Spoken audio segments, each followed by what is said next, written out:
Chapter 1. The Fall. Trees blurred as Caius sprinted through the forest. He thought he heard crashing behind him. The bandits were on his tail. He'd easily had a league's head start when he saw them on the top of a precarious ridgeline. One of them had been pointing at him, a thick, ropey scar on the man's face. They'd closed the distance so fast. A root caught his foot, sending him stumbling. A thrown-out arm caught his fall, the bark of the oak digging in painfully. He had to get to Father. They had a tracker. He knew it. Otherwise, he would have lost them. Even if they'd only just moved into this area of the forest, he'd lived in the sea since he was a boy. He could cross it better than any village hunter he'd met. There, up ahead. It was the elm with the strange split in its trunk. He'd pointed it out to Father a few days ago. He was almost there. He pushed on, ignoring the way his heart slammed in his chest. How each breath felt like a knife blade on his throat. He just had to get to Father. Nigva. Caius came smashing through the underbrush, stumbling to a stop in front of their cooking fire. A pot of soup was bubbling away.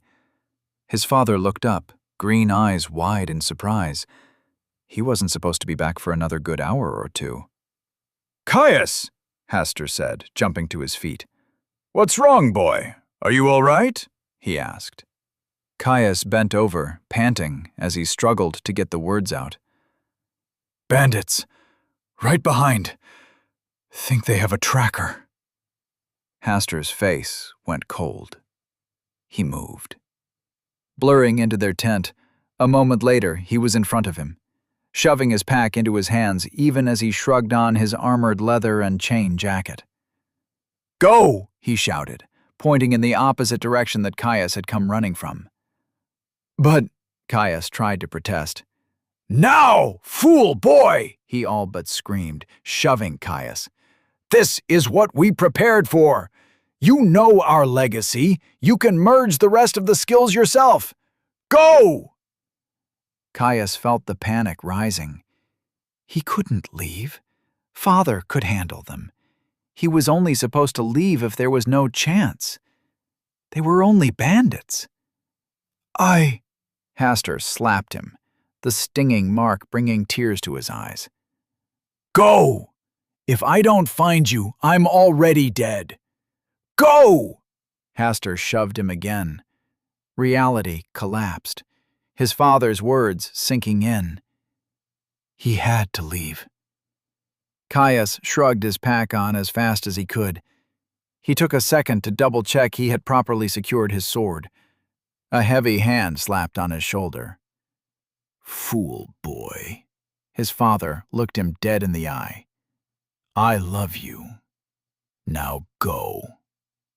The rough shove sent Caius stumbling. He went. Notwithstanding, Hastur drew art in motion, the longsword gleaming as it caught the light.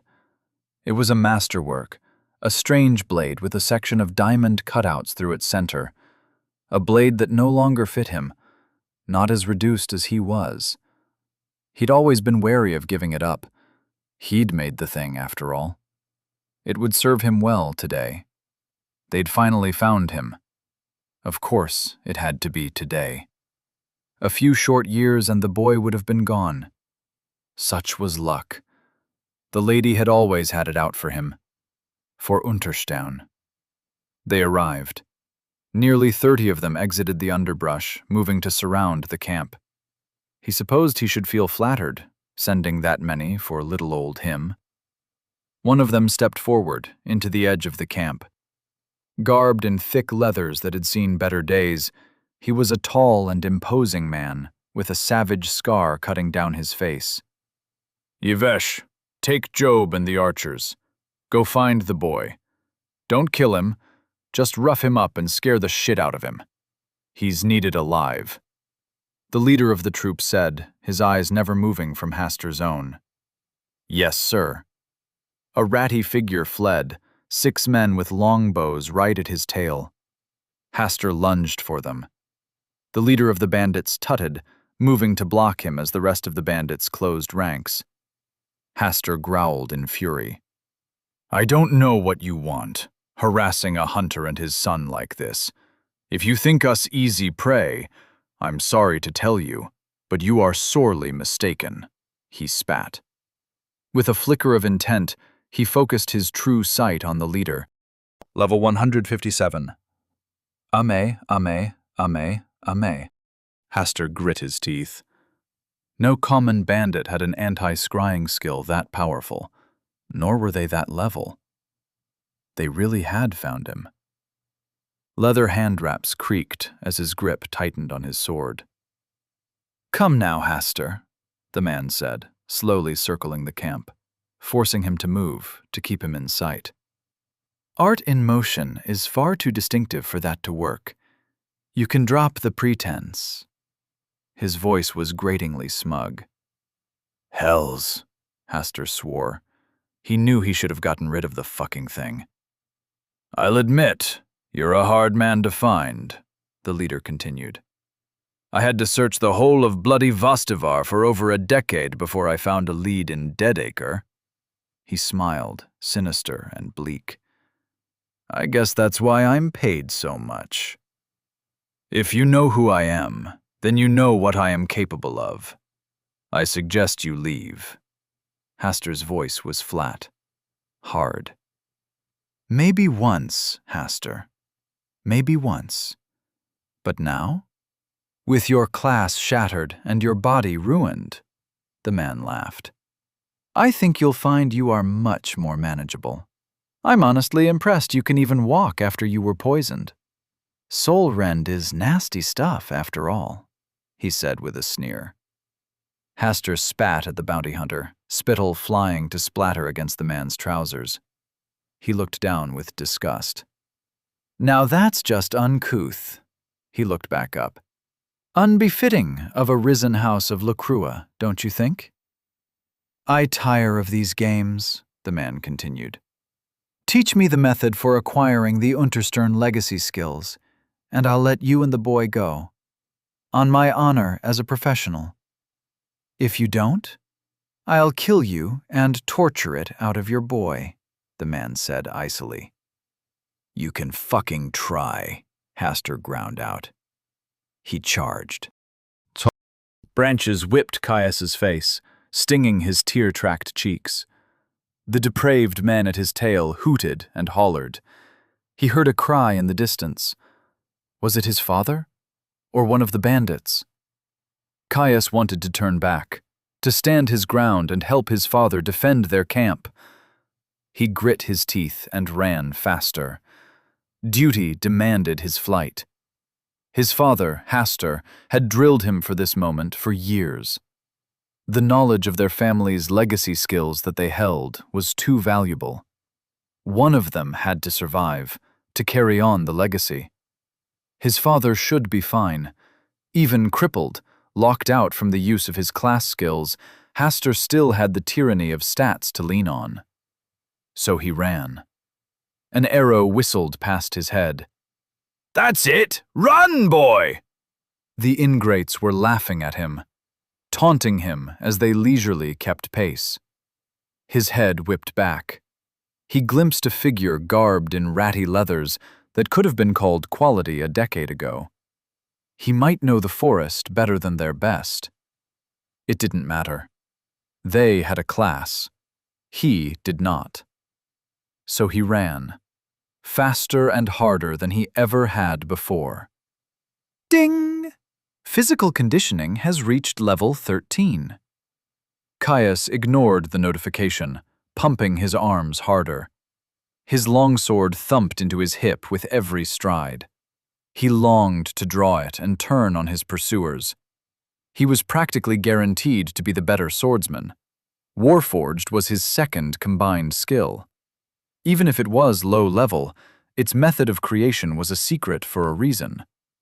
All the skill in the world would matter little against 5 full-grown men, all of whom would be considerably stronger and faster than him. There was no way any one of them was under level 50. As the trees whipped by him, arrows consistently flew close enough for him to know they could have hit him, if only the archer wanted them to. Caius heard the growing roar of a river. Shit, he swore. He had forgotten about that. Too strong and swift for him to pass safely, it may as well have been a solid wall. The bandits certainly hadn't. They'd been herding him. He had no choice. He would hit the banks of the river soon. Already he could see the spray that was kicked off the rapids as it hit the light. He couldn't go left. The river quickly looped backwards, which would lead him back to the majority of the bandit group's forces. He would have to go right. It might kill him, but that was better than the only other option available to him. Planting his foot firmly on a tree root, he pushed off. Caius heard the muffled curse of one of his pursuers. They hadn't expected that. The roaring of the river grew louder, a cacophony that almost drowned out his pursuit. Sunlight streamed through the trees, revealing the edge of the forest line as it retreated from the banks of the river. Dipping and dodging, Caius wove through the trunks, arrows hitting home with a thwack as they landed around him. The bandits had given up their pretenses and were trying to hit him with real seriousness. He burst onto the riverbank and was confronted by a solid wall of mist and haze.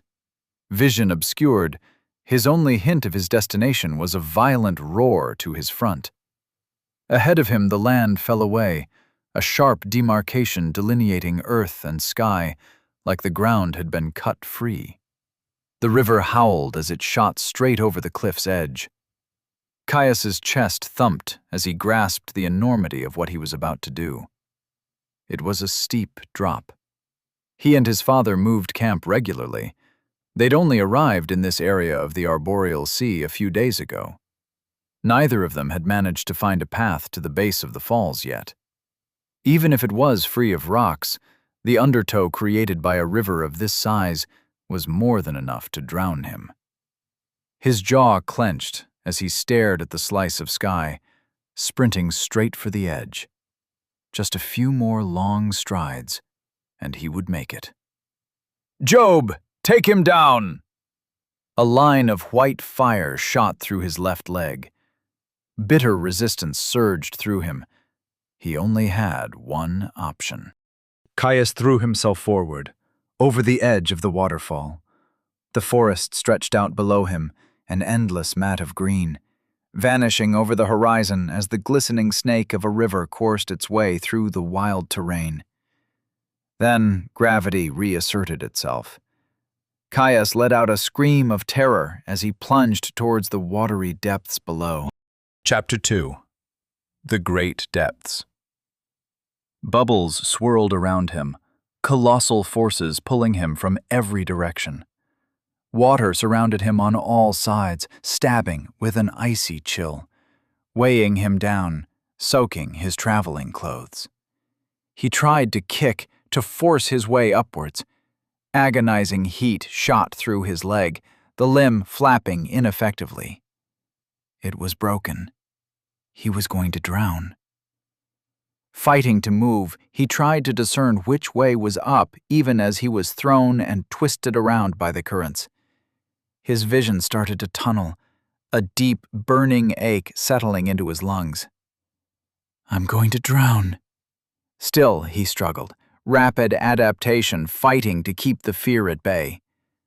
The faintest hint of a scintillating glow rose up from the depths, too blue to be the surface, growing brighter as he was forced down by the hammer blow of water from the falls. It was forgotten in his all-consuming need for air. The black closed in. Then, nothing. Reluctantly, he was falling again. Back hit stone, hard. His head smacked into the ground with a crack that he felt in his teeth. He heard water hit the ground with a splash, drenching his surroundings. The sharp pain rose him to full wakefulness. A cough and a splutter forced out the water in his lungs, leaving him retching. Pushing his sopping hair out of his eyes, he looked around, shocked at his continued survival. Eyes adjusted to a soft light, far dimmer than the sun he was used to, though still more than enough to see by. He was in a damp cavern, the lighting immediately explained by a thin, patchy coating of phosphorescent moss. Roots speared through the light intermittently, bursting through stone and moss alike. It smelled horrible. He pushed himself up into a sitting position, wincing at the pain in his leg. Ever the useful skill, rapid adaptation prevented the pain from paralyzing him, but it did not remove it. Evidently, it hadn't been enough time for his health to regenerate his wound. Looking over the cavern floor, Caius spotted an impressive number of fish carcasses in varying states of decomposition. That explains the smell. Eyes widened as he realized he had no idea if his gear had been ripped off him in his fall. Training took over, his hands searching for the presence of his pack and longsword. Both had a variety of minor enchantments, so they would have been undamaged by the water, if they stayed attached to him in the violent turbulence of the waterfall. He breathed a sigh of relief as he felt both the hilt of his sword at his waist and the top of his pack peeking over his back. Small miracle, that. More importantly, though, where in the hells am I? He looked to the ceiling where he must have fallen from, confused by the lack of water. Caius quickly found his answer in the form of a dull circle of runes inscribed in the ceiling. He recognized them from his father's lessons. He'd had it hammered into him that they were to be avoided at all costs, at least until he was ready. A portal to the great depths. One whose counterpart had ripped him across space to deposit him here. With impeccable timing, the system thrust a notification in front of his face. Welcome to the great depths. Layer 2. Biome. Overgrown graves. Caius groaned as he read the message. Fuck. Layer 2, though. It could be worse. Being on the second layer of the dungeon meant he would be facing monsters with an average level range of 10 to 20. Not the worst, certainly within his capabilities if he was slow, meticulous, and incredibly careful. It wasn't that worried him, however. It was one of the reasons his father had impressed on him to avoid the depths if he ever stumbled on an entrance. A tongue-lashing he had received after getting a little too curious about the glowing circles that dotted the forest above. Firstly, that the entrances were one way, and once used would not be usable again for a period of time that could range from a few minutes to months. Once in, you had no way of knowing how long it would be until you could receive assistance.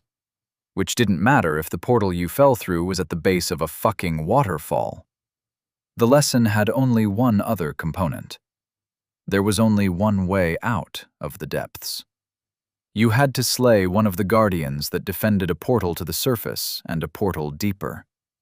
You could traverse laterally, moving through biomes to find a favorable matchup, but you had to kill a guardian. Something no unclassed had survived. Ever. Not even on the first layer. Monstrous beyond compare, the guardians had a far higher level than the layer average, with far more power per level than a common depthspawn. They even had access to class skills. His father said trying to face them was practically suicide unless you were with a full team of appropriate-leveled delvers. Caius slumped backwards onto the damp stone. No problem. I've just got to make history if I want to survive. He put his head in his hands. Still, he was breathing. He had his gear, his training. If he was careful, the danger of the depths should aid him in acquiring and leveling the skills he needed to create the legacy skills he was aiming for. They were a significant force multiplier, and if he managed all 10 before his class selection, he should get offered quite the selection of classes. With a class and a few levels under his belt, it might be enough. He would just have to survive the 2 years until his class selection. Alone. In the depths. Fuck. Okay, immediate plans. Set up a safe base of operations. Father said monsters wouldn't come into entrance rooms, so I'm safe for now. It might take him a few weeks, but he will find this entrance when he deals with the bandits. Stuck in place for the foreseeable future, Caius reverted to his training. His leg still ached from the fall and the arrow wound, but at the least it was no longer broken thanks to the regenerative properties of his health. Step 1 would be assessing his status and how long his recovery would take. Realistically, a few hours at the most. Then, scouting and securing a lasting source of food and water. Based on the biome name, he would most likely be facing a mix of undead types and beast types, or undead beasts, which could cause an issue. Long-term, he would just have to sit tight, work on his training, and wait for his father. If he even survives the bandits, the thought came unbidden. Caius tried to force the fear out of his mind, leaning on his skill to drive off its paralyzing grip on his throat. Hastur, father, would be fine. He was strong. In all their years of sparring, Caius had never even come close to besting him. Even now, he was a man grown, with a unique weapons skill. Father still trounced him easily. After all, he had the same skill at a far higher level, and had far more stats to boot. Hells, the hunters in the frontier villages that bordered the sea tipped him their hats in a deference they showed no others. But if he had a flare-up... The last one happened just yesterday. A racking fit of coughs and muscle spasms that had left him gasping and weak for hours. Caius scrunched his eyes shut. Status and survival first, he thought, letting out a slow and steady breath to calm himself. Status. Name, Caius. Dynasty, Unterstern. Age, 18. Class selection, 1 year, 49 weeks, 6 days. Level, N/A. Race, human, dynastic, +1 free stats per level. Layer reached, 2. Resources, health, 0/200, 2 per minute. Stamina, 86/190, 2 per minute. Mana, 120/120, 2 per minute. Stats, endurance, 20. Vitality, 20. Strength, 19. Dexterity, 20. Intelligence, 12. Willpower, -20. Stat points, 0. Class skills, 0 out of 10. Nay. General skills, 10 out of 10. Rapid adaptation, heroic, 10. Warforged, unique, 16. Tracking, common, 20. Sneak, common, 20. Trap finding, uncommon, 20. Orienteering, common, 20. Herbalism, uncommon, 20. Cooking, common, 20. Sense, weakness, rare, 15. Physical conditioning, uncommon, 13. As he had expected, his health was hovering at rock bottom. Thanks to his stats being capped at 20 until he got a class, he had a paltry 200, all of which had been consumed as his body attempted to heal from the arrow wound, and no doubt whatever considerable damage he had sustained in his fall. His resource regeneration was similarly low, but even still he could feel the barest pulse of heat surging through his body. The small blips of regenerated health instantly consumed to heal his injuries. His stamina was rather drained too, but he had enough to function on. Besides, he wouldn't be leaving until his health was full, by which point it would have long since topped off. With that done, he scooted over to the edge of the wall, making sure to avoid the manky and very old fish carcasses that dotted the cavern floor. With a heave, Caius pushed himself atop a stray root that seemed to jut out of the floor, lifting himself out of the splash zone of any further potential water drops. He probably could have hobbled over, but Caius didn't want to accidentally re-injure anything partially healed. He didn't want to spend any longer than necessary waiting for his health to fill. Groaning in discomfort, Caius decided to inventory his skills in order to take his mind off his leg. His third legacy skill was coming along nicely.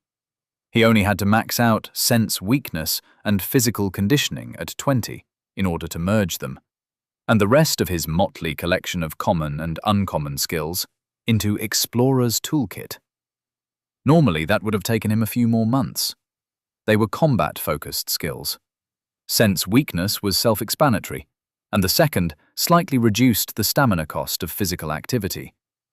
Normally, he would be steadily training both in controlled hunts with his father. Down here, though, he more than expected that they would be seeing a lot of use. It was just his luck that the ambush had occurred now, before he could merge the unusual legacy skill. Far greater than the sum of its parts, it was one of the broadest, survival-focused skills he had ever heard of. It would be invaluable for keeping him breathing in the world dungeon. He'd need to prioritize capping sense weakness and physical conditioning as fast as he could. After that, he'd be able to work on his dynasty's legacy defensive skill. That, the survival skill, and rapid adaptation and warforged might just be enough to ensure his safety. He'd need that. He couldn't only focus on just barely surviving. That would make it impossible for him to acquire and merge the component skills he needed for the rest of his legacy skills, especially the 6th and 7th skills in his legacy. They were vital for the plans he had for his class. Without them, there was no chance he would be able to practice weaving and binding runic spell inscriptions to his flesh, something that would let him cast without the channeling time and focus requirements of a normal mage. Without practice, it wouldn't influence his class. Without that influence, he would need to pick a channeling class if he wanted access to magic, which would mean the sway of his close combat legacy skills on his class selection would go to waste. No one used channeled magic in melee. It was suicide. He had one shot at a class that blended magic and blade. There was no way he was going to let being trapped in the depths come between him and his goals. Besides, if he managed to complete the full set of his legacy skills and practice such a unique method of bodily imbuement, he was sure to be offered an unusual, or maybe even unique, class. That would give him just the edge he needed to slay the Guardian and escape. Not exploiting his legacy skills to the fullest extent possible would be a waste and a stain on his family name. Even one merged from only 3 or 4 general skills was worth a noble's ransom. The ones that were part of the limited few that were an open secret, only slightly less so. A good general skill could change fates. Hell, an old hunter who had shared their fire once had boasted that the only reason he felt comfortable ranging so far into the sea was that he had been lucky enough to unlock 2 unusual skills. If only the man had known what his and his father's skills looked like. Unusual was usually the lowest rarity for a legacy skill, though some more common merges of 2 to 3 skills were rare. Yet, despite their power, their frankly insane value, almost no one actively hunted for combinations. You only had 10 general skill slots, and you couldn't remove skills. The chances of the skills not merging and leaving you with a motley collection of poorly optimized junk burning a hole in your status was astronomical. Even if, by some small miracle, you did have the right skills, if they were in the wrong order, they wouldn't merge. A favored fable, that was. The noble scion who refused to listen closely to his parents, ending up with 5 mastery skills instead of master-at-arms. Caius shook his head. Some people might be willing to risk 2, 3, maybe even 4 of their general skills in order to attempt to discover a legacy skill. But more than that? All 10? Pure lunacy. He'd once heard from a Hiwian caravan that some green-seed duke had announced he had received a skill guide as loot from a guardian. His father, Hastur, had said it was more likely to be political posturing. a convenient way to boost the renown of any future scions. Caius thanked the gods that he had the favor to be born into a dynasty with such an insanely valuable hoard of knowledge. No one, not even the mighty dukes of Greenseed, openly flaunted a complete set of legacy skills. The shattering of the empire was said to have started over such a legacy. It was the stuff of legends. 10 skills merged into the first slot, 9 into the second, and so on.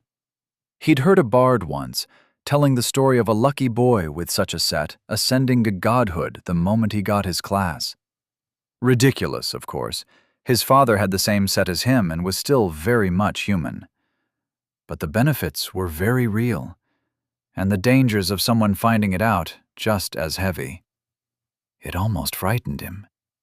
People would kill for even one of his skills. Hells, he'd literally overheard more than one disgruntled farmer mutter about kidnapping a noble to secure a legacy for their own sons. Bluster in the face of a noble's might, but the intent was there. Let alone if they found out a full set would lead to a free evolution of your final general skill. He now understood why his father wouldn't even let him out of their rented rooms when they had visited villages when he was a young child. Too afraid he would let the secret slip. Father had always been cagey with exactly how they came to possess such a bounty, nor why they had no hold, clan, sect, or nobility, unlike any other dynasty he had heard of. Why, despite having a king's foundation, they hid like rats in the woods. He had told Caius that their dynasty was old, far older than most. Still, that was the smallest and least difficult of the prerequisites in attaining such a legacy. Neither had his father explained the origins of his bizarre injuries, the ones that inhibited his abilities to use his active class skills, that caused him such agonizing and debilitating flare-ups. It wasn't that hard to guess, though.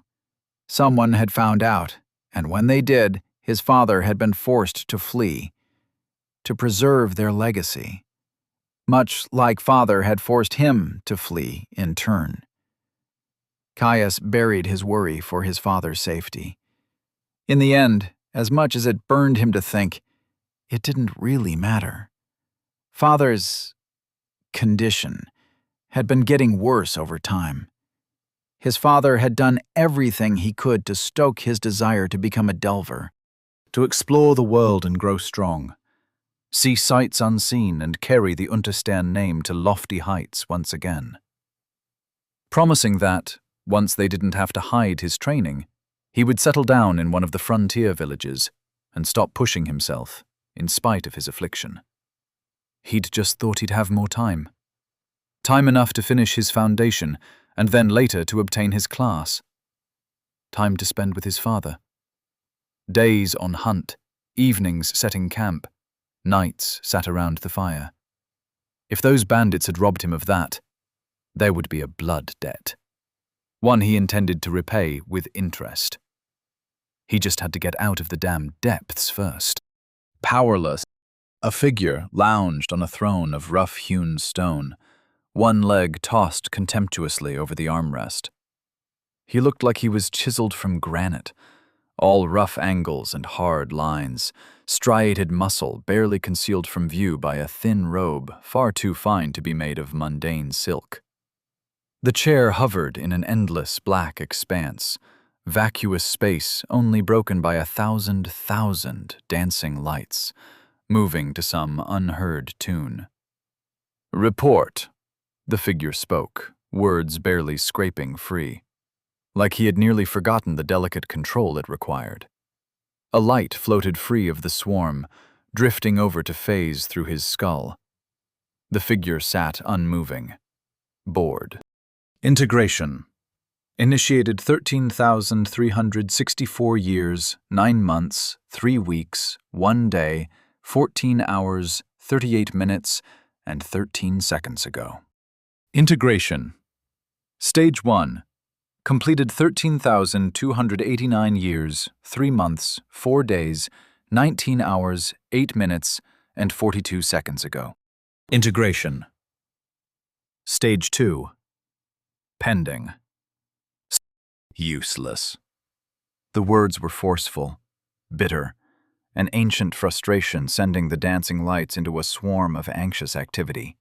Summary since last report.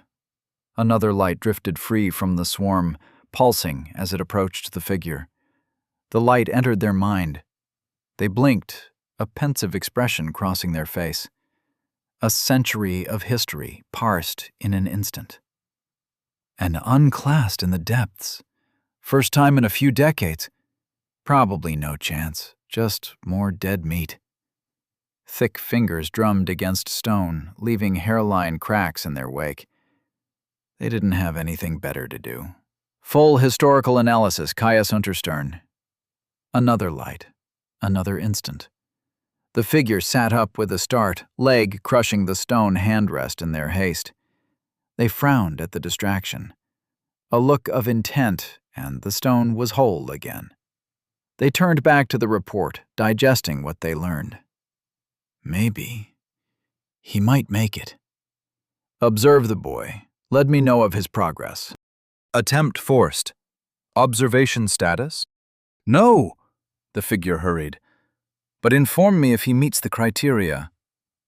They leaned back, drumming their fingers into the stone again, dust flying free with each impact.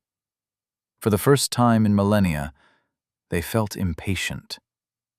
Come on, kid. You might be my ticket back to the fold. Give me an excuse to put my finger on the scale. Powerless. Chapter 3. Cloudy with a chance of swarms. Hood comfortably cut through leather and bone with ease. Durable, scalpel sharp, and perfectly balanced. Its enchantments only served to reinforce those points. Magics of an unbreaking and self-repairing nature.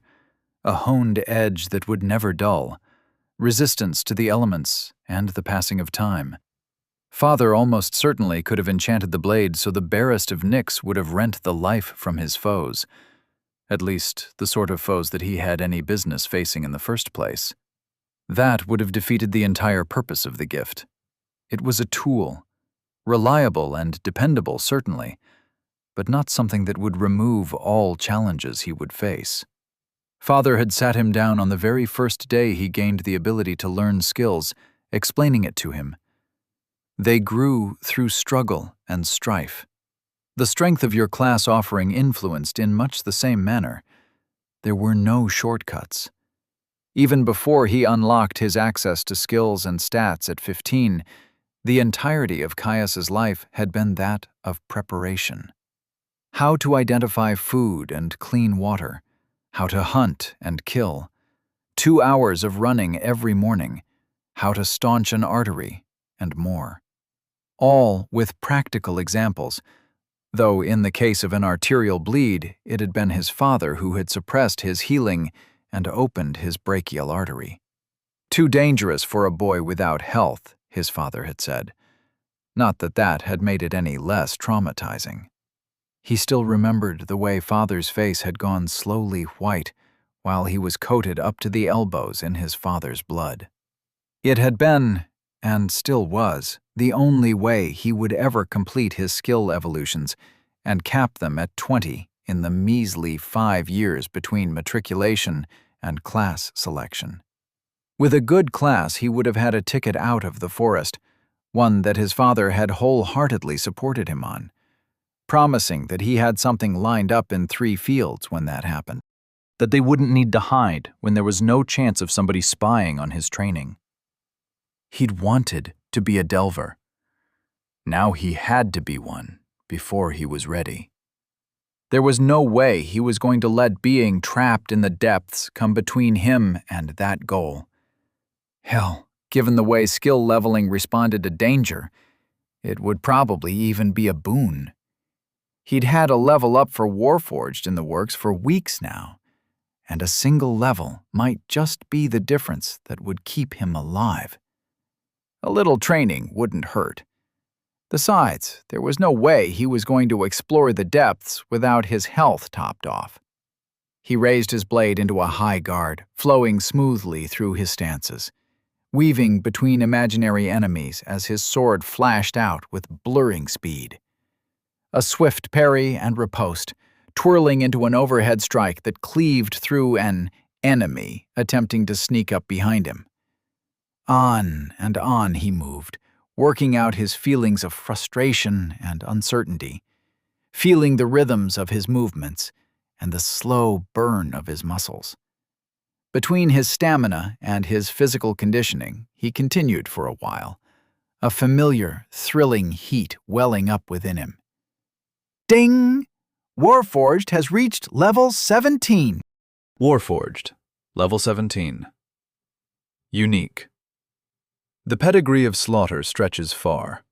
From fist and rock to bow and spear, the history of violence reaches to time primordial. You have steeped yourself in its arts, skill that enhances technical mastery with all weapons and improves the lethality of strikes.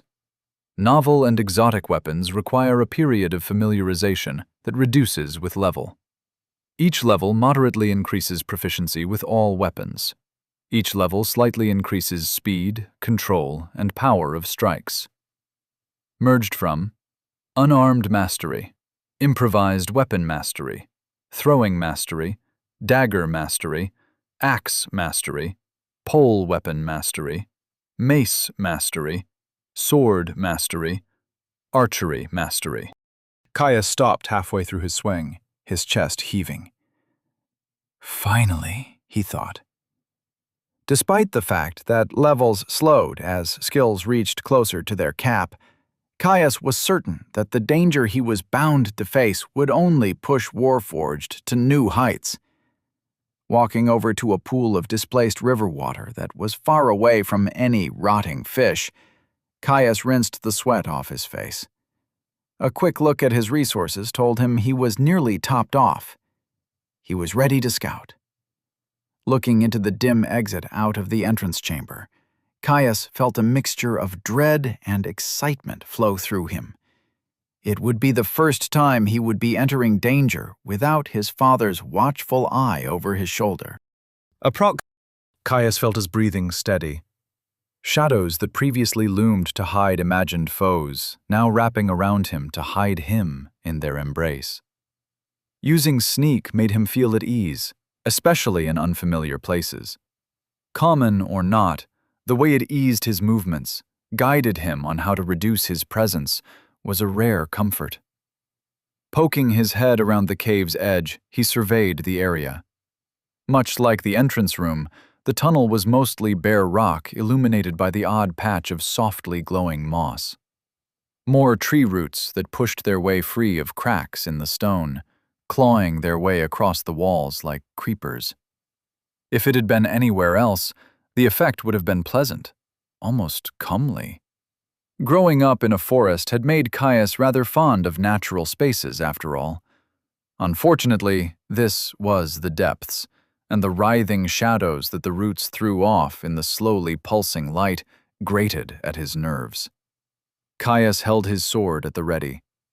Caius wasn't going to bet his life on Depthsborn making their presence obvious, even if it was common. If there was one thing his father had hammered into him, it was that the depths seemed to love breaking its own rules when it would put you most at risk. His father had told him about a brush with death he himself had had when a stone elemental had phased through a wall on the 15th layer.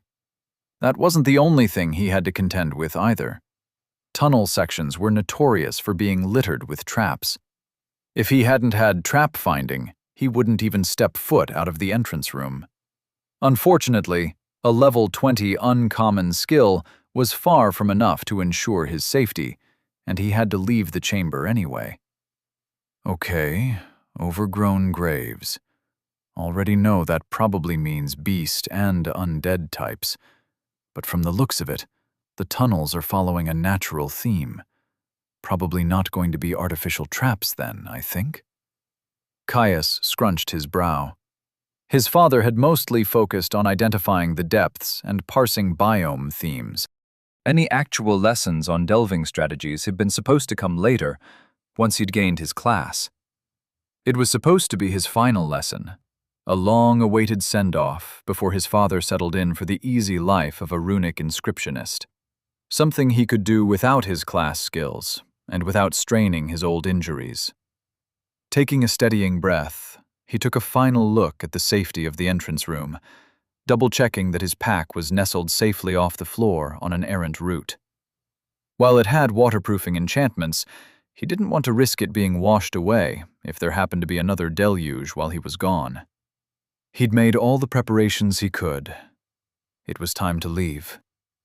The passage ran off from the cavern, quickly splintering into a multitude of directions. He decided to keep left, the Delver's classic. It didn't take long for Caius to hit his first obstacle. A tangled mess of spider webs coated the cave from floor to ceiling, thick enough to almost completely obscure his view. Something darted across, crawling deeper into the nest and out of view. Massive, hairy, and black. Wider than the length of his foot. Physically, probably not all that dangerous. There was no way in hell the things were not venomous, though. "Course the first thing I come across is bloody spiders," Caius groaned to himself. He'd always thought they were unnerving. Too many legs and eyes by far. Plus, bugs had no right to have fangs. It simply wasn't right. He shook his head to throw off his nerves. Depths-born spiders or no, it wasn't like him to quake in his boots at the first sign of a fight. Crouching down, Caius scrounged up a few fist-sized chunks of stone, courtesy of the omnipresent tree roots cracking the surrounding tunnel walls. He would make them come to him. Taking a breath to steady himself, he stepped out from behind the bend in the tunnel before pelting the spider's nest with the rocks. The stones sailed through the air, punching easily through the silk webbing. The trail of carnage was followed by an aggravated chittering. Caius calmly drew his sword. "The silks are weak, that's good. No risk of being caught up." A single spider crawled free of the ruined webbing, approaching his position quickly. Furious at the invader that had dared to violate its nest, Caius ran forward, the spider raising its forelegs in response. Caius thrust, his sword point piercing the creature's thorax. The hardened steel punched through the bulbous sack of flesh, spilling gray-brown ichor freely across the floor as it clattered against the rock below with a clank. The spider screeched, flailing, desperate to rid itself of the weapon embedded in its torso. Behind it, Caius saw more racing towards him from further in the cave. The numbers grew until they looked like a pulsating mat of black that seemed to bleed up the walls. Caius didn't stand on ceremony. He lifted his sword, spider still firmly impaled, and slammed it against the rock wall to his side. The spider all but exploded. Ding! Level 5 lesser cave spider slain. Caius frowned when he saw the notification, connecting the dots between the below-average level of the monster and the steady flow of similar spiders that were still leaving the nest. Of course it's a bloody swarm. The next spider dashed at him. With a grunt, Caius stepped forwards, bringing his foot down to stomp on the creature with his full weight. Ding! Level 4 lesser cave spider slain. He swallowed his disgust at the resulting crunch, then squish, already swinging his sword into one of its brethren that had taken to crawling on the wall, wincing as the gush of fluid splattered against his chest. Still more spiders followed. Caius fell into a gorge-rising routine of strikes and stomps that splattered both his surroundings and his body in ichor. The steady flow of spiders abated, leaving just over a handful remaining. His stamina remained high, but it didn't do anything for the hammering of his heart, the burn in his arms, or the bellowing of his lungs. A weight hit him, scrabbling on his back. Caius felt a searing pain in his shoulder, numb agony spreading through the muscle from 2 sharp points. With a cry, he reached over and grabbed at something hard and fuzzy. Yelling in fury, he ripped the spider off his back, its fangs tearing at his already healing flesh as the itch of expended health coated the wound. He threw it to the ground. A rough stomp smushed the monster, its many legs flailing in an attempt to flee. Ding! You have been afflicted by lesser cave spider venom. Caius stared in horror at the notification. Fuck. Chapter 4. The Grove. Drawing him back from the fog, he coughed, chest shuddering. A light splatter, his eyes drawn to the red blood. Caius checked his health. The interface flickered into his eyeline a second later, the heavy weight of the poison slowing his thoughts. He watched its value drip away. It might have been slow, but it was decreasing all the same. Just need to survive long enough for rapid adaptation to do its thing. It was a trickle, slow enough he might make it, as long as there weren't any more spiders, any more venom, and his healing wouldn't be able to keep up. The entrance room. That was where he was going. He had to get to the entrance room. With a groan, Caius forced himself to take another step as he leaned heavily on the cave wall. That's all there was to it. Just one foot after another. Powerless, slumping against the wall of the cavern, he heard a splash. Something soaked through his pants. Was he sitting on the floor? Ding! Rapid adaptation has added a new resistance. Venom. Rapid adaptation activated. Energy flooded out from his center, corralling and encapsulating the venom as it purged it from his system. He gasped. The leaden weight on his mind and body retreated quickly. Ding! Rapid adaptation has reached level 11. Finally, Caius thought to himself. Rapid adaptation, level 11.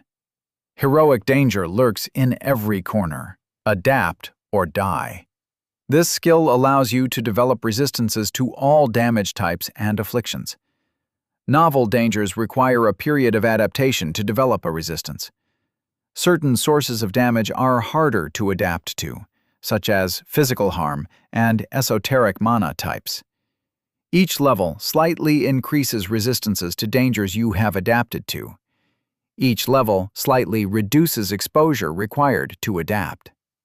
Resistances: pain, fear, poison, disease, fire, water, earth, air, void, ether, venom.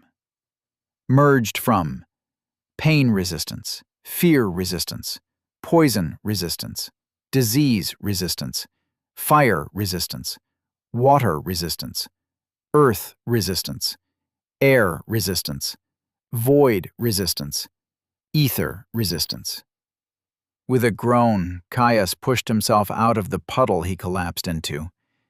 He walked over to where he had secured his pack, retrieving a rag. That was not fun, he whispered to himself, as he mopped at his slickened face. He could feel it there still. The waves of nausea and brain fog made sure he wouldn't forget it. But, having added venom to his list of resistances, he was in little danger of anything more than discomfort. He clasped his hands, thanking Elenter that he had such a useful skill. When he was younger, he had often complained that it was far less flashy than the stories he had heard villagers tell. 10 skill merges were supposed to be flashy, weren't they? Like the hero Josan's astral strike.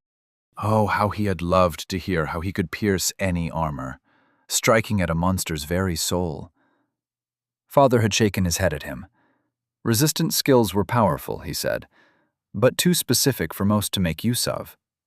The ability to grow resistant to anything, given a little time and exposure, he would appreciate it when it saved his life. It was one thing to know that Father was probably right, another entirely to have it proven in his first minutes in the depths. Caius shuddered as he thought back to the nearly 2 years of discomfort and agony it had taken to level its constituent parts. Each resistance incorporated into the skill had to be done delicately, lest his freshly integrated body give out. The final 2 skills he had to raise to their cap before he could merge rapid adaptation. Those had been truly hellish. Advanced elemental resistances. Exposure to the effects they defended from was normally enough to easily kill someone many times stronger than him. His father had had to use specialized devices to inflict him with the barest traces of the aspected mana. Irreplaceable artifacts. Strange bronze cylinders the size of a finger, covered in runic inscriptions denser and smaller than any other enchantment he had seen. Tipped with a fierce needle to be implanted deep into his flesh. First one, later dozens. A single misplacement could have killed him. Almost did, more than once. Shaking off the bad memories, Caius finished mopping his face. Taking a deep breath, he leaned back, watching the glowing moss pulse. Shift through blues and subtly greens, the asynchronicity warping the shadows. A short walk through the tunnels brought Caius back to the remnants of his battle with the spiders. Cracked chitin and sprays of ichor coated the floor of the cave. With a contemptuous sniff, Caius stepped over the remains of his slain foes and continued on.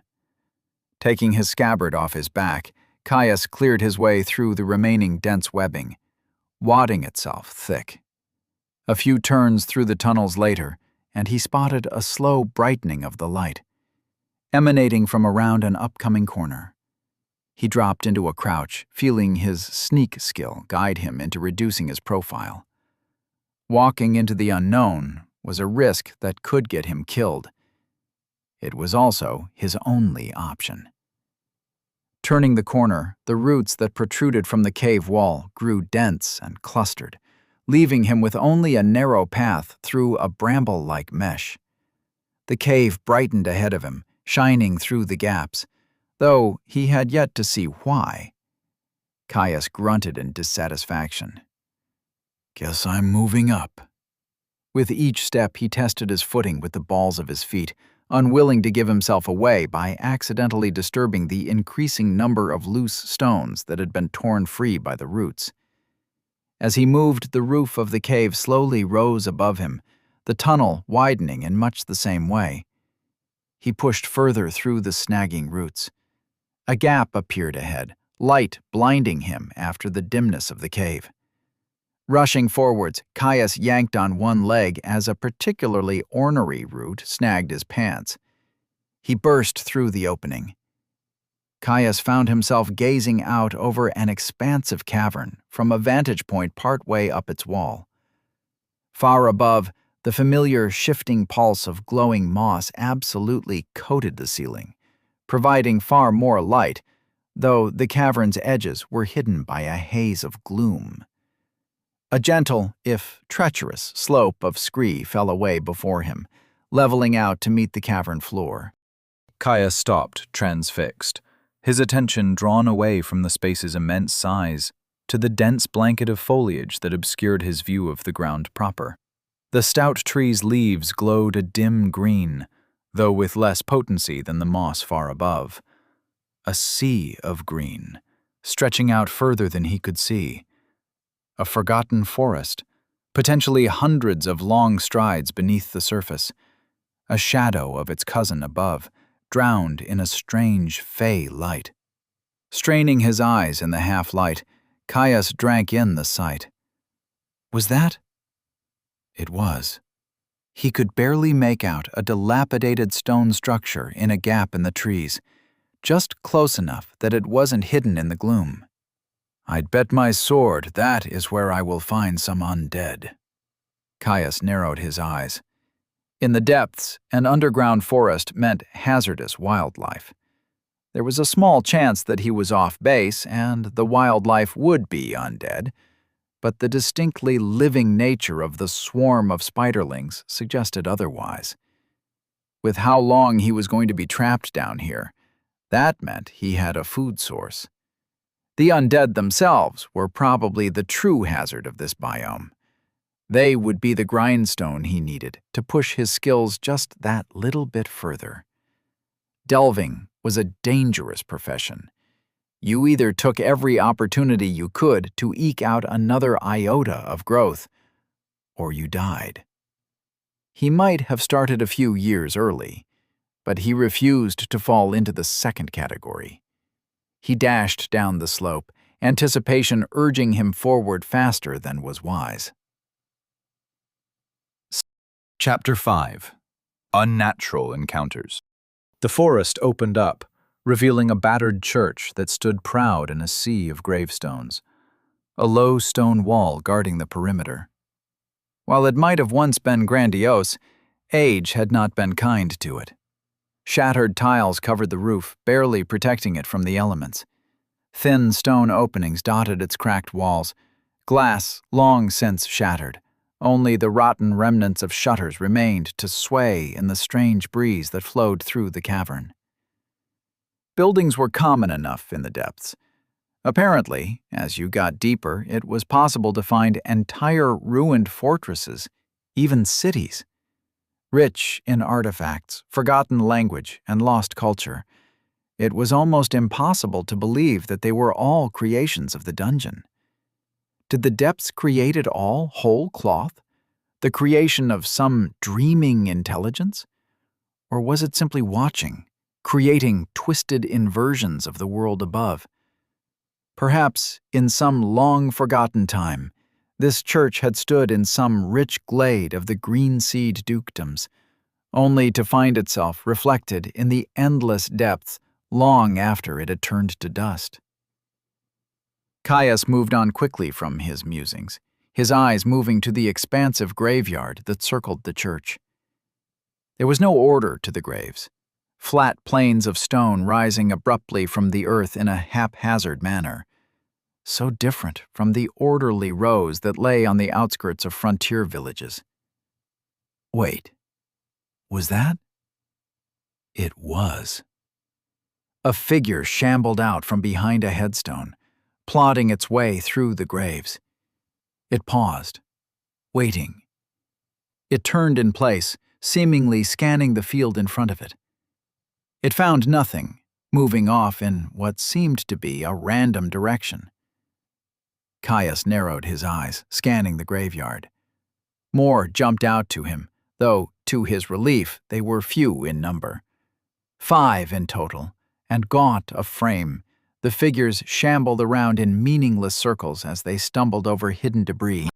They were scattered across the graveyard, each moving as if they were completely unaware of their compatriots. Their patrol was lilting, seemingly without any true vigilance. Like old, half-remembered orders, a bodily habit followed blindly. Despite the distance, Caius could still make out the presence of moldering leather cuirasses and rusted iron helms, as well as a motley collection of pitted weapons held loosely in unresponsive fists. One stood out above the rest, draped in chainmail and a solid helm, holding a massive club in both hands. That one would be a tough nut to crack. The way they were spread out amongst the graves, and their seeming total lack of cooperation, could work in his favor. He liked his chances much better if he could force them to face him one at a time. Being undead, they lacked the regenerative vigor of health. Even if they kept coming until he destroyed the core of their reanimating magics, usually the head, he could whittle them down with crippling blows. As long as he could stop them from swarming him, that is. Caius bent down, rooting around for a stone. If it worked once. He found one, working it loose. This should do nicely. He needed to get closer. Now, where do I want to do this? He scanned the low wall surrounding the churchyard. There, a bit to his left, a crumbled opening littered with loose cobble, narrow enough that he could use it as a choke point. The undead would fare worse than him on the uneven footing. Every stumble would be something that sense weakness could capitalize on. If he could get to the wall without being spotted, that is. He just hoped the undead wouldn't have the sense of mind to haul themselves over the chest-high stone and flank him. It was still his best bet. Each step was careful, as he stepped over loose earth and stray branches with ease, his passage near silent compared to the soft rustle of leaves shifting in the breeze. Always careful to keep a bush or a tree between himself and his targets. Their disjointed patrol always seemed to leave one watching in his direction. He wasn't going to risk discovery before he was ready, no matter how oblivious they seemed. He stopped behind his final bit of cover, a scraggly little bush that just barely covered the majority of his person. Peeking out over the top, his eyes focused on the movements of the undead. Each shaky step they made snapped in a stiff-legged mockery of a march, though the way they ignored each other as they strutted around the graves left much to be desired in the way of discipline. Caius just hoped their lack of cooperation remained when he engaged them. No matter which way they wandered, there always seemed to be one positioned just right that would see him making a break for the fence line. Muffling a curse, Caius suppressed his urge to run into the fray anyway. "You're in the depths, you fool. Being cocksure is how you end up dead." Taking a deep breath, he noticed his forearm had started to burn due to his too tight grip on the stone he had found. Forcing himself to loosen his grip, he settled onto his haunches and began to wait. Powerless. Now! The soft earth beneath his foot gave way slightly as system-enhanced strength and coordination moved him from a low crouch to a dead run in a fraction of a second. He kept himself hunched, trying to minimize his profile. He ran as fast as he could to the obscuring safety of the wall. He shifted his tongue, mouth bone dry as he kept his gaze locked on the undead. It had taken what felt like hours for the entire group to coincidentally face away from him, the time dragging as shimmering half-light and drifting shadows tried to drag his attention from his quarry. He was halfway there. One of the undead, the tough-looking one carrying a half-splintered club, stopped dead, its back facing him. The soft noise of the glade around him seemed to quieten, his gaze sharpening. The world seemed to narrow to the dense pulse of blood running through his veins, and the soft jolt of his feet impacting the ground with every frantic step. He was so close. It was the furthest one away. If it noticed him, it would pull all of them in at once. The club wielder snapped to attention and continued stumbling forward, still facing away from him. Throwing himself into a slide, soft earth muffled the movement. The long shadows of the wall reached out to him, pulling him into their embrace. Sneak doing its work. Air rushed out between his tense teeth. Caius forced himself to relax the aching tension in his jaw. He came to a rest in the shadow of the wall, the crumbling gap he intended to take advantage of only a few meters to his left. Shuffling back towards the wall, Caius held his sword ready, straining his ears for any hint of approaching movement, any indication he had been spotted. He got his feet under him, bracing his rear foot against the wall so he could bolt and reposition at the slightest sign he had been discovered. But nothing. With a soft sigh of relief, he set down his sword before unbuckling his pack and resting it gently down against the hard stone barrier. Picking up his sword with his offhand, he snatched the rock with his dominant. It would let him start the confrontation on his own terms. He rose, eyes barely peeking over the chest-high wall, taking in the undead. The closest one commanded his attention, his first target. Just close enough to be in range of his throwing arm. Gaunt and withered, it looked like a 2-week-old corpse had been left out on a smoking rack. Decrepit, but dry. No leaking sludge or flesh-melting sores. No decay. Moldering boiled leather clad its figure, while it clenched a pitted short sword between almost skeletal fingers. Sense weakness nudged him, made his vision drift higher. There, next to a shriveled ear, was a spot where something had ravaged the creature deep before whatever animating magic had stalled off its effects. The bone of its temple was exposed, sun-bleached and almost splintering. Caius's eyes narrowed, locked on that point. In a single fluid motion, Caius rose to his feet, drawing his arm back before hurling his fist-sized rock with practiced accuracy.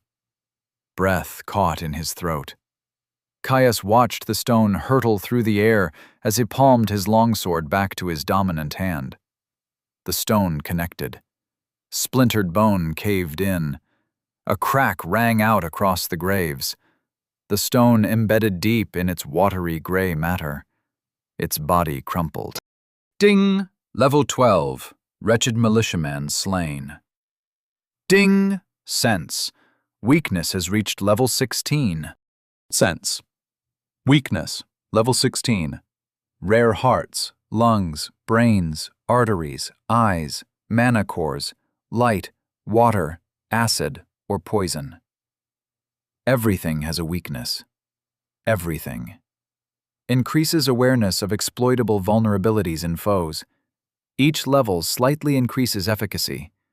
Esoteric and magical vulnerabilities and foes are more resistant to this insight. The rhythmic shuffle of the undead stopped.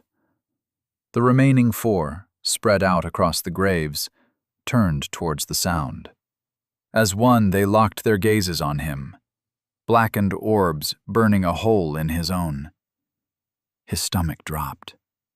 Caius had to fight to keep his grip suitably relaxed for swordplay. Steeling himself, he took a few confident sidesteps, holding his place in the opening of the wall, ready to make his stand. As soon as he moved, whatever spell held the undead enthralled broke. With a jerky, lilting gait, they set off towards him, ready and willing to rend the flesh from his bones. Chapter 6. Fight or Die. In the wall, if Caius wanted any chance of maintaining the favorable choke point, he had to put pressure on the one that had hit him. He brought his sword into a low guard, a flexible position to defend from. He ignored the sharp discomfort in his chest.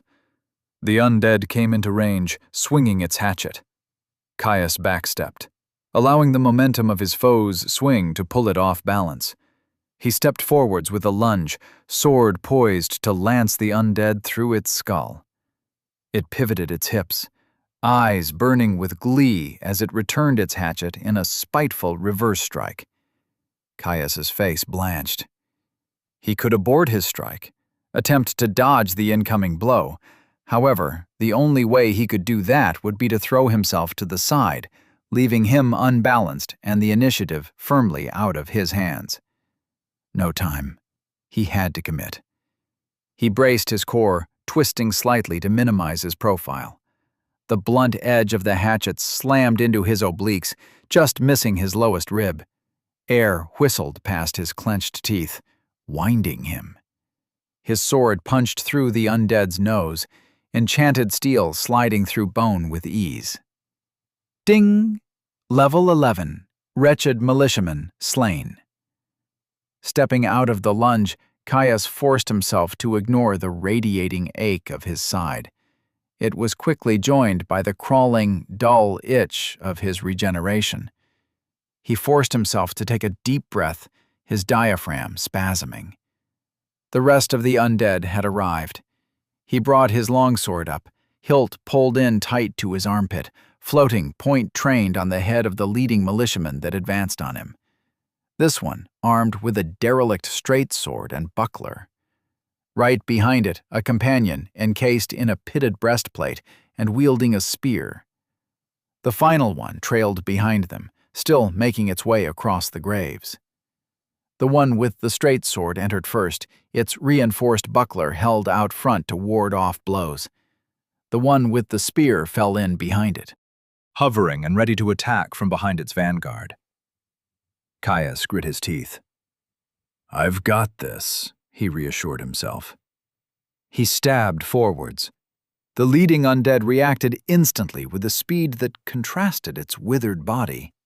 Its buckler knocked his sword away from its head, following through with a running stab towards his chest. Sense, weakness twinged. Muscle memory and war-forged enhanced skill capitalized on the burst of intuition. Caius took a half-step back, the dirty point of the militiaman's straight sword coming within a hair's breadth of his tunic. He pivoted his hands, borrowing the force of the buckler's parry to twirl his sword overhead. He was too far back on his rear foot to cave in the undead's brain pan, but the point of his sword ripped through the undead's ratty leather armor, cutting clean through its leading bicep. Treacle-like blood welled up from the wound, spilling slowly free. Reanimating magics or no, the creature was still primarily of flesh and blood. It needed muscles to move. Its arm fell weakly to its side, sword held in a limp-wristed grip. Immune to shock and pain, it did little to stop the undead. Stepping forwards, it twisted with its hips, throwing its whole weight into a wild haymaker. Neither did its spear-wielding companion give him a moment to breathe. Even as Caius stepped back again to avoid the vanguard's reckless attack, the rear undead thrust forward, pressuring him with its spear. Fear shot through him. He shifted his head to the side to avoid the blow. A fire split his cheek, blood spilling free to wet his neck. The pitted blade had exposed his gums to the tepid air of the underground glade. He sucked in a breath. Air stung his open cheek, mouth filling with blood. He didn't have a moment to think. Health would deal with it. He had a fight to finish. Swallowed blood coated his throat. The leading undead was still off-kilter from its full body swing. Caius attempted to stab forward to finish off the foe. Its companion gave no quarter, a flurry of thrusts preventing him from finishing off its ally, forcing him to focus on parrying. They danced like this for some time, Caius narrowly dodging clumsy, half-disabled swings from the leading undead as its spear-wielding companion locked down his advance. Every wasted second, another that the final undead with the club drew closer. Each party was in a deadlock. If it joined the battle, the tenuous balance would be broken, and not in his favor. He had to do something, and fast. Worse, he was not fueled by indefatigable magics. His muscles burned, his chest bellowing with great gulping breaths, each one grating at the two almost healed chest wounds, every aggravation slowing down the healing process. Still, he was getting his measure of the militiamen. Furious, strong, and relentless they might be, their movements had an almost rote quality to them. Repetitive. Exploitable. He had yet to see any one of the undead do more than cycle between a few clumsy chops and stabs. With every stab and wild swing, sense weakness and his own combat knowledge shed light on more and more vulnerabilities. The leading undead threw its whole body into a swing once more. Its limp arm and the awkward weight of its sword pulled it off balance on the uneven terrain. Another opening. One he knew would be defended by yet another stab from the rearguard undead. Caius's focus contracted, blade spinning to parry the spear thrust that he had seen coming. Borrowing force from the collision, he pivoted his sword into a downward slash, taking the off-balance undead clean through the neck. Decapitated, its body fell limp. Ding! Level 14. Wretched militiaman slain. Without pause, his sword whipped back up, parrying yet another probing strike. And another. He advanced now, putting the pressure on the undead spear wielder. It retreated, attempting to gain sufficient distance to bring its weapon to bear. A stab, then another step, then a stab. Repeat. If he moved to attack, the spear came up. Warding its face, he twitched. Jerking his sword forward in a false stab, its spear came up. The moment was here. Caius slashed low. Blade met desiccated flesh, shearing through its knee. The undead pitched over. He carried his cut through to whirl into an overhead strike. His blade buried itself in the undead's brain pan. Ding! Level 12. Wretched militiaman slain. Ding! Sense. Weakness has reached level 17. Triumph washed over him. his mouth splitting into a feral grin that twinged the slowly shortening cut through his cheek. His eyes stayed trained on the sole remaining undead, tonguing the rent, feeling the air as his flesh writhed as it re-knit itself closed. Wielding a great club in both hands, it was garbed in a long shirt of surprisingly well-preserved chain, while a dented and dirty steel helm sat on its head. This one might be a tougher nut to crack. Caius took advantage of the momentary break in battle to survey his resources. Resources. Health, 94/200, 2 per minute. Stamina, 0/190, 2 per minute. Mana, 120/120, 2 per minute. Caius winced as he took in his drained stamina. With his frantic pace through the dungeon, he would have entered battle without it topped off. The resource drained far faster in mortal combat compared to casual exertion, something he had had to learn the hard way in his first spars with his father. He would have to rely on his bodily fitness from this point out, something luckily supported by both stats and skill. Hopefully I get a level of physical conditioning out of this. Caius squared his shoulders and advanced on the approaching undead. Sword point was held low in a guard of false openings, hoping to bait a parryable swing. The final militiaman reached the breach. It whipped its great club towards him in an overhand blow. Caius's sword flashed up, binding the dense wood of the club and pulling it away in a sweeping parry. He disengaged with a twist to follow through with a lunge, the point of his sword lancing towards the undead's face. Its head turned at the last minute. Sparks flew as his blade ground its way across the undead's steel helm, missing its open face. Already having reset its stance, the undead returned with another wild swing. Caius stepped back, the club whistling past his chest with a draft that cooled the sweat beading on his skin. He stepped back again, stance shifting so that his sword was held diagonally behind him. More false openings. The undead stepped forwards. Another swing. His breath heaved, a deep burn settling into his lungs. Another step back. Another swing. He struck from low to high, enhanced muscles straining as he sought to regain the flow of battle. The point of his sword skittered against the chain that covered his foe, drawing a grunt of frustration from him. He brought his sword back up, held over one shoulder. For the first time, a great cry left his lips as he brought his sword down over his head in a furious cut. The undead brought its club up, catching his blade as its edge bit deeply into the wood. Muscle memory took over. He twisted his wrists slightly as he pushed forward, breaking the bind. His sword slid past the militiaman's guard, impaling it in the throat. His point caught on the chain covering the creature's neck. "Fucking mail!" he labored through clenched teeth. Soundlessly, the undead lashed out again. Caius hissed in surprise. He whipped his sword to block the blow, just barely managing to bind it as the reverb of the strike nearly lost him his grip on his blade. The undead hammered on his guard, empowered strength and leverage working to its advantage.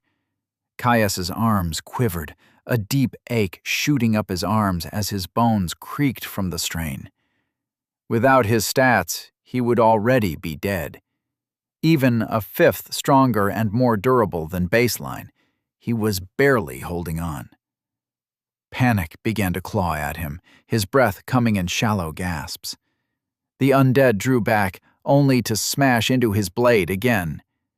Caius shook in his stance, knees nearly caving under the force of the blow. His eyes rolled in his sockets, closer to an animal's than a man's. He needed to do something, now. The club rose again, and Caius broke. Stepping back, the undead struck the ground with a small explosion of dirt before whipping its weapon towards Caius once more. He just barely managed to parry it. His thoughts turned to Hastur, to his father. A memory flashed through his mind. He sat at the edge of a clearing, hot blood spewing down his face and staining his naked chest red, his practice blade lying in the dirt somewhere behind him. Hastur stood over him with a hand outstretched, its knuckles bloodied. He held his own blade in his dominant hand. Dark hair with soft curls failed to cover his father's kind green eyes, smile lines standing out on the prolonged youth of his face. With a lurch, he was pulled to his feet. "Remember, son, we are not just swordsmen." Caius panted, squaring his shoulders. The undead, soundless as always, brought its club down in another heavy blow. With a sharp cry, Caius brought his blade to meet it, binding it once more. The impact shook him to his bones. Before his foe could leverage its strength, Caius pivoted his blade, turning his block into a parry. The undead, suddenly faced with a lack of resistance, swung its club away. Utilizing the momentum of the exchange, Caius spun. His leg flicked out into a scything kick. The heel of his boot impacted the undead's helmet with a clang. It stumbled, suddenly off balance. Caius planted his feet. Pulling his sword in tight to his chest, he shifted his weight onto his back foot. He lashed out with his leading leg into a push kick that unbalanced the militiaman. The undead fell, helmet clanging loudly on a stray flagstone. Lunging forwards, breath and spittle flew out from between his painfully clenched teeth. His gloved hand slid up the blade of his sword, grabbing in a firm half-sword stance. Caius dove onto the decrepit body of his foe. It grabbed its club with both hands, pushing the weapon up to meet him. The bar of reinforced wood took him in the ribs. Pain flared through his sternum, a sharp crack emanating his just barely healed ribs. Still weak from the punch he had taken earlier, Caius coughed, watching a fine spray of red coat the undead's wretched face. He didn't falter. Caius tossed his sword to the side, too unwieldy in quarters this close. He ripped his hunting knife free of his belt, aligning its point with the eye of the undead. Even now, trapped by leverage and the full weight on his body, it tried to snap at him, rabid in its desire to end him. The point of his knife came down, brackish sludge erupting from its ruined eye. He felt the slight resistance of its socket, a cry of rage, a shift of his body weight. It was done. The undead fell blessedly limp. Ding! Level 18. Wretched militia captain slain. Caius rolled off the captain's body, bonelessly falling on his back as his chest heaved. Knife left standing proud in the undead's socket. He winced as each breath caused the edges of his twice-cracked ribs to grate against each other. Ding! Physical conditioning has reached level 14. Ding! Warforged has reached level 18. Caius couldn't help it. He laughed, pain or no. There was something so singular about staring death in the face, succeeding, and being rewarded for it. It was the sweetest ambrosia, and the most decadent nectar. You were right, Father, as always. He smiled as we watched the softly glowing moss throw shifting shadows on the cavern's ceiling. I'll be out as soon as I can, and then I'm coming for you. Chapter 7. Base camp tile territory available. You need to make a plan, he thought to himself. If he was going to do this, he needed to be strict. Strict and smart.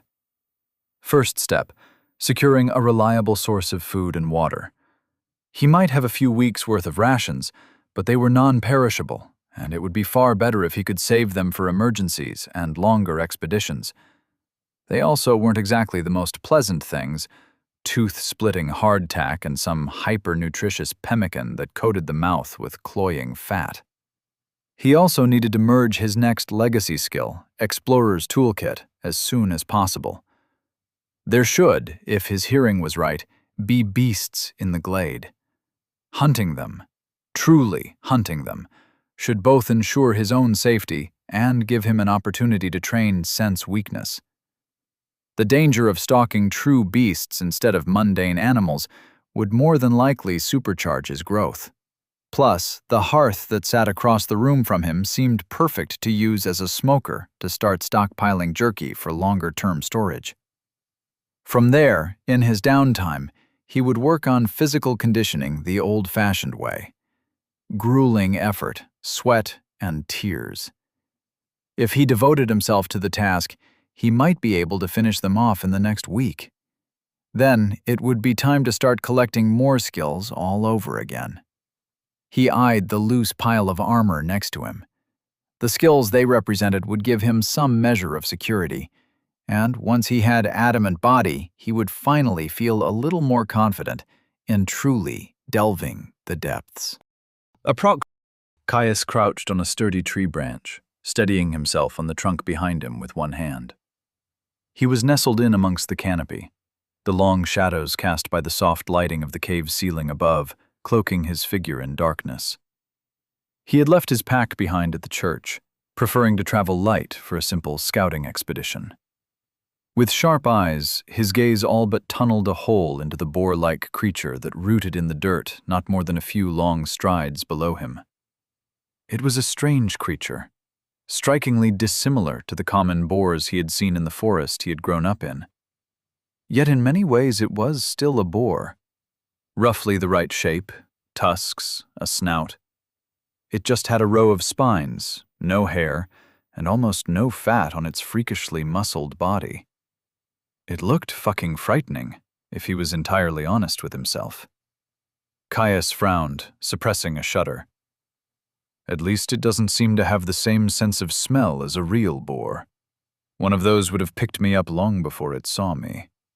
His eyes roamed over the creature, its rippling musculature and thin skin hiding little from him. There, just above and slightly behind its shoulder, in between a gap in its ribs.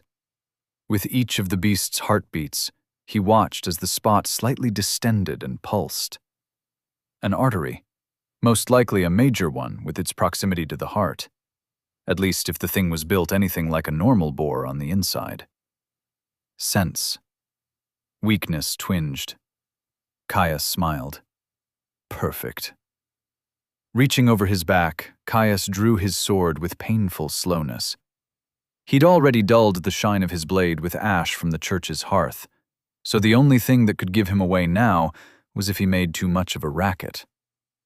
The beast below dug its tusks into the ground surrounding the roots of the tree, flinging a soft shower of dirt into the air. Evidently, it had found something worth eating, as it lowered its head and began to snuffle, all the while unaware of the predator that stalked it from above. Sword in hand, he let go of the tree trunk behind him. Tension in his core and powerful legs kept him steady. His vision narrowed to a point. He could almost hear the thump of the creature's heart. The soft background sounds of the glade faded from his perception, the point of his sword leveling at the spot that pulsed. He leapt. As the ground rushed up to meet him, his stomach dropped away. What if he missed? Sprained his ankle and found himself sprawling in front of some hell pig that would no doubt gore him at the first opportunity. His sword pierced the thumping gap in the boar's ribs, passing cleanly through its chest before lodging itself deeply into a tree root below the beast. A sharp jolt shot through his legs as he landed. Caius dropped into a backwards roll to disperse his momentum, coming up in a crouch with his hunting knife drawn in a smooth, flowing motion. Tense, ready to act at the slightest movement. The boar surged. At the sudden pain of being run through like a copper-piece skewer, the boar launched into a frenzy.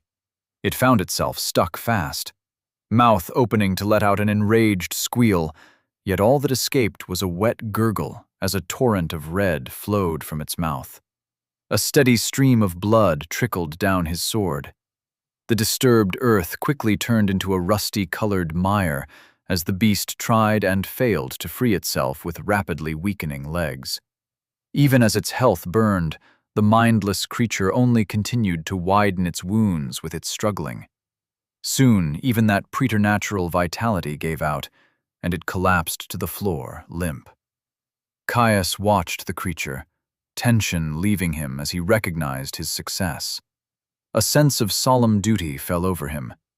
He had been hunting with his father as long as he could remember, and he knew that no good hunter left a creature in pain longer than was necessary, even if his quarry was a depth-spawned beast. He approached swiftly, a firm grip on his knife.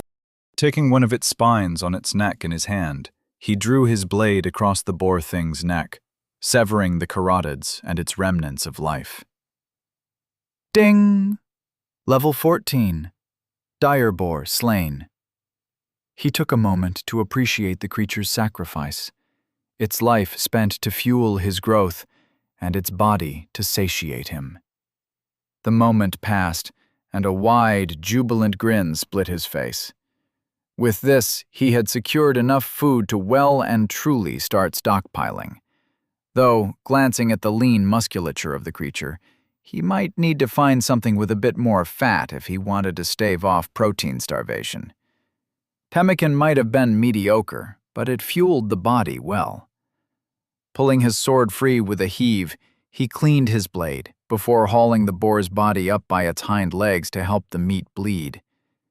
After a few limb-burning minutes, Caius gutted the carcass before hauling it onto his shoulders and setting off for home. After all, he didn't want to stick around to wait for something else to come and investigate all the blood. Caius tended to a small, but very smoky, flame at the base of the hearth. Luckily for him, whatever real-world place the church had been modeled after had had a massive grill spanning the upper third of the open hearth. He had already butchered the boar on the altar, it being the most convenient place to do so. The meat was as lean as he suspected it would have been, but in some ways that made for easier preservation. His fire started nicely. He quickly moved over to the altar and began hanging slices of meat off the rails in the grill, securing them in place with whittled wooden skewers. In time, he would have himself some jerky. It wouldn't last anywhere near as long as it would have if he had enough salt available to properly preserve it, but it should still last several weeks before going bad. As long as he kept it dry, that is. Neither of his remaining skills really required him to actively hunt down opponents to progress, so unless he was ambushed or ran into undead, he would need to be careful to avoid scouring this glade of its denizens. Large the glade may have been, it was still a creation of the depths, and as such, only a facsimile of an ecosystem. Once he had hunted the creatures it contained to the last, that was it. No more food. Caius nodded to himself in satisfaction as he secured the last strip. In a few hours, this batch would be preserved enough for him to switch it out for the next one. Moving over to his bag, he quickly untied his lightweight camping pan from where it was secured its front. The creature might have been lean, but it still had some fat. Most of it layered in its belly meat. He'd saved that for himself. After one of the most eventful days of his life, he was due for a hot meal. Besides, if he cooked it right, he should be able to render out some of the fat and save it in one of his spare containers. If he pounded out some of his jerky, he might be able to make some pemmican after all. Nestling his pan at the edge of the hearth's lightly smoldering coals, Caius waited for the pan to preheat before throwing on the slab of belly. A soft sizzle entered the room, and Caius couldn't help but close his eyes and salivate as the scent of cooking pork wafted over him. He needed to refuel. After that, it was time for some hard training. He was determined to finish off physical conditioning as fast as he could. Chapter 8. Lightweight. Clee taken over by the burning itch of regeneration, still he strained upwards. Again. Again. Again. His legs refused, one shaking knee buckling inwards as his legs totally gave out. His mind blanked, his narrow cone of vision and the ringing in his ears subsuming all of senses for just a moment. The stone slipped from his limp hands. The jarring impact of hitting the cold stone floor brought him back, as did the crunching sensation and blaring pain as the rock landed squarely on his right foot. "Fuck!" Caius swore, pushing himself upright as fast as possible to roll the stone off. "Ding! Strength has reached level 20. Ding! Physical conditioning has reached level 15. Physical conditioning, level 15. Uncommon. The thumping of a heart that outruns a predator. Blood fueling muscles that burn with the savage delight of the hunt. Lungs that bellow, gaseous transfusion bringing necessary vitality. Life. It lives and dies on the basis of exertion. Each level slightly increases peak physical fitness. Each level slightly decreases the deleterious effects of exertion. Even clutching his stinging foot, Caius couldn't help but let out a loud laugh. He had done it. The unthinkable. 2 levels in the same skill and a stat point in the same day. His breath still heaving, Caius grabbed his water skin and drained it to the last with great, greedy gulps. The cool water, faintly tasting of must and leather, soothing his parched throat.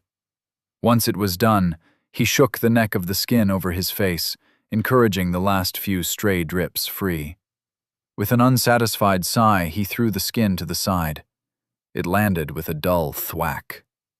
"Well, now that that's done, I guess it's time to find a water source." He winced as he shifted his leg, wounded foot and thrashed muscles complaining loudly. "Maybe once I've recovered." Caius then eyed the slowly smoking hearth, and the nearly complete batch of jerky hanging above it. "And maybe once I've tended to the fire and put on some more meat. Wouldn't want to risk it going bad, after all." He flopped onto his back, the cold support of the stone ground feeling like a prized feathered mattress to his overworked body. Ding! Physical conditioning has reached level 20. Caius lay on the floor, his naked chest heaving. Each ragged gasp he made scraped uncomfortably against his bone-dry throat. 2 days. 2 bloody-minded, grueling days.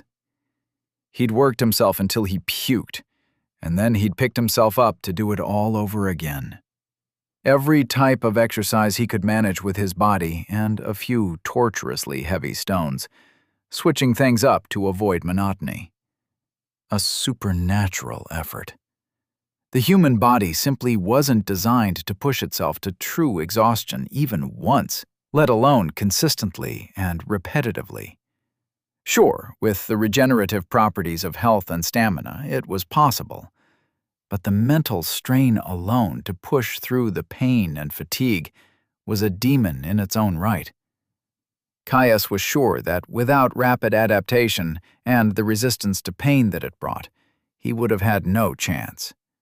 Certainly, the pain had been enough to push that skill up a level as well. Even then, even with his Herculean effort, it should have been impossible. Caius frowned. People just don't gain 5 levels in one skill and 1 in another in 2 days. I've pushed myself to the brink for years, and it still would have been tight to keep the pace of a skill level a day that I need to fully cap myself before class selection. Father mentioned that classes increase skill leveling speed, somehow, but I don't have one. It can't be the combat multiplier either. He thought. It was a conundrum, a question with an answer he had no way of discovering. Caius sat up, reaching for one of his spare shirts to mop the sweat off his face and body. In the end, it didn't really matter. Whatever the cause of his increased growth, it was something that could only be beneficial for him. Besides, if this was something that happened across the depths as a whole, it would be something that was widely known, especially amongst the large community of risk-takers that plumbed its expanse. Whatever it was, his father must have kept it from him for a reason. Honestly, it wasn't even too hard to guess at. If it was a depths-wide effect, which he couldn't be sure of, he completely understood why the information was withheld from him. He would even understand if it was some greater taboo to share with people before they had a class. He had been brash at times when he was younger. The process of planning a full stack of general skills, acquiring them, and then leveling both them and your stats was an incredibly grueling process in the 5 years between matriculation and class selection. In many ways, it was far worse for those with legacy skills, and according to his father, most people with means had at least some access to an incredibly limited selection that were more widely known. He himself would be making use of a few of those. The fact he had a complete set of legacy skills was incredibly lucky, not just because of the sheer bloody rarity and power of it, but because, as a full build, it was an incredibly wide and flexible base. Not so specialized he was locked into anything, and not so disparate that he felt like he had a single tool from 10 different professions. It meant his path to classing up was relatively laid out, and he really only had to think about his final skill and the spellcasting experimentation he would have to do later. Even with all that, and a consummate prodigy of a father as a round-the-clock trainer, he had often felt like he was floundering when he was younger, that he wouldn't make it in time. If he'd known that he could accelerate it all, even if it meant he would be in immense danger, he couldn't lie and pretend he wouldn't have been tempted.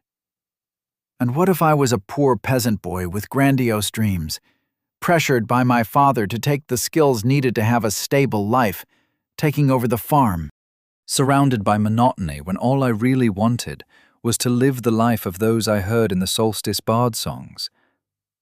Yeah, I can see why this would be kept secret. Overconfident young men and women would inadvertently kill themselves in droves. He thought. Caius pulled himself up, lurching with a wry smile as his overworked legs made their protest known by buckling slightly at the knee. Groaning in discomfort, he forced himself through a series of gentle stretches. He knew that recovering his stamina would fully do away with his state of weakness, but as an unclassed, his regeneration was painfully slow. He may as well make himself a little more comfortable while he waited. After that, he would set off. He was overdue for a full scouting of the glade. With luck, he might find himself some more undead. Sense weakness was getting close to its cap, after all. Caius moved through the trees with a surety and confidence born from a lifetime in the forest. His senses were fully in tune with the environment around him as an unexplainable breeze rustled through the canopy overhead. Without conscious thought, he tuned the noise out, vigilant for any sign of beast or undead. In some ways, it was far easier to do so than it had been in his forest home.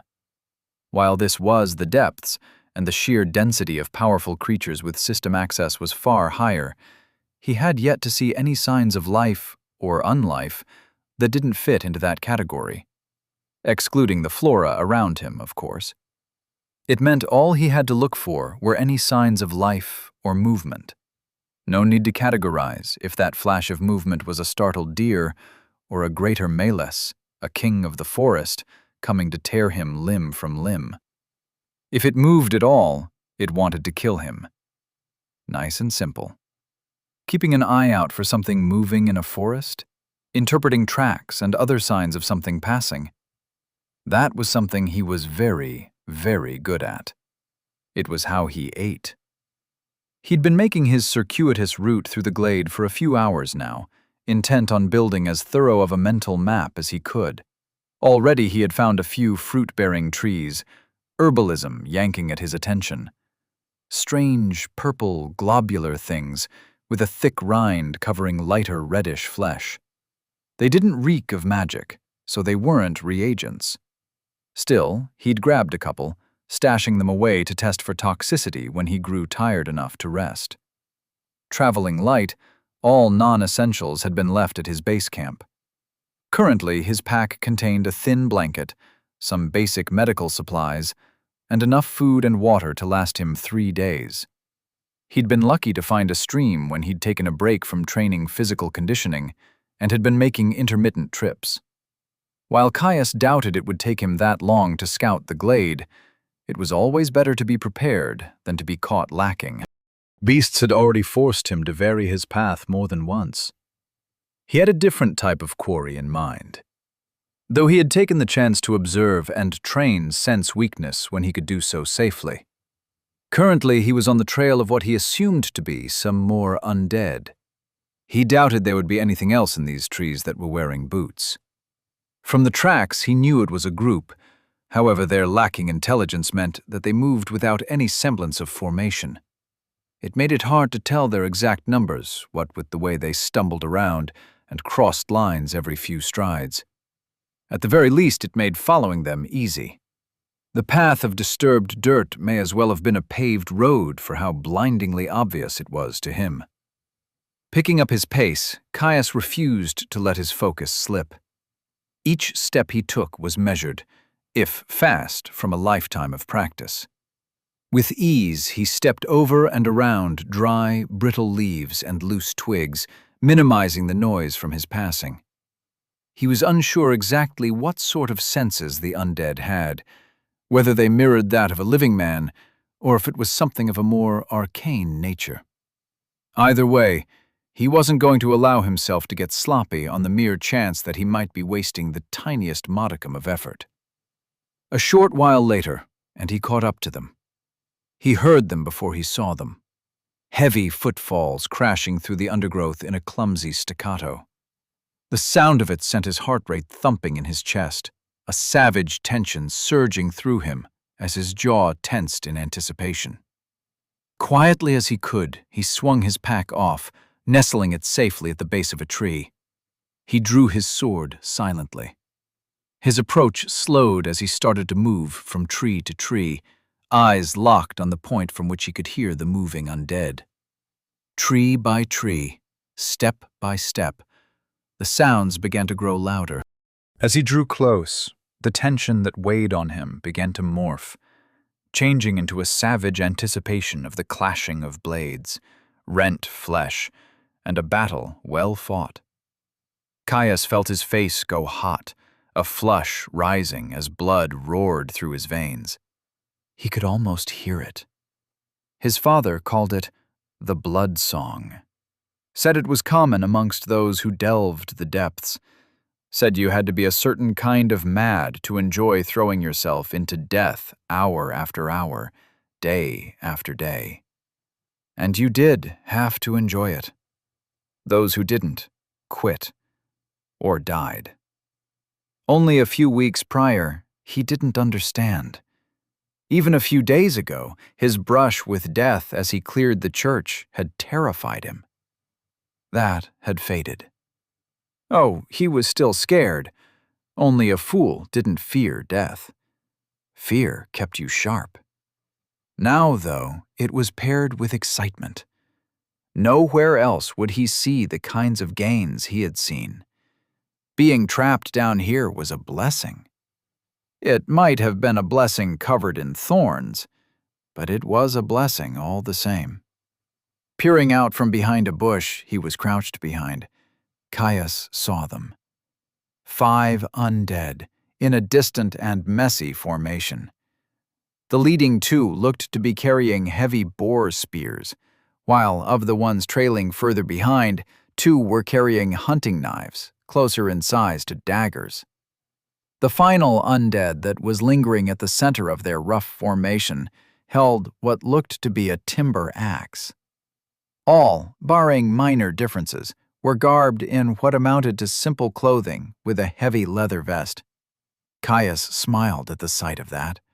Ratty leather would do little to stop his honed blade from cleaving through them. Still, flimsy armor and poor quality hunting instruments or no, the undead were still a threat. They were ungainly, but he knew from his previous fight that they were front-loaded with strength. A good blow could easily shatter an arm, leaving him at a severe disadvantage at best. He would have to leverage speed and flexibility to outmaneuver them, especially since this time there wouldn't be a convenient natural choke point. Though he should be able to use some of the dense underbrush to hamper them, but it would affect him too, with the length of his sword. Taking out the knife wielders as fast as possible should minimize their advantage on that front, though. Caius set his eyes on the rearmost undead, one of his first targets, still brainlessly wandering forwards. Taking a sharp breath to steady any lingering nerves, he ignored the way his tongue stuck to the roof of his bone-dry mouth, choosing instead to lean into the blood song that bubbled away beneath the surface. With silent steps, Caius moved past the bush he had been hiding behind, his pace accelerating as fast as he could still remain silent. He brought his sword up into an inside guard, pommel pulled into his armpit as he pointed it directly towards the walking corpse he had set his eyes on. The ground flew beneath him, Caius quickly closing the gap. Soon he could make out the thin, limp hair that dotted the undead's withered scalp. With each step, it let out a dry, rasping gasp, forced to make a mockery of even the most basic of life's functions. Somehow, some way, it sensed him, tensing once he was within a few scant, long strides of its back. It stopped, beginning to turn as it let out a rattling gasp, a facsimile of a mind knowing that it should call out to its compatriots, but its expired flesh was unable to act on the half-remembered instincts. The other undead continued on, unnoticing. It made an about-face, Caius locking gaze with its glassy and soulless eyes. It was too slow to do anything other than that. From his inside guard, Caius's sword spun over his head, pivoting his lower body with the motion as he brought his sword down into an overhead swing. Magically honed steel cleaved through its brittle skull with a subtle crunch. Black blood and stinking gray matter coated his blade. Ding! Level 13, Undead Huntsman slain. He pulled his sword free, lurching into another run as he advanced on the next undead that held a knife. It was less than 10 long strides away, the gap closing fast. Behind him, the slain body of the first undead hit the ground with the sharp crack of a splintering twig. Caius winced at the sound. Almost as one, the remaining group stopped dead, slowly turning to investigate the sound. The remaining knife wielder saw him, a soft rattle of a war cry leaving its shrunken lips. It stepped towards him with its hunting knife held high. Caius didn't stop. It swung. He planted one foot solidly into the loamy soil, bringing himself up short. A sharp jolt of force shot up his leg, but the slight pain was quickly forgotten as the undead's blade sailed past his chest in a narrow miss. The failed swing left it wide open. Caius didn't hesitate. He speared it through the nose, a cold spray of jellified fluid catching him in the face. Ding! Level 13, Undead Huntsman slain. The heat of battle washed over him, a manic grin growing on his face as blood boiled in his veins. Spinning on his lead foot, Caius pivoted to face the rest of the undead. Slack-jawed and expressionless, they had wasted no time thinking on the death of their allies. No moments of panic or shock slowed their responses. They simply advanced on him, led by the one wielding an axe. Caius flicked his sword, rotten brain matter splattering onto a stray pile of leaf litter. The two undead holding boar spears had their points leveled at his chest, slowly advancing. The axe wielder had no such compunctions, working itself up into a stiff-legged run. Caius settled into his stance, happy to let the undead build some distance from its allies. It reached him with the fury of a runaway bull, swinging its axe in a savage horizontal swipe. Caius simply stepped back, letting the axe sail past him harmlessly. The momentum of the blow briefly pulled the undead off balance before it righted itself and quickly lashed out with an overhead. Caius parried the blow, a flick of his sword pulling the axe of center. A swift riposte cut a furrow through its chest. They were so clumsy. Caius struck for the head, eager to finish the fight quickly. The undead just barely managed to bring its axe up to block, its infernal might stopping his blow cold. Shoving back against his guard, it broke the bind, shifting its hands to bring its axe down in a short chop. Openings screamed to him. Strength, and a certain awkward speed it might have, but without control, without technique, it was useless. With a flick of his wrists, Caius brought his blade back around, binding the axe once more. A slight turn of the blade and a forward push, and he slipped through the undead's guard, impaling its head on his blade. Ding! Level 14. Undead Logger slain. Ding! Sense. Weakness has reached level 18. The corpse dropped like a puppet with its string cut. Caius's chest rose with each deep inhale, the exertion of battle impossible to avoid. Still, the burn in his muscles felt good.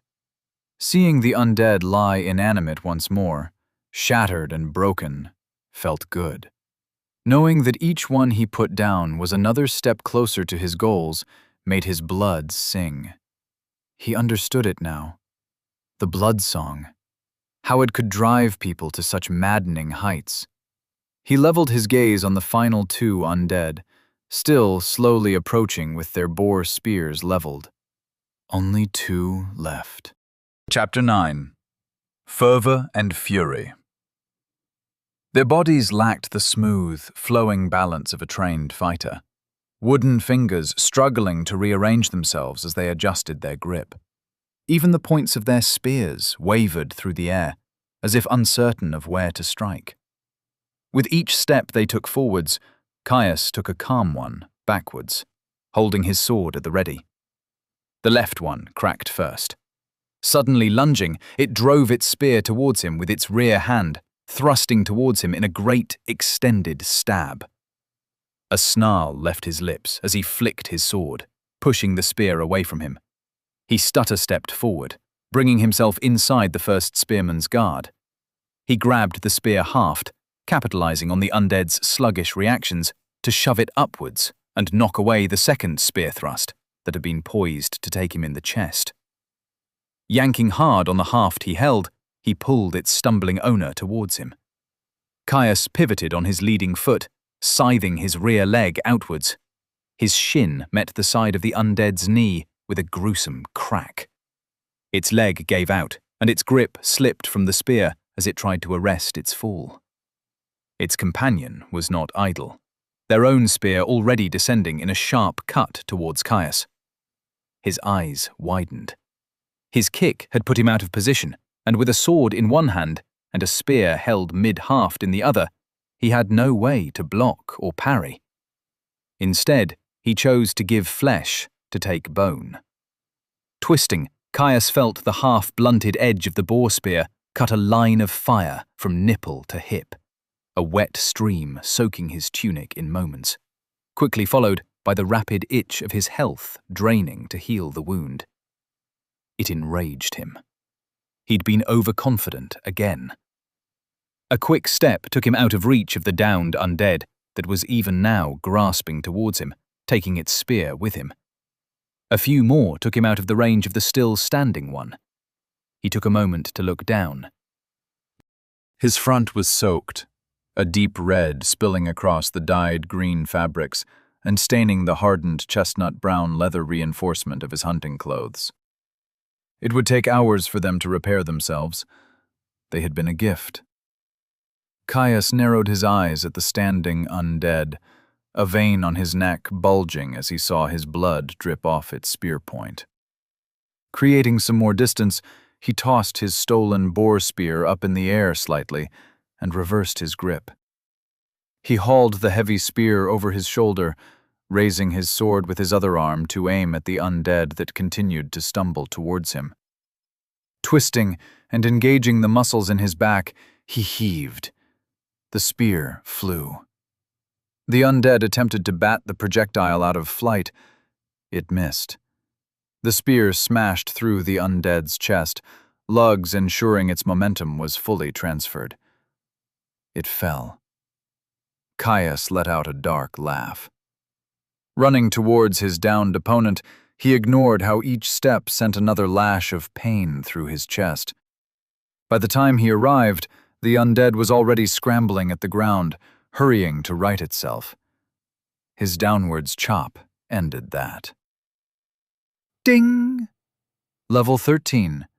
Undead Huntsman slain. He turned to the remaining undead, advancing towards it. It was actively clawing at the ground, dragging its way towards him. Its empty expression infuriated him. The way its slack mouth revealed rotten nubs of teeth and a shriveled tongue. Its empty eyes betraying a total lack of thought, even of those primal functions such as hunger or rage.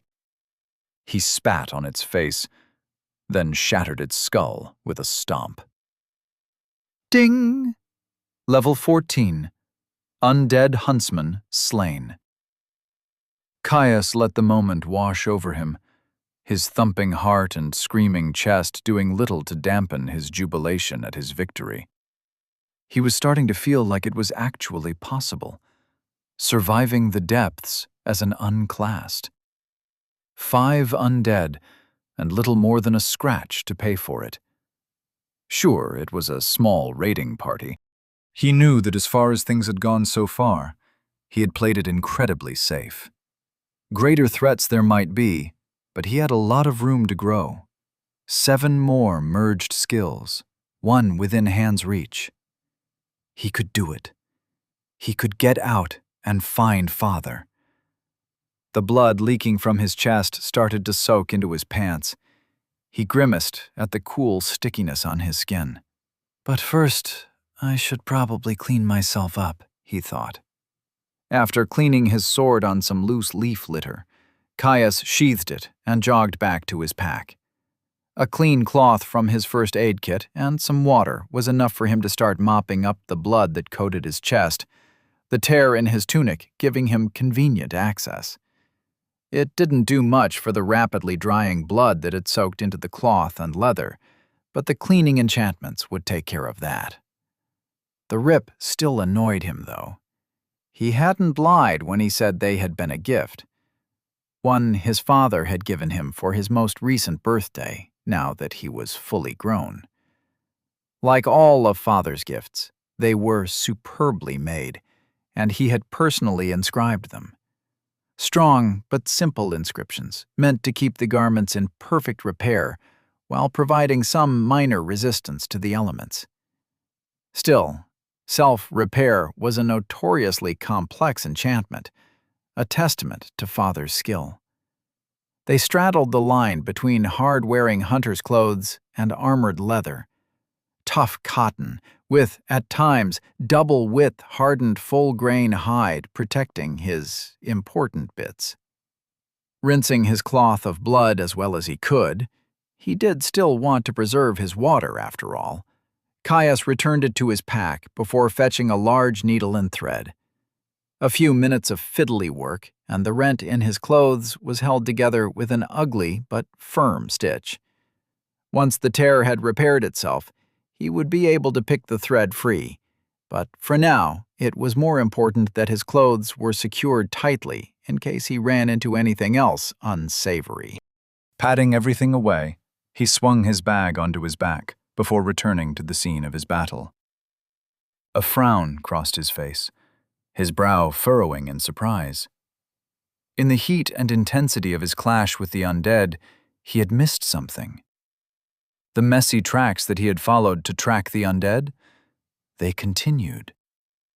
That's interesting. His eyes flicked to his resources. Resources. Health, 139 over 200, 2 per minute. Stamina, 174 over 200, 2 per minute. Mana, 120 over 120, 2 per minute. His health was still slowly dropping, but it was quickly leveling out as the cut on his torso finished healing. Half an hour to top himself off. Not bad.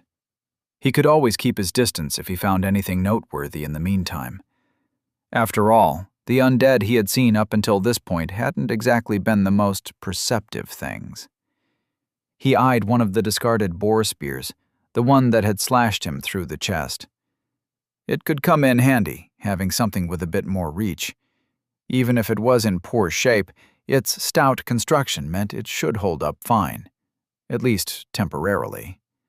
The fact that it wasn't covered in undead viscera like the one he had planted in its owner's chest helped too. New spear in hand, he set off, following the trail. It ended up being much longer than Caius had anticipated. Luckily, his new armament acted as a half-decent walking stick, even if it was a little cumbersome. Now Caius watched the looming cavern wall draw closer and closer. Wherever the tracks led, it seemed to be positioned at the base of the cavern wall. As he continued on, he was relatively surprised to find that the tree growth failed to thin out. The portion of the cavern that he had originally entered had been relatively sparsely populated by plant life. Still, enough to qualify as a sort of forest, but the trees were spaced wide apart.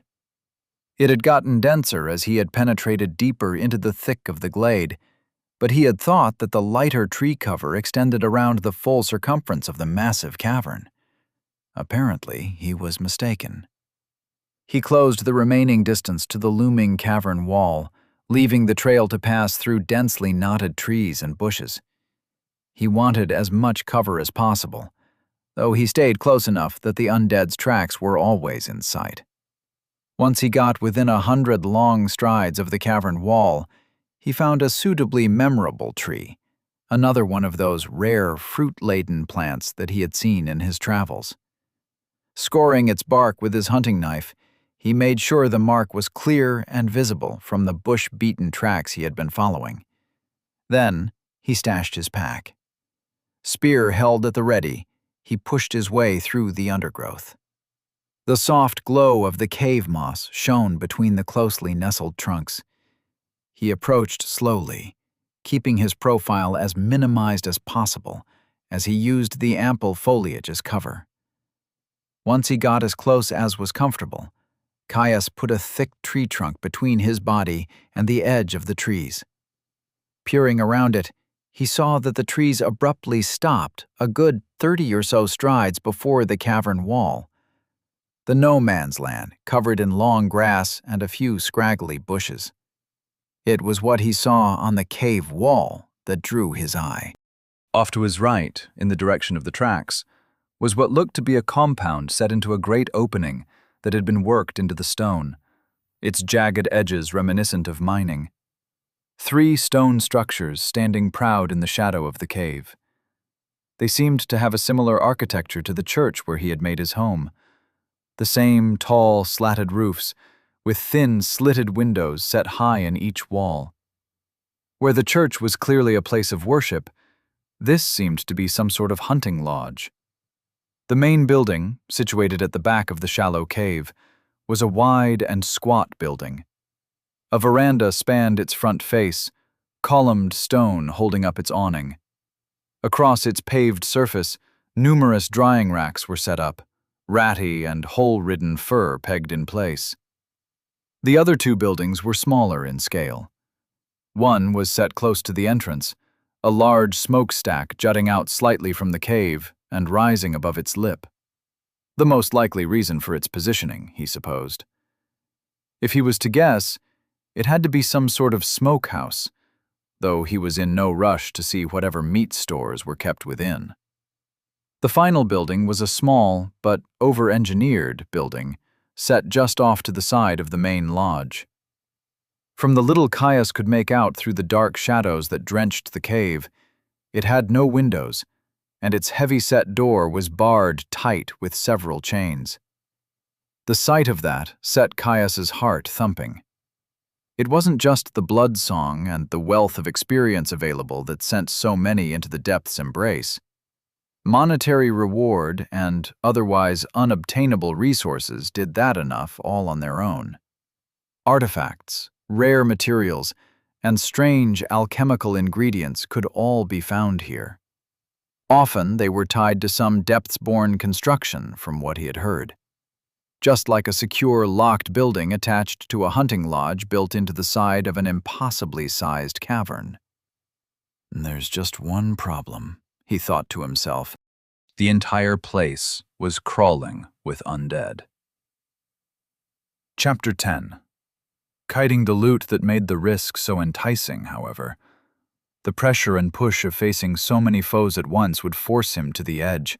He would have to capitalize on every single mistake the undead made. The urge to merge his next legacy skill had been a constant buzz in the back of his mind. Every one he completed would make him just a little safer, give him another powerful tool to work with as he tried to survive in an environment he had no right to be in. The battle ahead was sure to level Scent's weakness, in all likelihood more than once. He needed that.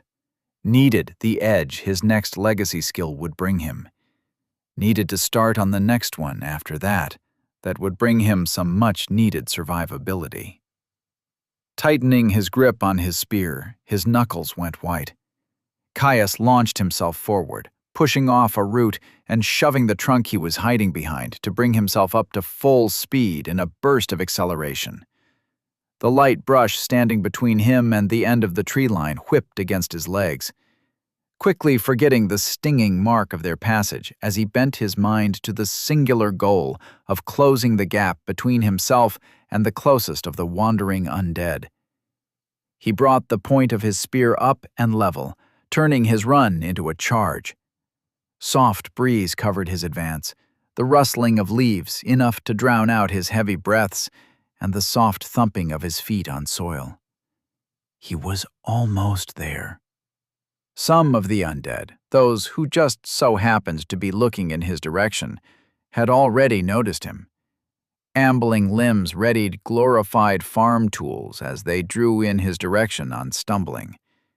His target did not move, too dim-witted to experience even vague curiosity at what had riled up its fellows. Caius grinned, surging blood making his face grow hot. The point of his spear rammed into the back of its head with the force of a charging bear, driving deep into its liquefied brain. Black blood sprayed out as the undead was flung forwards from the force of the collision. The machete it held in its hand tumbled to the ground. Ding! Level 12, Undead Scout slain. Vibration shot through his spear and into his arms, stinging the palms of his hands. He was forced to plant his feet, sliding in the soft earth to arrest his charge. Ripping his spear free from the body of the dead scout, he turned to face the rest of the undead, now well aware of his presence. In an instant, he assessed their composition. They were still spread out, those first few who had seen him, only now just beginning to cross the courtyard between the lodge's buildings. He still had time. Unfortunately, whatever mindlessness impeded the undead's senses and cooperative abilities also seemed to make them impervious to surprise. They all just seemed to notice he was there and then got ready to gut him where he stood without taking any time to think about it. The closest to him was a trio who had been standing in the shadow of the smokehouse. One with a spear, one with a hatchet, and another with a knife. Caius was already moving, a burn settling into his legs as he launched off in a new direction. The spear wielder tried to ward him off, waving its duplicate of his own weapon at him. He feinted a lunge, smiling as it reacted with a clumsy stab. Lashing out with his spear, he batted away the threatening point of the weapon. Committing to his riposte, his spear point sank into the undead's shoulder with a sickening crunch. It tried to bring its spear around for a slash, but its shattered joint inhibited its motion, achieving nothing better than a slow, shaky slide. Caius pulled his spear free from the joint and pivoted on his front foot, stabbing out to catch the nearby undead knife wielder full in the chest, utilizing the lugs at the base of his spear point to shove it backwards. Black blood sprayed from its chest as Caius ripped his weapon free from the second undead. He whipped his spear back around to his first target, the leaf-like blade tearing a path through the spear wielder's quad. It collapsed onto one knee. While the knife-holding undead was scrambling its way up from the ground, the last of the immediate undead charged at Caius. Happily kicking over its ally that struggled to rise with a partially severed leg, he stabbed its face. It parried, pushing his spear point down with a savage chop of its hatchet. Moving with the strike instead of contesting it, Caius stabbed the undead in the hip. Reverberations resonated up his spear's haft as its point ground along bone, making a mess of the joint. After he ripped his blade free, it took a slow, haltering step forwards on its injured leg. Satisfied the wound had hampered it enough, Caius lunged towards the one with the knife, who had almost fully recovered from their fall. Organ damage or no, the blow to its chest hadn't done much to slow it down. His spear point punching through its undefended face solved that. Ding! Level 14, Undead Huntsman slain. The initial pack dead or disabled, Caius looked up to survey the rest of the lodge. The front-runners of the remaining 11 were getting uncomfortably close, with the rest not far behind. He decided to fall back, unwilling to tangle with such a large group while leaving even crippled allies at his undefended back. A few quick stabs left deep cuts on the remaining standing undead, nicking the muscle of its arms and hampering its movement. He would have liked to drop it where it stood, but it would take time to work his way through its guard. Caius jogged backwards, parallel to the cavern wall. Neither of the two still living undead he had engaged were able to follow him, their damaged knee and hip hampering their movement. He looked past them, focusing on the mob that rapidly reached where he had just been standing, the shambling staccato of their feet striking a discordant note with the strong and even beat of his heart hammering in his chest. The leader of the pack held an axe. Taller than most, it struck an imposing figure. Caius no longer feared them, though. Any anticipation he held as he watched from the tree line was washed away by the roaring rhythm in his blood and the savage joy of combat. Caius had gotten their measure now. Disgusting creatures they might be, but no real threat. Too clumsy. Too many openings. The large undead reached him, a stumbling chop swinging wide and leaving it overextended with a simple backstep. Sense, weakness screamed at him. A smooth step forward, a simple thrust. Another spray of black blood, another body crumpling where it stood. Ding! Level 16, Undead Logger slain. His compatriots quickly followed, mobbing him. Wild, uncontrolled swings were avoided with tight and efficient movements.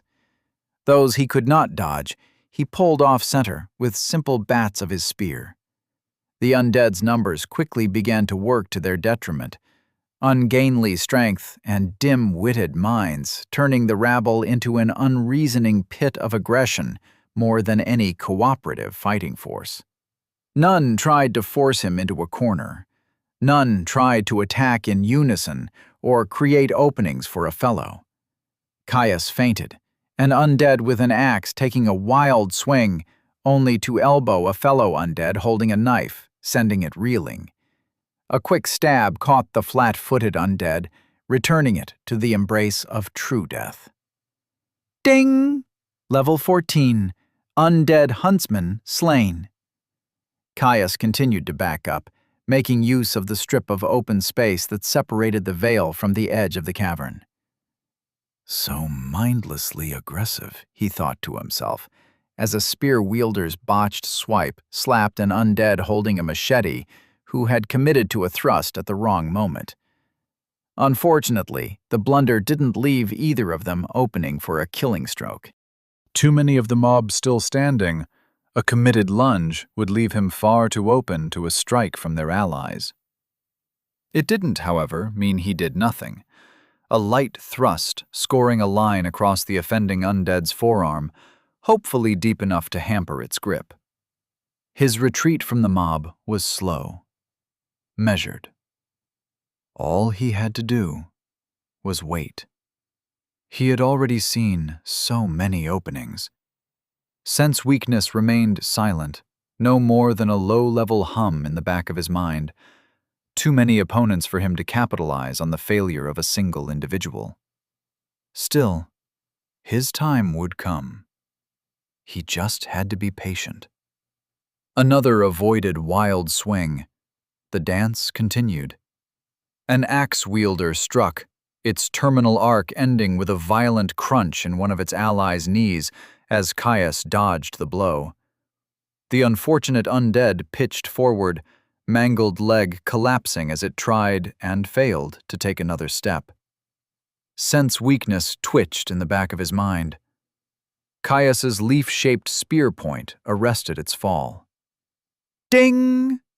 Level 16. Undead huntsman slain. He stepped back burning as he wrenched his spear free in order to keep pace with the thinning crowd. Looking to the tree line off to his right, he considered if it was worth it to dive into its embrace before deciding against it.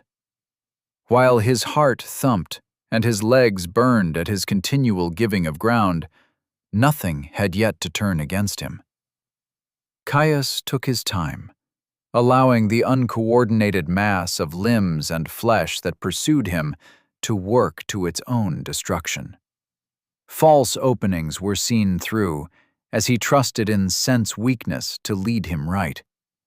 It wasn't perfect. He was sure if it was a higher level, it might have been able to direct him to capitalize on more delicate openings instead of only the most obvious. It was still enough to stop him falling into a trap. Steadily, he whittled away at the small horde of undead. A tangle of limbs here, a wild swing shoving another out of position there. At one point, one enterprising undead even managed to bury its hatchet in one of its compatriots' foreheads. It wasn't easy, not by a long shot. A quick glance at his resources showed his stamina was getting uncomfortably low, closing in on half full. His legs burned something else, unused as he was to an extended jog backwards while fending off infernal corpses. The scavenged spear was also looking worse for wear, its once stout haft ragged with chips and deep scratches from warding off blows. Finally, when there were only 3 left, he received the first of the notifications he had been waiting for. Ding! Sense. Weakness has reached level 19. Took long enough, he thought, as a grin split his sweat-streaked face. Chapter 11. Unpleasant Surprises. In an attempt to gut him where he stood, Caius pulled his haft in tight, and the undead's machete swung past, leaving it flat-footed. Experience and sense weakness drove him to action, a thrust puncturing deep into the underside of the undead's jaw and erupting from the crown of its head with a crunch of shattered bone. Ding! Level 15. Undead huntsman slain. Caius maintained his momentum, ripping his spear free to flow into a tight cut at the next closest undead. It brought its machete up in a block, catching the haft of his spear before it could cleave through its skull. Breaking the bind, he pulled back, then thrust with a rapid flurry of stabs, alternating between targets. The undead did their best to ward him off, but decrepit nervous systems hampered their attempts. One, looking almost frustrated, tried to physically chop through his haft. Caius grinned, stepping back to let the axe swing past and pull the undead off balance. The opening did not go unmissed. It fell with a weeping hole where its nose used to be. Ding! Level 16. Undead huntsman slain. Sweat stung as it streamed down Caius's face and into his eyes. Not for a moment did he consider taking a hand from his weapon to wipe his face, nor scrunching his eyes to clear the salty irritant. He was too honed in. There was only one left. One left. Caius let out a war cry, breaking the silence he had held since springing his ambush. The savage reverberations stabbed at his throat, heightening his aggression. He swept his spear up before slamming it down into the undead's guard. It stumbled at the sudden force, before rallying itself to jump toward him in mindless fury. Switching his grip, he momentarily held his spear like a quarterstaff, before slamming its butt into the undead's machete, knocking the weapon away. A reverse strike drove his spear point through the creature's neck, a torrent of black soaking its ratty leathers in moments. He carried through the strike with a push kick to the undead's chest, sending it sprawling prone. Caius planted his foot and smiled at the scrambling thing. 15 doesn't seem so bad anymore, he said, eyes cold despite his grin. He slammed his spear home, planting its leaf-bladed point in the monster's skull, and leaned his full body weight into the spear. Pulling it free, he walked away from the messy pile of blood and viscera before slouching over as he gasped. That had been rough, but so much fun. As the unnatural wind cooled the sweat on his brow, Caius looked at the destruction he had left in his wake. A line of black, evidence of the dozens of wounds he had inflicted on the mob.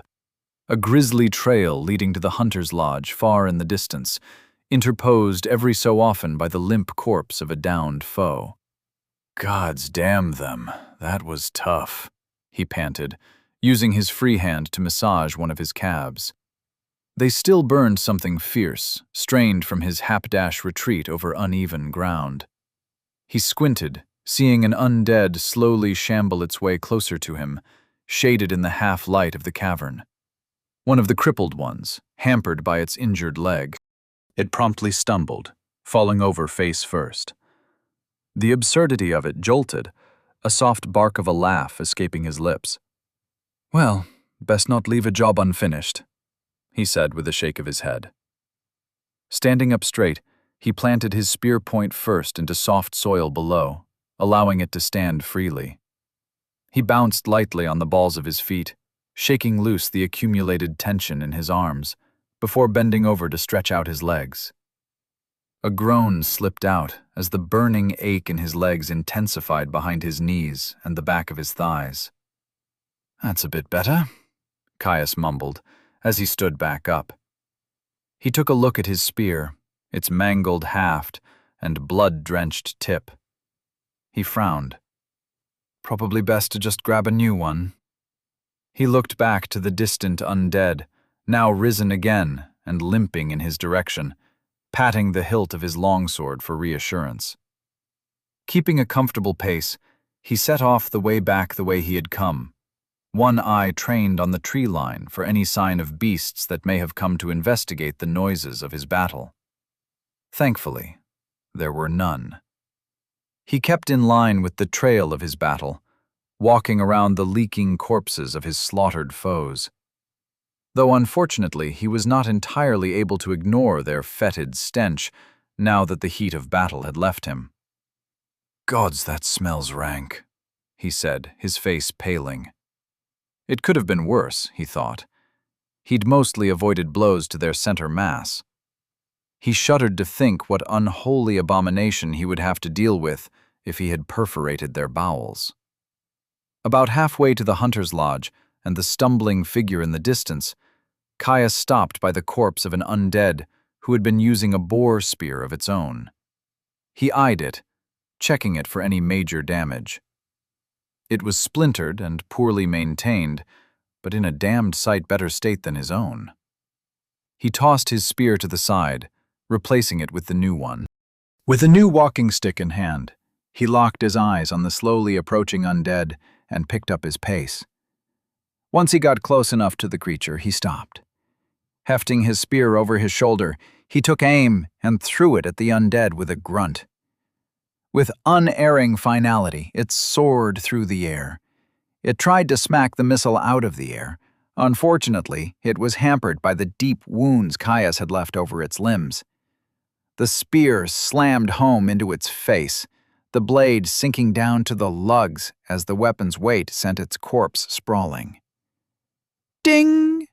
Level 15. Undead huntsman slain. Caius let out a hoot of success, pumping the air. Bullseye, he said with a grin. Reaching the corpse, he yanked his spear free. Only a short walk from the lodge that had been set into the cave, Caius could see the final undead struggling as it clawed its way across the ground, a shattered knee preventing it from rising. Pathetic things, aren't they? Caius said to himself, as he watched it haul itself across the dirt on one good arm. Finishing it off took even less effort than the walk over to it. Ding! Level 14. Undead huntsman slain. Pulling his spear free from its skull, Caius cleaned its point in the soft earth before looking over to the lodge's compound. It was entirely empty, draped in shadow by the stone hollow it had been built in. It was an eerie sight, one that heightened Caius's senses. Some primal insight that balked at the unmoving silence of the buildings. A flicker of intent brought up his resources. Resources. Health. 200 over 200. 2 per minute. Stamina. 64 over 200. 2 per minute. Mana. 120 over 120. 2 per minute. His eyes flicked back to the ominous buildings. Not a chance in the pit that I'm going in there without all my stamina. There's more of them inside, sure as a merchant's a swindler. Oh, sure, the temptation was there. To kick the door in with a wild yell, engaging whatever he found in a brawl. Relying on his strength of arm and his skill with the blade to see him through the day. But he would have to be a massive idiot to do that. There could be anything inside those buildings. Another handful of undead?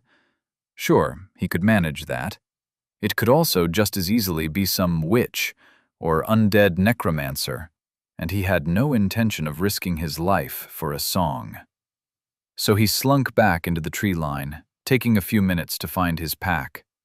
After digging through it to secure a water skin and a handful of too smoky jerky, he returned to the tree he had first inspected the lodge from. He rested his back against the trunk, yanking at his tough strip of dried meat with clenched teeth. It really needed some salt, the muted, ashy taste pulling all the moisture from his mouth. He kept his eyes on the lodge, ears tuned in to catch anything that might be approaching from within the forest. With a stout tree at his back, he wasn't too worried, but it always paid to be careful. Caius exited the trees, his stamina back to full after waiting for just over an hour. Spear in hand and sword on his hip, he made his way towards the lodge compound. His first target was the smokehouse. His reasoning was simple. It was a hell of a lot smaller than the lodge itself, which meant if it was full of undead, it would most likely have less of them. The squat stone building seemed to loom over him, its tall chimney rising up just higher than the lip of the shallow cave that the compound was built into. He tried to peer through its thin, slitted windows, but they were too high up for him to get a good look. Plus, it looked pretty dark in there. Circling the building, he found a door facing towards the center of the compound. It was as stout and imposing as the building itself, built of rough-hewn planks reinforced with iron, a simple wooden gravity latch holding it shut.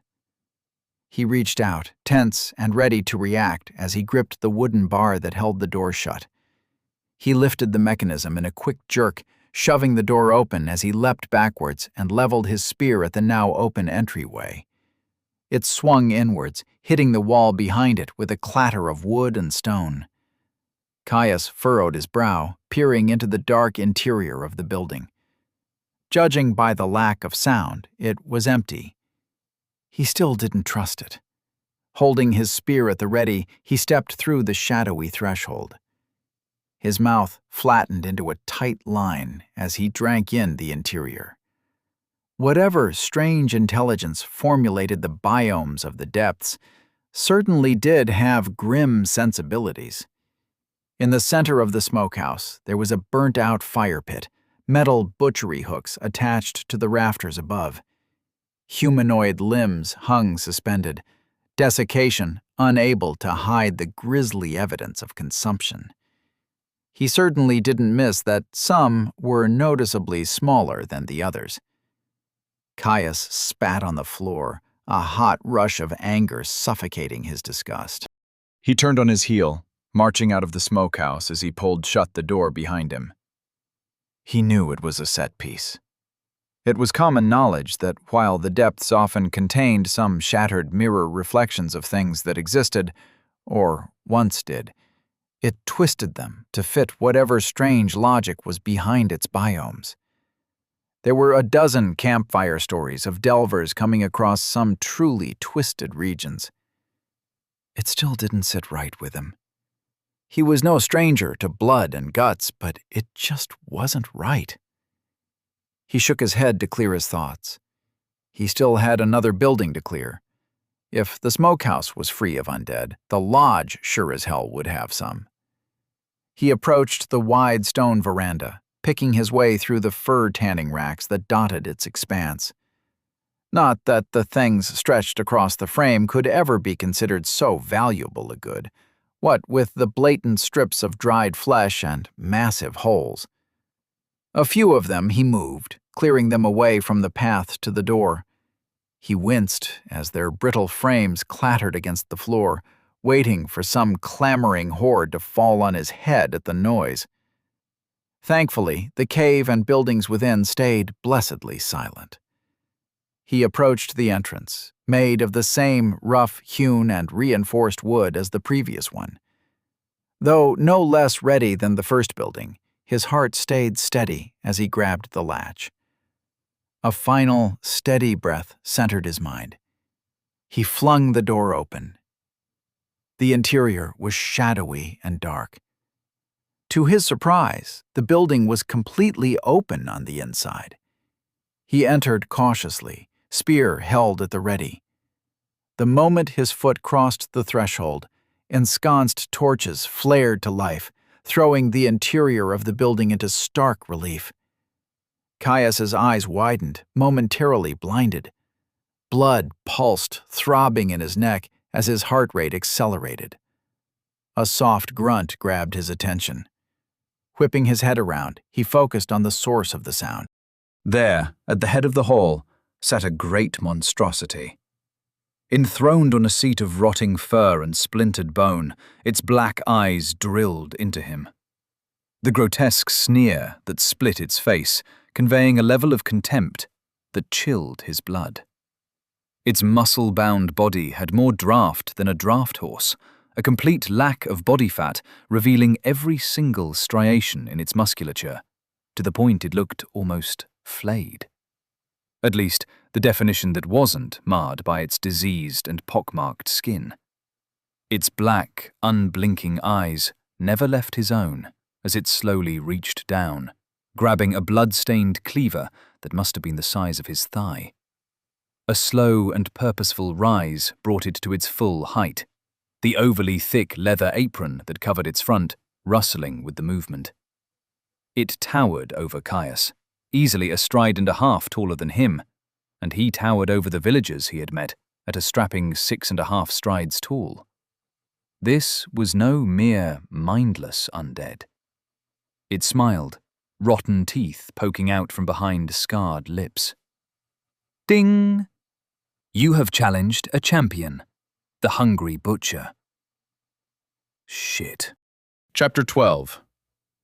The butcher's grip on his spear, firm but loose. Great gray fingers gripped the top of the lodge's doorframe, aged wood splintering as the sausage-sized digits clenched. Caius's stomach dropped as the champion stooped, bowing its head to fit through the building's entrance, its cleaver dragging along the floor with a terrible screech of tortured stone. It crossed the veranda, tanning racks shattering like kindling in the passage of its inexorable bulk. Standing at the threshold, It stared at him again, cold malevolence glimmering in its eyes as a rictus grin split its diseased face. Caius took a sharp breath, stoking the forge of battle lust that had been growing within him over every brush with death he'd had since getting trapped in the depths. "Meat," it spoke. The words rumbled across the intervening space, a timbre of tortured metal rattling deep in Caius's chest. The champion lifted its oversized cleaver with a slow grace, slapping the sharpened slab of iron into its opposing palm with a great thwack. A wooden stair splintered as it kicked off the veranda, the champion charging him with the unhindered momentum of a raging bull. Caius kept his eyes locked on the undead, ready to react. Its great strides ate up the distance between them quickly. It was fast. Raising its cleaver high, the champion chopped. Caius danced to the side. The slab of iron bit deep into the cave floor, stone shards leaving stinging bites as chipped stone showered his face. He counterattacked instantly, lancing the undead in the arm with his boar spear. Caius tried to follow it up with a second stab to its exposed face, but was forced to dodge when the butcher sliced at him with casual ease. He didn't even try to parry the blow. With its obvious strength, his spear might as well have been a toothpick. The champion lashed out again, air whistling as its cleaver blurred towards him. Dipping back, Caius repositioned, trying to harry the undead with a flurry of quick strikes. It managed to ward off some with sweeping parries, but for all its strength and increased coordination, nothing could make such a weighty weapon as deft as his spear. Small cuts and shallow stabs marred the chest and arms of the undead, small rivulets of thick, running blood leaking from the wounds. Caius watched the injuries intensely, relief washing through him when he saw that they didn't heal. Thank the gods for that. It would be challenging enough to whittle down the creature without having to burn through a pool of restorative energy. Lunging, the champion snatched toward him with a plate-sized hand, trying to grab him with a fatal grip. A sharp slide back just barely brought Caius out of its range. He quickly retaliated with a warding stab that ground against the bones in its palm. Roaring in frustration, it slammed its cleaver into the stone floor at an angle, showering Caius with stone shards and dust. His eyes welled up, forcing him to blink rapidly in an attempt to clear the sudden irritants. He threw himself backwards, a water-stained impression the only warning he had of the giant's follow-up slash. Landing on his side, he rolled with his momentum, rising to his feet in a single, fluid movement. The champion was already charging towards him. He took the momentary reprieve to clear his eyes, dodging another cleaver strike and retaliating with a slash that carved a line of weeping black through its pustule-ridden shoulder. All distractions were forgotten now. Blood running hot, his senses hyper-focused on the target in front of him. Caius fell deeper into the bloodsong with gusto, feeling the rushing need to fight. The butcher growled in fury, venting its malevolent aggression with a slash at his torso. Caius slipped to the side, the blow whistling past him. Before he could retaliate, it moved with the momentum of its swing, bringing its cleaver around again. And again. And again. Continuously, Caius gave ground to the depth spawn's fast flow of heaving strength and cutting iron. They moved around the natural stone courtyard, the champion unable to corner him, failing to force him into a position where he would be unable to dodge. Yet Caius was equally as unable to penetrate the whirling offense to punish the assault. Suddenly, the blows stopped, the champion's face twisting into an expression of hatred that chilled the blood. Its chest heaved as it opened its rotten mouth wide, shoulders pushing back as it inhaled. A great howl left its throat, a sound of ravenous consumption. The air shimmered as the sound hit Caius like a physical wall. Something sank its way into his ears, pushing into his mind. He could feel it, stoking a primal fear, encouraging his heart to race, his stomach to shrivel, suffusing his mind and body with a sickly, rotten terror. Calling to mind the final paralyzing moment when the beast tears into your entrails, and you know there is nothing you can do to fight or run. So you lie still, terror-drenched, and die. A sob caught in his throat, pupils dilating. And then something fought back, surging through him, rebuffing the energy with a deft familiarity, walling it off, crushing it, denying it. Faster than he could blink, the foreign-born fear was gone. Ding! You have resisted fear, call of consumption. Ding! Rapid adaptation has reached level 12. The undead champion watched him with glee, expecting him to freeze. Caius pulsed with fury, incensed that the creature would dare to attack him in such a manner, to violate the sanctity of his mind, even if just for a moment. An idea came to him, reckless, almost stupidly so, but his fury at the champion's mental effect made him far more inclined to try for a decisive action. Plus, the beast had a bloody class skill. He'd heard of the guardians that defended the passages through the layers having them, but that was it. He knew nothing of champions and their abilities. If it had one, who's to say it wasn't high enough level to have more? Or that next time, its roar wouldn't paralyze him, or send him fleeing in terror. Better to take a chance now. Caius held still, allowing a slight tremor to enter his hands, jaw quivering as he stared at the champion with a wide-eyed expression. The champion let out a slight chortle, convinced it had gotten him. Its arms fell to its side, cleaver carried with a practiced ease. It stepped forwards. "Closer, you bastard," Caius thought. It took another step, strolling with the calm surety of a sadistic predator that liked to play with its food. Closer! Another step brought it into range. Caius exploded into motion, hidden tension erupting through his limbs as he lunged forward. His spear hurtled towards the champion's undefended face. Its eyes widened in surprise. At the last moment, it jerked its head to the side, the edge of Caius's spear carving through its cheek and down the side of its head. Loose flesh fell free, the undead's cheek flopping open to reveal the blackened nubs of its teeth. Black blood flowed from the wound, staining its gray flesh and leather apron. Caius looked in shock at the lacking result of his surprise attack and attempted to pull his spear back. With a swiftness belying its size, the butcher snatched up his spear, yanking Caius towards it as its cleaver rose up for a killing stroke. Forced to let go in order to not be pulled into the creature's reach, Caius stumbled back, palming the hilt of his inscribed sword. He drew it free of its scabbard, silver and gray ripples catching the soft light.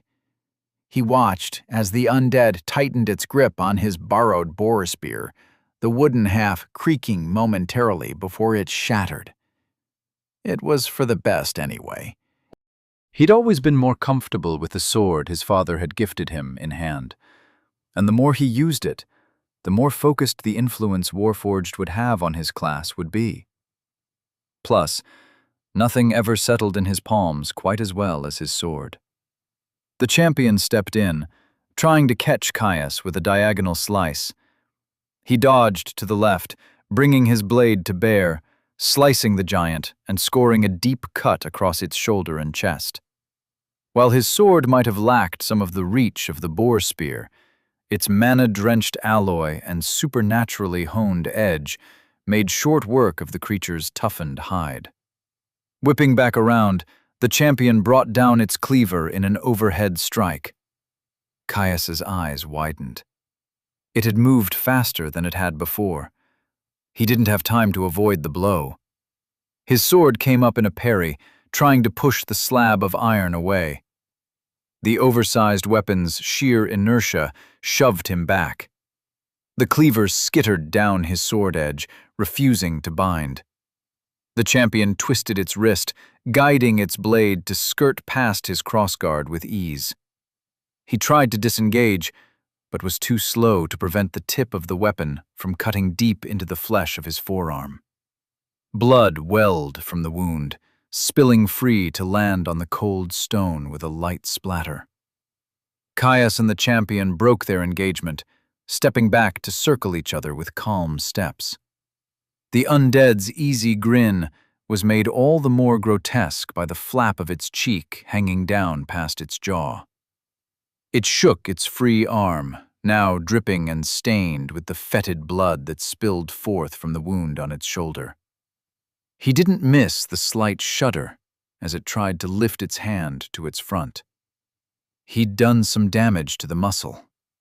That was good. Nor did Caius miss the growing, itchy heat emanating from his wounded arm, so different from the burn of health, already expending itself to seal the cut. No, it was the withering furnace of a fever. Ding! You have been afflicted by blood rot, profane instruments. Another skill. That was bad. No less because he had no idea what blood rot actually did. He could only hope that rapid adaptation would see him through and keep him in fighting shape. At the very least, he doubted the butcher had anything else left up its sleeve. If it followed any normal sense of progression, it would have to be over level 40 to have another skill.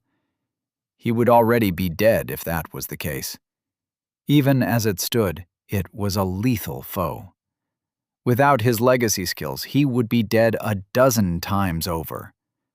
Not for the first time, he thanked the gods for the luck of his birth, even if it did mean he grew up in the wilderness, hiding from unknown enemies.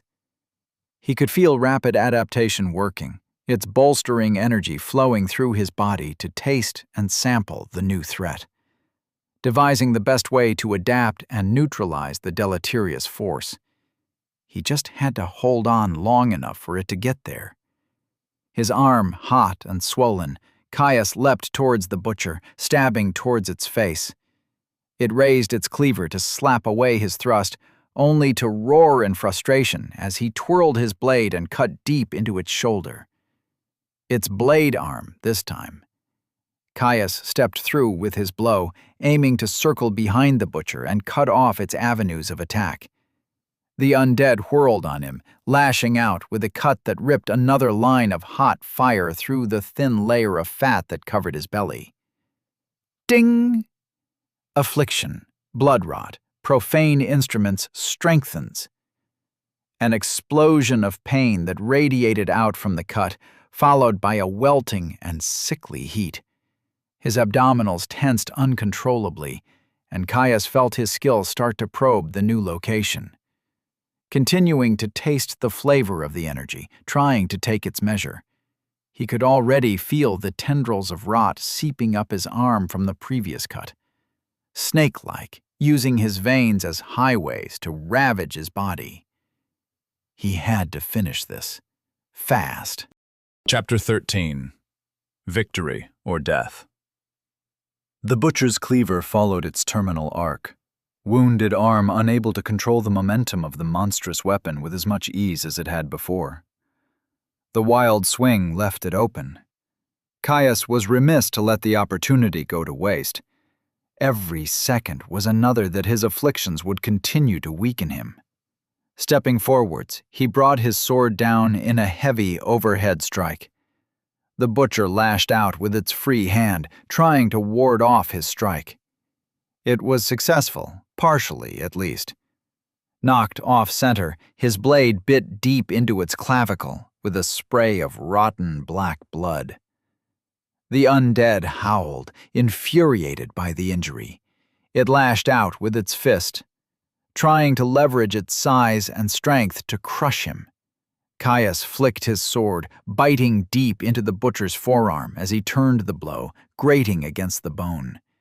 He didn't fully escape unscathed, his wounded arms surging with agony from the force of the collision. A hiss escaping his throat, Caius disengaged.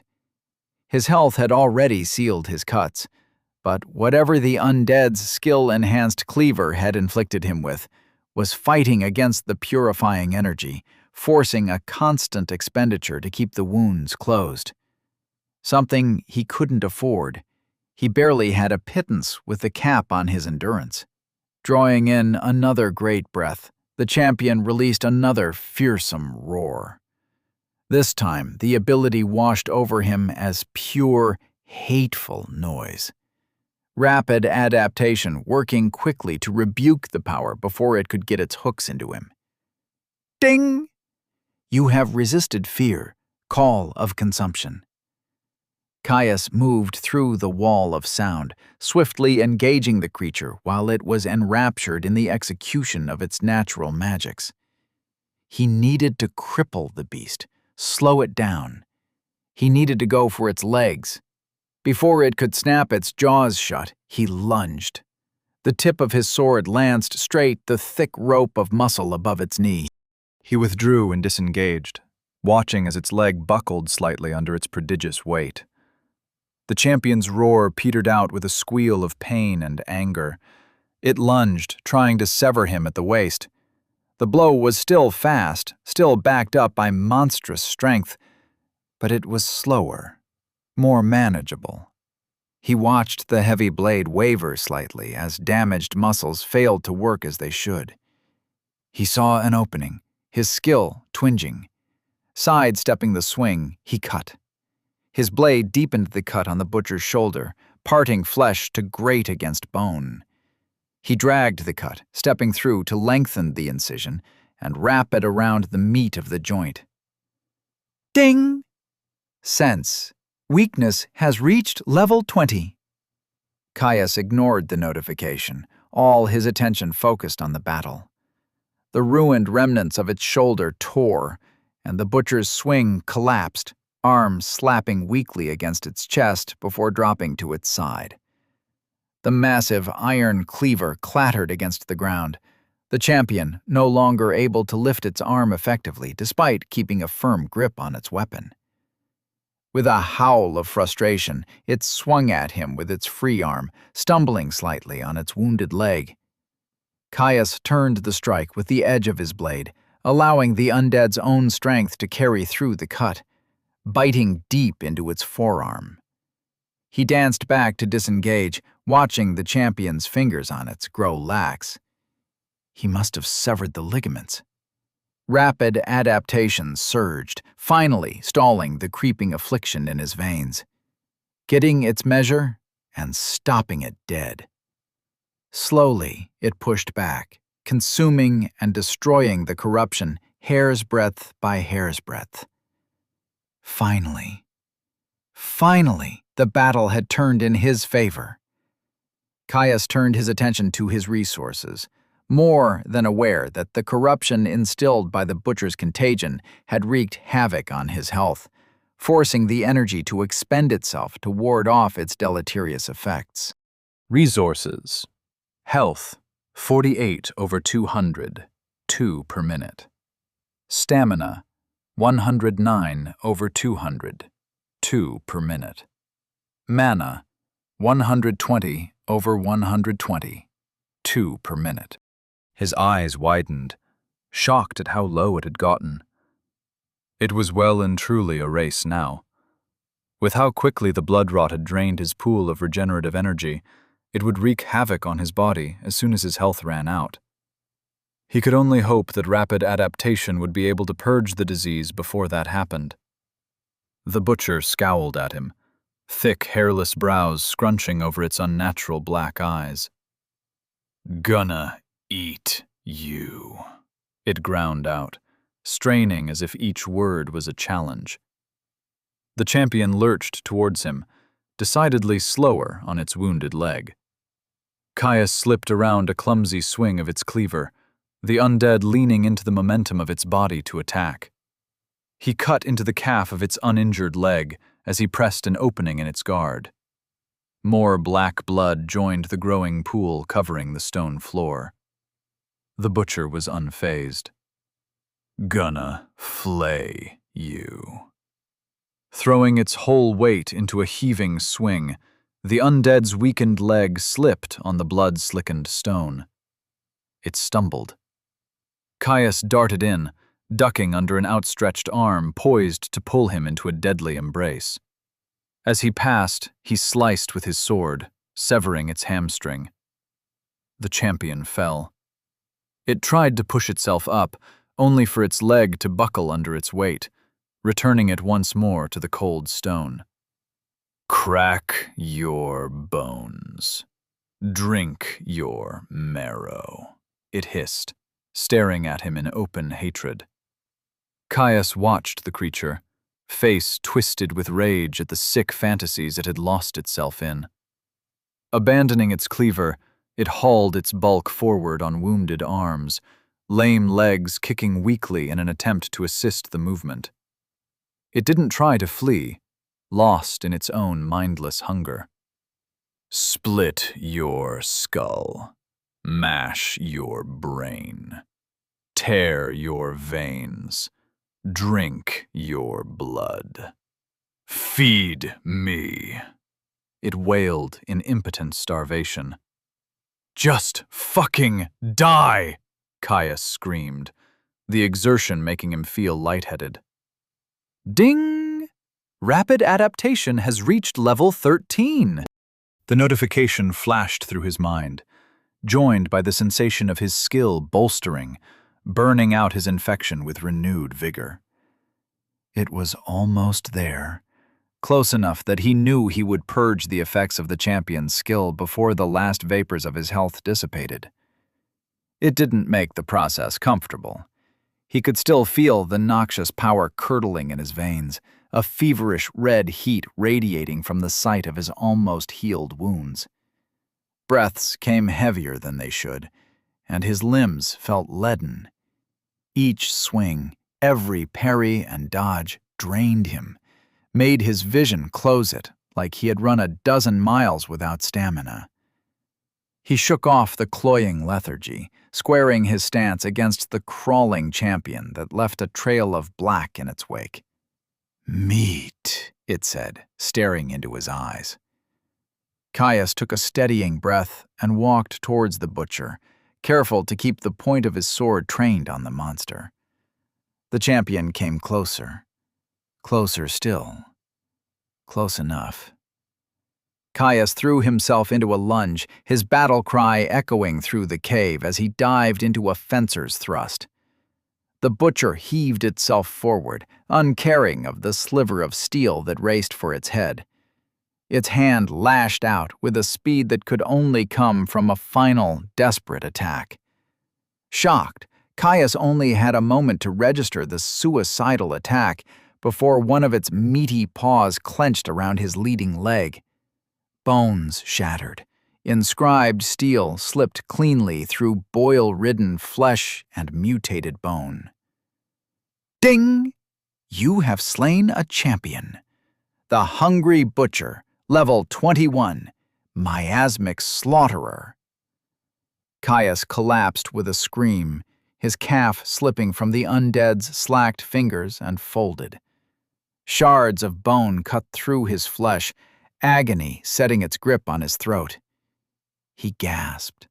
Noxious impulse surged through his nerves, hammering into him with an overwhelming cacophony of sensation.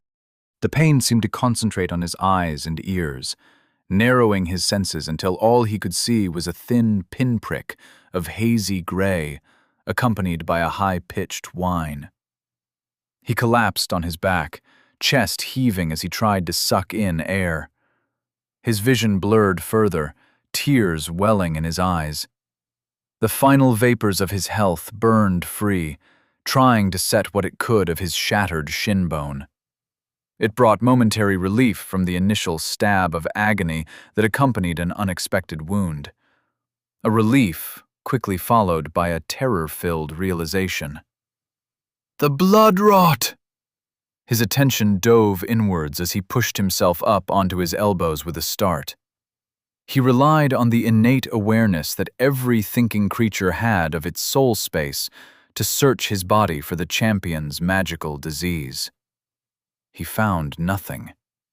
Rapid adaptation had cleared the inflection. Caius slumped back down with a sigh of relief, yelping as his jostling moved his still shattered leg. He looked at the twisted limb and winced. While he could just leave it to heal on its own, at least partially setting the break would drastically reduce the amount of health required to recover. Eyes drifting past his ruined leg, his attention settled on the limp form of the champion. His sword was still stuck fast in its head. A growing pool of black blood seeped forth from the corpse. He needed his sword. Injured as he was fucked if something came across him in this state and he had no way of defending himself. Caius growled, staring at his weapon. "This is going to suck," he sighed. "Nothing for it, I suppose." Balling up the hem of his tunic with resignation, he pulled on the material until he could comfortably bite down on the wad of fabric and leather. A few sharp breaths to steady his nerves, and he shoved himself upright. A hoarse yell escaped him as the movement shifted his leg. Refusing to give up the momentum, he gasped and snatched the handle of his sword, falling back to the floor to pull the blade with him. It slipped free with a wet squelch, clattering loudly onto the stone floor beside him. "Just a little more. You can do this," he thought. He pulled himself up into a seated position and shuffled backwards, biting his wadded tunic so hard he half expected to hear the crack of a breaking tooth. Finger length by agonizing finger length, he hauled himself away from the growing puddle of blood that expanded from the butcher's corpse. Once he had made it a couple of long strides away, Caius collapsed back down, with tears streaking down his cheeks. He let go of his sword, preparing himself for what he had to do next. He sat back up, staring at his twisted leg with dread. He reached out towards it before freezing halfway. A frustrated growl was dampened by the fabric in his mouth. "Last bit, then you're done." A sharp breath brought him focus, and he lunged towards his foot, twisting it back into position. A half-strangled scream sounded in his ears as if from a great distance, agony coursing up through his leg and shorting out his mind. Caius collapsed back down with a whimper. He spat out his tunic. "Fuck me," he ground out, panting between words. Despite the agony, he couldn't help the low, rumbling chuckle that started from deep within his chest. Even if he did wince every time the movement jostled his slowly healing break, he had no right to have come out on top. The bastard even had a class. What the fuck was that? He'd never heard of champions in his life. He'd killed it. Killed something with a class, something that was supposed to be as close to impossible as you could get, the advantage of stats and skills too high to overcome. Oh, sure, he knew that the guardian he was eventually doomed to face would have one, and would be exponentially harder than this battle. However, he had only planned on that with all of his skills in place. Even then he had mostly planned on waiting until he had his own. Yet here he was, broken, bleeding, but well and truly alive, after facing something with a class. "Unbelievable," he whispered. The encounter had shown him something, that the depths held hidden dangers far beyond what he was taught. For the first time in his life, Caius felt dissatisfied with Father's traditional methods. Sure, if all had gone as expected, he would have never in a million years stepped anywhere close to the depths before his father had given him sufficient lessons on its hazards. lessons that were supposed to happen in the final months before his class selection, with practical training following it. Yet here he was, nearly 2 years early. Of all people, Father should have known to plan for the unexpected. Or was it a simple coincidence that they lived deep in the forest, weeks' journey from the closest small frontier villages, while having a perfect set of legacy skills? Caius snorted at the thought. Father had always been cagey, but he supposed the knowledge of exactly what had happened to their dynasty was another lesson that had been left until he was older. It hurt to think of his father's failings, after all he had done for him. But it was just so frustrating to think how different his approach would have been if he had known that champions existed. For one, he probably would have waited until he had merged his fourth skill. He might not have gotten so injured with adamant body. Caius's eyes widened suddenly. His skills. He'd leveled sense weakness. He was finally ready to merge the skills. A wide smile split his face.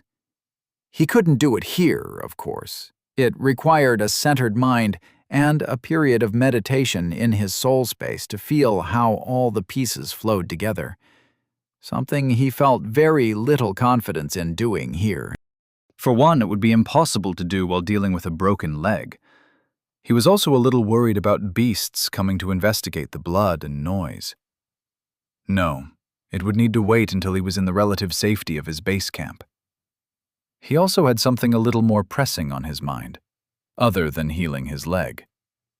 Caius turned his head, twinkling eyes landing on the stout stone building that sat to the right of the lodge proper. Loot. Chapter 14. Rewards.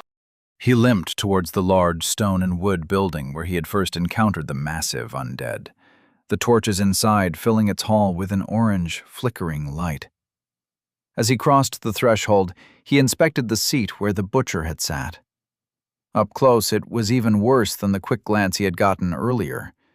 Nearly as tall as he was, it was perhaps more accurately described as a throne than a chair. Though if it was to be a throne, its monarch had been a gruesome one indeed. Rotting, uncured furs coated the seat, damp secretions leaving an imprint where the butcher had lounged.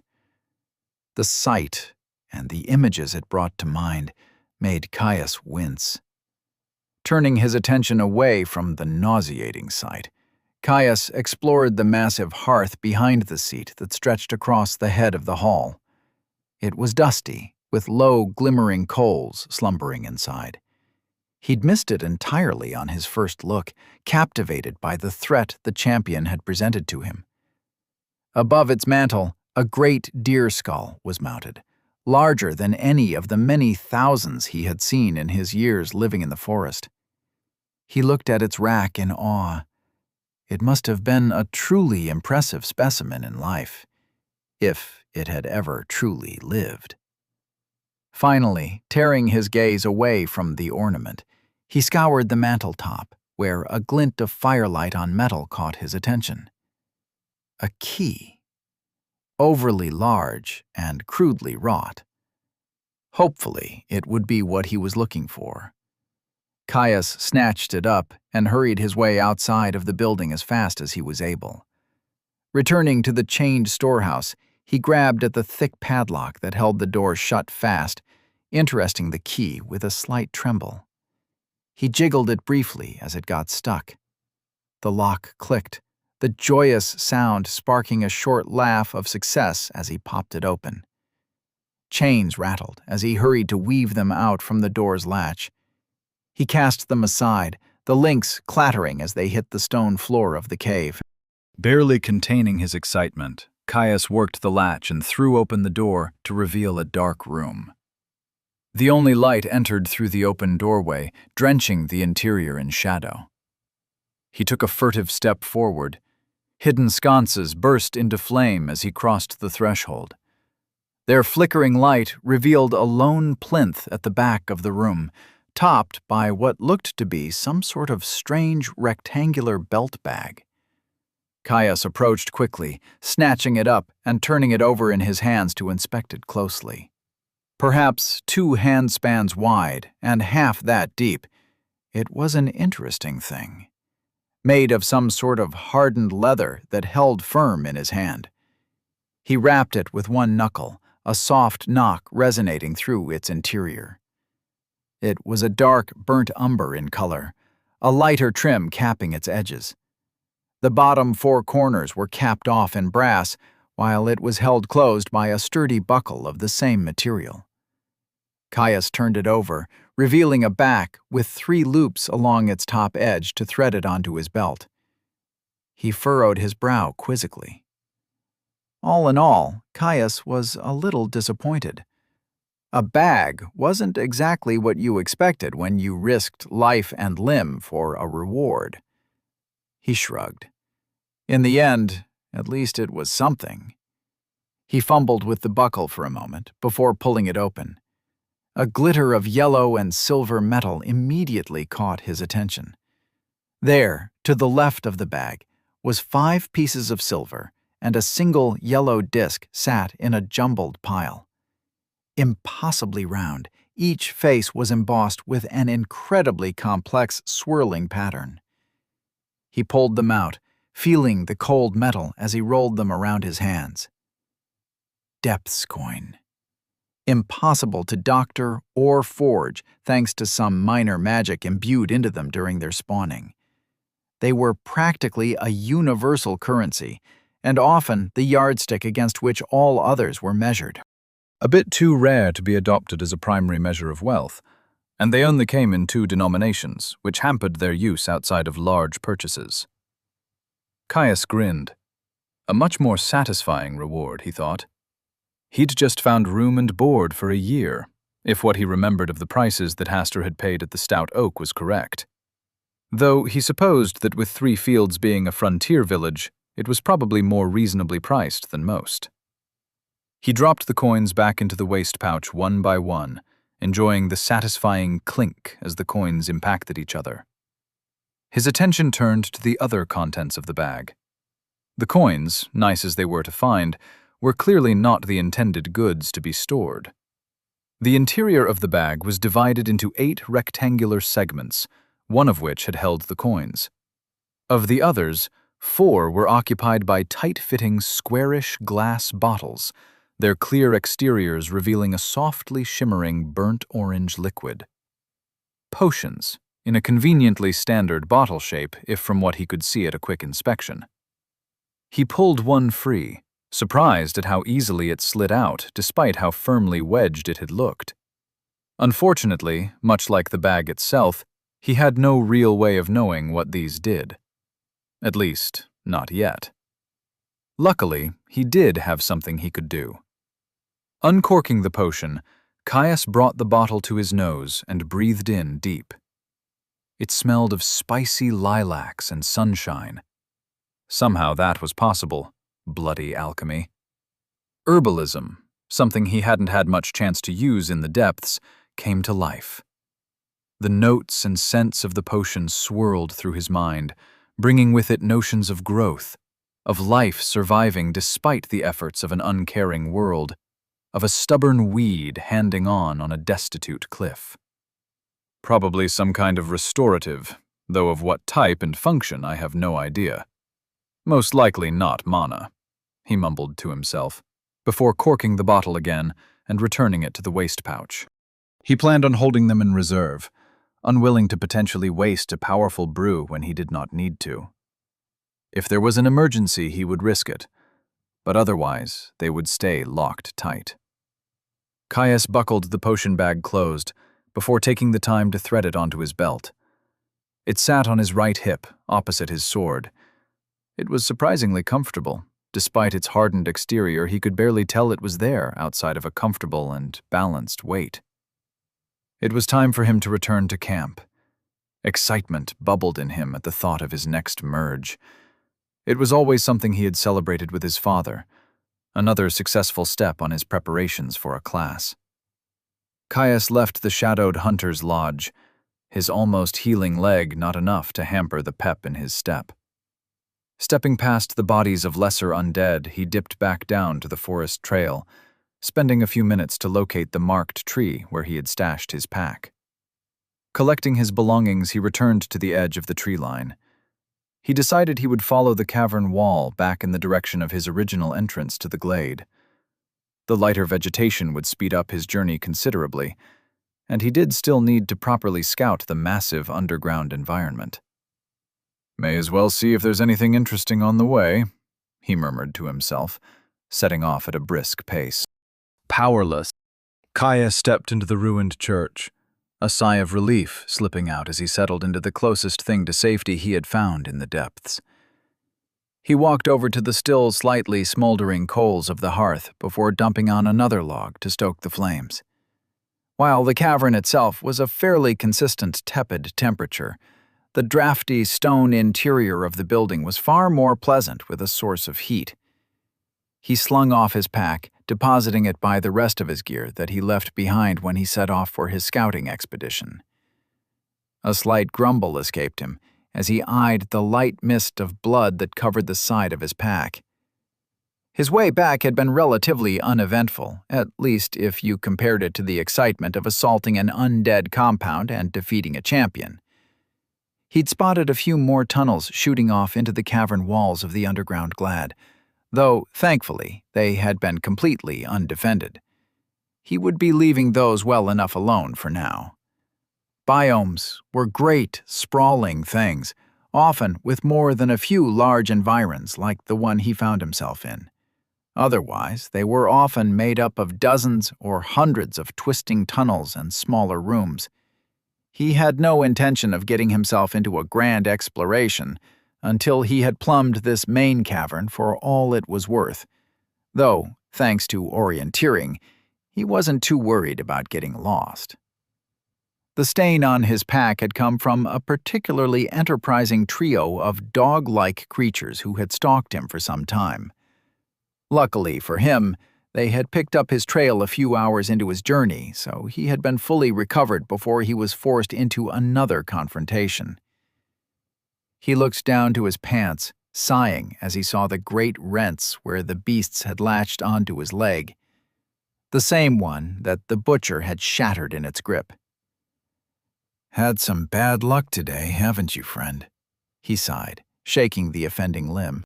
The tear in his clothes annoyed him. Even if the leather reinforcement had helped to prevent worse wounds, having stray material flap around in the breeze was distracting and uncomfortable.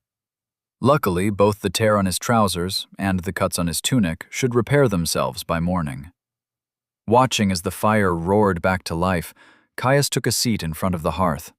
He felt the radiating heat warm him, sinking into his bones. Slow, steady breaths resonated through him, his heart slowing to match the rate of his respiration. Slow inhale, hold. Slow exhale, hold. The meditative repetition of it continued as he lost himself in the reaches of his mind, his eyes closing as he dove into his soul space. He was ready for his next step. His mind drifted to tracking, its nodule in his center emanating 1,000 sights, uncountable impulses. Disturbed earth, a stray fiber, a scratched trunk. A million ways to see a forgotten passing, to see trails left in time, waiting to be unearthed. Most were still inaccessible to him, the skill needing to grow further, but they were ready and waiting. He moved to the next nodule that orbited the fire of his soul. Sneak. Shadowed nights and hidden scents. Eyes passing by unawares. Of hiding. Of stalking. Half-foreign instincts washed over him as he tasted its depths. He reached out with his will, feeling both centers of power. They were easy to link, threading a thin line of comprehension and personal understanding between them. A glowing wire that he spun from the burning conflagration of his soul. The two shards seemed to resonate, a growing attraction trying to pull their energies together. He clamped down on the motion with the full weight of his mind, halting the merge in its tracks. He knew if he allowed it to continue, they would create stalking, a lesser and relatively well-known merge. If that happened, his goal would be permanently out of reach, his plans ruined. Caius's focus wavered for a moment, unused to flexing his mind in such a fashion. The two skills wavered, fighting back against him in an effort to move together. He grabbed at them like a vice, forcibly stabilizing them again. It was the first time having to do such a thing, his first two mergers not having another valid outcome to contend with. He wasn't worried. He'd spent months of practice in guided meditation with his father, as much as they could squeeze into their usual fireside rituals. Not just on the mental skill needed to hold the merge stable, but the understanding of the ultimate result, the mindset and comprehension needed to link so many disparate parts. This, at least, he'd had practice with. Once he threaded in another, he wouldn't need to worry. He just had to get over this next hurdle. His metered breaths continued as he settled into the measured tension of holding the skills in place. Once he felt ready, he reached for the next one. As soon as he split his focus, tracking and sneak wavered again. Sweat beaded on his now furrowed brow. The third thin thread of power reaching out from his soul slowed, undirected without his focus to push it forward. He gritted his teeth, inching it forward as he tried his best to hold the first two skills steady. They rattled precipitously, screaming against his hold on them, professing their desire to merge into a new form. His soul touched the third skill. Chapter 15. Insight and Growth. Caius just managed to prevent tracking and sneak from merging, the skills rattling against his control as his soul touched trap-finding. Instantly, the previous two skills settled down, no longer having an easy route to merge their energies through the conduit of his soul. Trap-finding tasted of tension and exploration, the joy of exploring new mechanisms, and the fear of the deadly payload they held. 1,000 sights washed through his mind, most of them hidden deep within the depths, but not all. Bank vaults, siege defenses, mechanisms, physical, magical, and biological. How to identify likely placements. A suspicious mound of disturbed earth, or a flagstone not quite flush. A necessary skill for those who would delve where they were unwelcome, those who sought to survive and thrive where others dared not to tread. His soul threaded his comprehension into the previous two. However, the link felt incomplete, a kit with missing tools. Next, he reached out to orienteering, something for one to feel at home in the depths and the vast wilds that coated the world above it. The stars above, the way water flowed, distant scents carried on the air, and an ever-growing mental map. So many things to be used to center oneself in an expansive world, to always know the way forward and the way home. It slotted into his growing picture, fitting like a glove. A way to find his path. Another thread of his soul reached out, connecting to herbalism. It represented a wealth of resources to be found. Not just food, but restoratives, mending balms, and a million different ails soothed. A way to keep the journey going, and a reward in addition to the simple beauty of the journey itself. The skill clicked into place. Caius couldn't help himself from sighing in relief before returning to his measured meditation breathwork. Just a few more, he thought to himself. The burning fire of his soul sent out its sixth flickering thread, connecting with cooking. The smell of roasting meat over a campfire. Freshly baked bread steaming as it left the oven. The roaring cacophony of an overworked kitchen as hands blurred, layering a dish of exquisite beauty. Cooking was something universal, something that the poorest beggar and the richest king relied on every day of their life. It represented succor, a revitalization, a way for a weary traveler to rest, recharge, and reflect on the last leg of their journey. It tasted of exotic spices discovered in the furthest reaches, of comfort, of experimentation, something that brought a little bit of home with you on a long expedition. The skill snapped in place, flaring as it joined the growing chain of power. Sense. Weakness felt different from the rest, a ruthless edge and undercurrent, a quality of violence. Eyes that sought the rhythmic pulse of an artery, that spotted the idle strap that left a gap in the armor. No journey was free of danger, Caius thought. Stepping into the unknown required surety of your own capabilities, a mindset to strike fast, strike hard, and know that you would succeed against all odds. The depths was the greatest frontier of them all, and any who delved its reaches without an awareness of what they faced was a fool. This skill brought that to the table. After all, everything has a weakness. A thrum resonated through the chain of skills, falling just short of a crescendo as the 7 linked nodules of power flared with an internal light.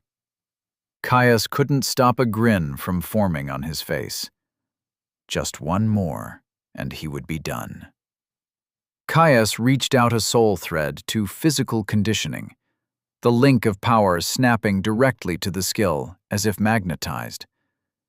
Impressions flooded through him, the burn of exerted muscles, a heart slamming in his chest as it pushed oxygenated blood through his veins, fueling the vehicle of his power. An untiring body, unfailing through a lengthy journey, never failing, never stopping, just step after measured step, taking him to the next horizon. A soft chime resonated through his soul space, all 8 of his linked skills flaring with light. They pulsed in his internal mind's eye, slowly sliding together. Their inexorable attraction was inevitable.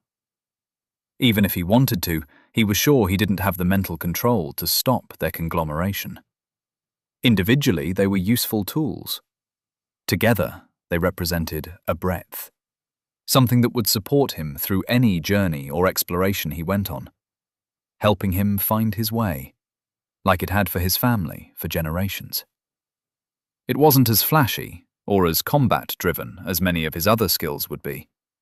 Instead, it was dependable, something that would support him in the background for many years to come. An explorer's toolkit. Ding! Skill merge detected. Would you like to proceed? Caius's eyes flashed open, his cheeks aching as his smile spread even wider. Yes, he thought at the prompt, urging it to continue. He felt the skill nodules orbiting his soul draw ever closer together, flashes of energy buffeting his soul as they began to brush together. Some force outside of his control flooded through him, aiding the mixing of disparate forms as the balls of contained energy dispersed. Threads began to extrude from the vacuous gas that emanated from the site of his prior skills, weaving into a new, denser orb. It began to spin, slow at first, but quickly accelerating to rotate at a speed that caused his mind to ache when he attempted to comprehend it. With each revolution, it drew in more from the remnants of his 8 former skills. Threads of meaning and gaseous power flooded the new creation, a sudden flare causing it to burst into light. The shockwave buffeted him, hitting his mind like the spike of an ice pick. Slowly the new skill slowed, drifting down to join his other merged skills in orbit around his soul. Ding! Skill merged. Explorer's toolkit obtained. Immediately, he pulled up the description of his latest skill, eager to see it in person. His father had given him some rough descriptions, but apparently it was something of a tradition to keep the exact wording away from the youngest of the family. Explorer's Toolkit, Level 1. Unusual. Explorers are a rare breed, always seeking the next horizon, the next unseen sight, regardless of the challenges and dangers that lie between here and there. Rarely do they make it without sufficient skill and preparation. Luckily, you have a toolkit. Skill that improves a wide array of capabilities that are useful for wilderness survival and makes the user at home in most environments. Efficacy of the skill is reduced in inhabited environments. Each level moderately increases wayfinding capabilities. Each level moderately increases awareness of hazards and how to neutralize them. Each level moderately increases awareness of useful forage and reagents and how they might be utilized. Each level moderately decreases perceptibility while engaging in stealth. Each level moderately decreases the stamina cost of physical activity. Each level slightly increases positive effects of reagents and self-created consumables and aids in their creation. Each level infinitesimally adjusts the user's surroundings to support their needs. Merged from tracking, sneak, trap finding, orienteering, herbalism, cooking, sense weakness, physical conditioning. Caius whistled as he read his latest skills description. It was broad. He had known that already, thanks to what his father had told him. Yet it was something else entirely to see it laid out so plainly. Explorer's Toolkit was an exceptionally flexible example of a legacy skill indeed. His father had expounded on this in great depths to him. Take awareness of hazards, an expansion of trap finding. Not only would it cover explicitly laid traps, but also would warn of poisonous plants or a valley that was particularly susceptible to flash flooding. Neutralizing covered everything from detecting an open guard to how best cross a raging river. Hells, self-made consumables included food, meaning even if he never picked up alchemy, his meals would keep him fuller for longer. Eventually, with magically active ingredients and a high enough skill level, it would let him make meals that would provide long-lasting buffs. Individually, they would be lackluster, a poor man's alchemistry or wayfinding. Together, they represented a flexibility and breadth that was a vital addition to his limited skill slots. After all, general skills were usually best used in a supportive function. This single skill alone would help him cover a dozen different bases without stretching his foundation too thin, and while inevitably flavoring his class with a certain level of self-sufficiency. All in all, he couldn't have been more happy with the result. Practically fizzing with excitement, Caius opened his status for the first time in over a week. Status. Name, Caius. Dynasty, Unterstern. Age, 18. Class selection, 1 year, 48 weeks, 4 days. Race, human, dynastic, +1 free stats per level. Layer reached, 2. Resources. Health, 200 over 200, 2 per minute.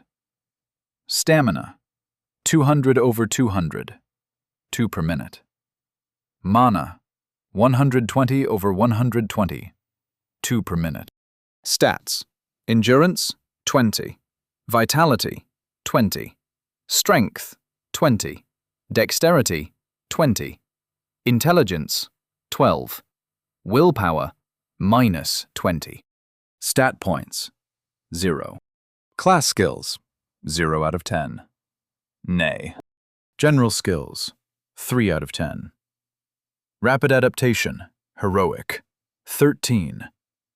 Warforged, unique, 18. Explorer's Toolkit, unusual, 1. It was strange to see so many empty spaces in his general skill list, after so many months of it being cluttered with a random hodgepodge of survivalist skills. His next goal would be much more focused, something more immediately useful for his survival in this danger-ridden hellhole people called the depths. Something that would shore up his defenses. Adamant body. He couldn't wait to get started. But first, dinner, and then a nap. He was exhausted. Caius peered out from behind a tree, watching two undead foot soldiers that ambled around a burnt-out campfire.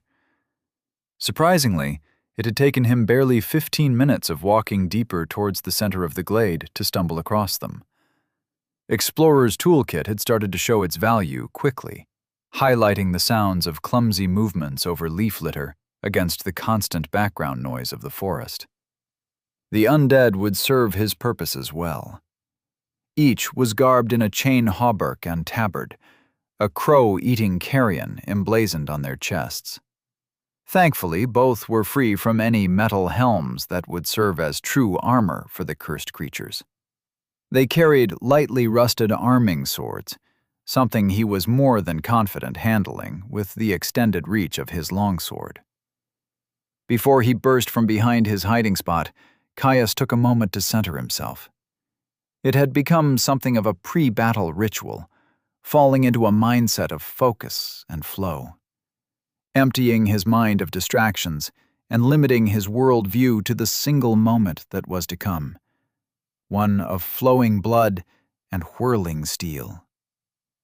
He kicked off, launching away from the trunk. As always, he was unable to catch the undead flat-footed. They simply turned towards him placidly, raising their swords as soon as they detected his approach. His own blade flew free of his scabbard as he brought it forward into a close guard, the hilt pulled in tight to his waist. The ground between him and the closest undead flew by. Raising its arming sword, the footman cut towards him, its blow fast but ungainly.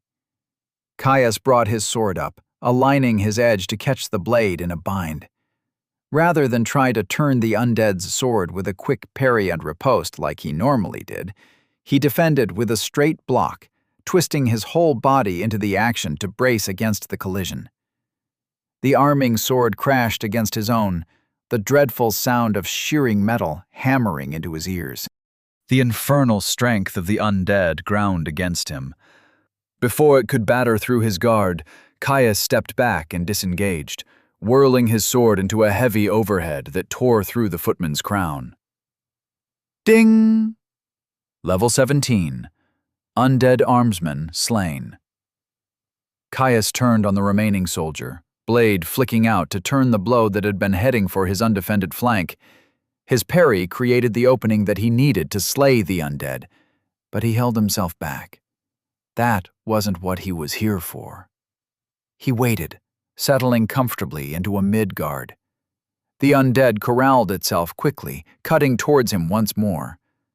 Caius blocked the strike, gritting his teeth as the impact stung his palms and rattled his shoulder. He lashed out, pushing the undead back with a front kick before settling back into his guard. Again, the undead swung, and Caius blocked, the enhanced steel of his blade taking a chip out of the edge of the creature's lesser weapon with a screech of fury. The footman pulled back, hammering his guard again. Caius's shoulder began to ache, tiring quickly from defending with matched force against a stronger opponent. "Come on. It shouldn't be long now. It's only common," he thought to himself, sweat streaming down his back, as the thick ropes of muscle that lined his spine stood out in stark relief as he pushed back against the undead's blade. The footman began to hammer his guard, giving up on trying to find a way around his ironclad defense in favor of simply smashing through it. Every blow struck his sword like a blacksmith's hammer as it rang in defiance of the abuse. A final smash caused him to buckle at the knee, his guard slipping. The undead pulled back for a killing stroke. Ding! General skill available. Would you like to learn block? Chapter 16. New Tools. Ding! General skill available. Would you like to learn block? Common. Yes, Caius thought, accepting the notification instantly. With a grunt of fury, he dug his feet into the ground, regaining his collapsing defense. He flicked his sword, catching the incoming blow of the undead's blade and turning it away in a textbook parry. The footman brought its arming sword once more, mouth hanging open to reveal blackened nubs and sore-ridden gums as it swung at him in mindless fury. Caius was ready, his blade moving smoothly to arrest the undead's swing. A twist of his wrist sent the arming sword skidding down the spine of his sword, safely sailing past him. Getting frustrated at its impotent offense, the undead footman flew into a harried flurry of blows. As uncoordinated as it was, its bodily power lent a furious speed to its swings. It took all of Caius's skill to maintain his defensive stance, giving ground as the assault forced him back. His parries lost all ornamentation, all unnecessary flourishes falling beneath the simplicity of a simple economy of movement. The moment came when the undead tried to go for a decisive stab to his chest. Caius transitioned from a mid-guard to a high one, the body of his blade catching the incoming assault and drawing it towards the canopy above. The clang of clashing swords was matched with an unmistakable ring that echoed through his mind. Ding! General skill available. Would you like to learn parry? Common. Caius accepted the offered skill without hesitation, pushing the undead back with a boot to its chest. He stepped back, creating distance from his opponent, even as the undead tripped over the burnt logs of the fire that dominated the center of the cleared camp. His sword drifted down into the fool's guard, its point almost touching the ground. This is where it starts to get a little dicey, he thought to himself, in grim determination. The undead scrambled to its feet, hasty in its desire to see him dead. Turning back towards him, the foot soldier tightened its grip on its sword, before racing at him with a charge. It stabbed toward him. Caius left his sword unmoving, watching the point of his opponent's blade with razor-sharp focus. At the last moment, his leading foot twisted into the leaf litter with a slight crunch. He twisted at the hips, allowing the attack to sail past him with less than a handspan to spear. The undead still came barreling towards him, unable to get its momentum under control. He stepped back, allowing the creature to trip over his outstretched leg. It went careening past, impacting a trunk with a glorious clatter. A guffaw escaped Caius's lips, unable to suppress his mirth as the sight. Backing towards the center to ensure ample space to move, Caius watched the undead right itself before it rushed once more towards him. It chopped. An easy sidestep, all he needed to bring himself out of harm's way. The footman's failed blow transitioned into a wild, unbalanced cut, one that Caius avoided with a backstep. He began to walk around their arena, focusing on minimizing the movement required to avoid a blow. Despite the incensed savagery with which the withered undead pursued him, it still failed to make a sound. Its lack of expression irritated Caius. Battle was supposed to be a hot-blooded thing.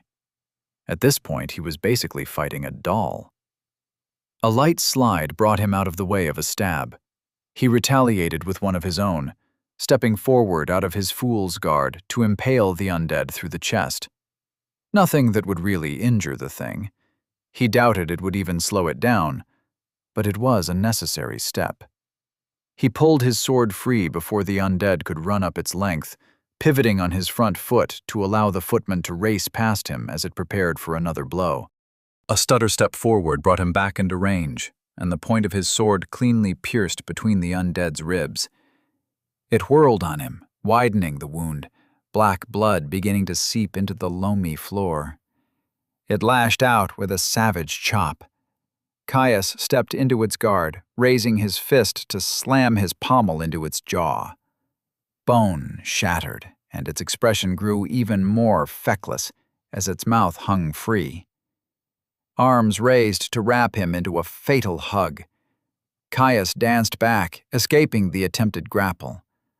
The footman quickly abandoned that tactic, lunging towards him with another thrust. Calm movements avoided the blow, carrying him forwards to deliver another heavy pommel strike to the creature's skull. A chime resounded through his mind as he danced back out of reach. Ding! General skill available. Would you like to learn footwork? Uncommon. A wild grin split Caius's focused expression, and he took a moment to mop at the sweat that had been beading at his brow with his offhand. Just one more now, though probably the most dangerous. He was not looking forward to the wash he would need after this. Things were about to get messy. He let the undead charge towards him once more, watching the savage cut that scythed towards his midsection. Caius turned with the blow, allowing the undead sword to part his flesh, cutting a line of leaking fire across his ribs. He hissed at the pain, an uncomfortable itch already spreading across the wound. His turn had saved him from true injury, yet even minor flesh wounds still hurt. A stab was deflected with a warding forearm, the flat off the blade leaving a stinging welt as it smacked it with his exposed flesh. The undead brought its sword back around, swinging it over its head into a heavy chop. Caius danced backwards, another shallow cut on his chest welling up with blood, painting him red and revealing where he had allowed the undead blade to strike him. Individually, each wound was a minor thing, but slowly they stacked up. A dozen shallow flesh wounds staining his pale skin a bright carmine. His health leaked free, surging into the wounds to seal flesh. Sweat mixed with congealed blood, pale pink rivulets cutting tracks through the gory veneer. The undead seemed to notice the change in the battle, its swings coming faster and more wild with every stroke. Second by second, Caius's minuscule health pool dipped lower. His body moved with every strike that the undead made, twisting and pulling, only ever allowing its sword the slightest purchase on his flesh, minimizing wounds so that they left him unhampered, the only danger a slow, creeping risk of blood loss. Even without his health, he would be able to fight unhampered, which was a lucky thing, as he had to keep this up beyond what his pool could sustain. Finally, the dreadful full-body itch of his regeneration abated, its store of power fully spent. Caius continued his macabre dance with the undead. A quick cut nicked his shoulder, followed closely by another to his palm as he slapped away a stab. His chest was riddled with the evidence of a dozen close calls. He could feel the exhaustion creeping up on him, more than the physical exertion his stamina could fuel. Each slow drip of red from his body felt like another hour he had gone without sleep. Another hour spent running at a full clip. Finally, it happened. Finally, he got the notification he had been waiting for. Ding! General skill available. Would you like to learn toughened physique, rare? Yes! His breath came in great, heaving gasps, but it did not stop him from drawing in a breath and screaming at the undead full in the face. He was so goddamn tired of letting the monster wail on him like he was a training doll, regardless if it was of his own volition. He had been watching the undead for what felt like hours, dissecting the way it moved, the mindless swordplay it leveraged against him. Everything. It may as well have been as undefended as a freestanding stick. Ding! Explorer's Toolkit has reached level 2. For the first time in a long time, his sword flew from the fool's guard, circling up before he sliced towards the undead's undefended knee with his full body weight behind the blow. Enchanted steel cut through desiccated skin and brittle cartilage, separating the extremity from its body. The undead pitched forwards, unresponsive to the grievous wound it had just endured. Even as it fell, it tried to get one last clumsy slash in. Caius batted the blade out of the undead's weakened grip, sending it spinning off into the undergrowth. The footman hit the ground with a dull thump. Without standing on ceremony, he drove his sword point clean through the back of its skull. Ding! Level 17. Undead armsman slain. Caius stood over the corpse, chest rising and falling rhythmically with his heavy breaths. Absent-mindedly, he wiped at his chest, smearing clotted blood with the fresh rivulets that spilled from his open wounds. He stared down at himself, eyeing his soiled hand with disgust before he took in the state of his pants. Blood had soaked into the fibers of the heavy canvas, staining the defensive leather plates that guarded his thighs and groin. "Gods damn it," he swore. Necessary or no, it was still disgusting. Every movement caused dried blood and barely healed cuts to pull at his skin, the sensation raising his hairs. Those that weren't already plastered down, that is. Shaking his head at the sorry sight of himself, Caius cleaned his hand and sword on a nearby patch of grass before heading into the bushes to grab his stashed pack. He elected to avoid wearing it. No point in soaking the damn thing in blood, he thought. Instead, he simply held it by its carry loop and set off towards the church. There he could clean himself up and assess his new skills.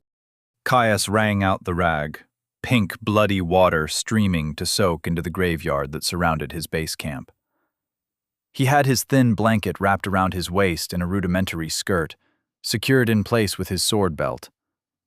While the enchantment on his pants would have cleaned them perfectly well without taking them off, the sensation of blood-soaked cotton and leather was decidedly unpleasant, and he wasn't about to subject himself to the sensation if he didn't have to.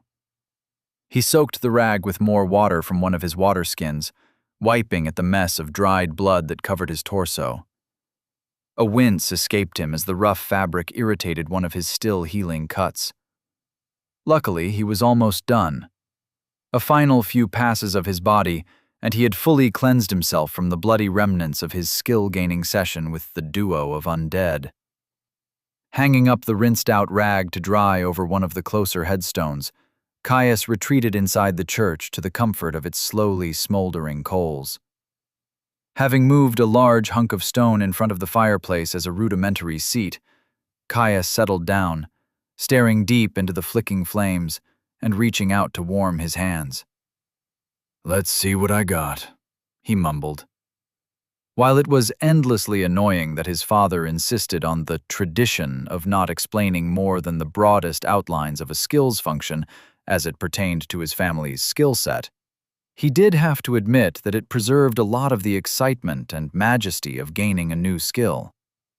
While he would never be envious of those who did not have the luck of birth to be born into the possession of a full set of merged skills, he did privately admit to himself that he could see the appeal of the freedom to pick and choose as one wished.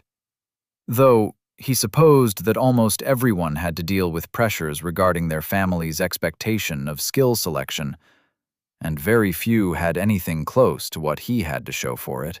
Shaking his head to clear his idle thoughts, Caius pulled up the description for block. Block, Level 1, Common. The art of defense is as old as the art of war. With enough skill, might, and courage, even the most overwhelming onslaught can be endured. Skill that improves technical mastery of blocking and aids in negating the physical forces of your opponent's attack during a block. Each level slightly increases blocking proficiency. Each level minutely decreases forces opposing a block. He nodded as he read the skill. It was simple and direct, but that was what was expected from common skills. Even uncommon ones were still basic and straightforward. It was only when you got to rare, but mostly unusual and above, that skills truly started to get interesting. Not that he had heard of anyone getting a skill higher than unusual without a class. Even getting offered one was about as rare as having legacy skills, the well-known ones at least. Still, that didn't mean a common skill was useless. Anything but. If he had had block at a high enough level, he wouldn't have had to be so reactive against the butcher, if what he thought about the skill decreasing the force of collisions was correct. It would be a helpful tool, but he had more to explore. Parry Level 1. Common. Why endure a strike when you can guide it? Control of the enemy's weapon is control of the battlefield, and those who dictate win. Skill that improves technical mastery of parrying and aids in controlling the physical forces of your opponent's attack during a parry. Each level slightly increases parrying proficiency. Each level minutely increases control over opponent momentum during a parry. Another straightforward inclusion to his skill set. It wouldn't change anything about the way he approached fights, as it wasn't truly transformative, but every level would make him slightly more effective in combat. Though capped to 20, the influence wouldn't be all that much until he merged the skill. He brought up the next skill. Footwork, Level 1, Uncommon. The difference between life and death can be thinner than a hair. The wrong twist, the slightest flinch, a leg slightly out of place, all can spell your doom. Watch your footing. Skill that improves reaction, bodily control, and speed when repositioning during combat. Each level slightly increases capabilities when tactically repositioning. A fine addition, Caius thought. Already he could see the next piece of his inheritance coming together, and could picture the way each skill slotted into the overall picture. He knew it would most likely be at least a couple of months until he could merge them, even with the increased skill growth thanks to being in the depths. He could probably grind it out in a few weeks if he had a sparring partner, but alas, he did not. He only had one more skill, and then he could get to planning his next move. Chapter 17. Snacks of the Unwise. Caius sat on his rather uncomfortable seat in front of the hearth, enjoying the radiating warmth that slowly dried him from his earlier clean. His skill list had been growing nicely, though he still had 2 more components to add to his list before he could relax. It was always impressed upon him that the first thing he should do after merging a skill was collect the requirements for his next one as fast as possible. Technically, the system wouldn't add a skill to your list without asking. However, in practice, it was unfortunately possible to accept a skill that you didn't want. Spending so much effort to not think about accepting an unwanted skill could potentially generate enough of a mental impulse for it to occur. That was not something he was interested in letting happen. Even if it was just a folk myth, there was no reason to risk it when all it cost to avoid was a slight inconvenience. With that in mind, once he had gone over the last of his recent gains, Caius planned on getting light, medium, and heavy armor mastery as soon as he could. Though maybe not by hunting through the center of the glade, he thought to himself. He hadn't missed that as soon as he had pressed towards the center, he had seen undead that were stronger than the others he had fought, and better equipped, too. He was still a little nervous of running into something like the Butcher again, after all. Better to wait until he had all the pieces in place before he went off gallivanting and taunting death directly to its face again. A circumnavigation of the glade would be better. Open sightlines would allow him to pass by any obvious encampments, thanks to the seemingly poor senses of the undead. Running into any stray beasts wouldn't be an issue. If anything, it might help with gaining his last few remaining skills he needed. Caius nodded to himself, happy with his rough plan, and brought up the last of his most recent skills. Toughened Physique, Level 1, Rare. Sometimes you are forced to take a hit. Those of weak will flinch, allowing the attacker to land where they may. Others lean into the blow, a heart strike skittering across hardened ribs.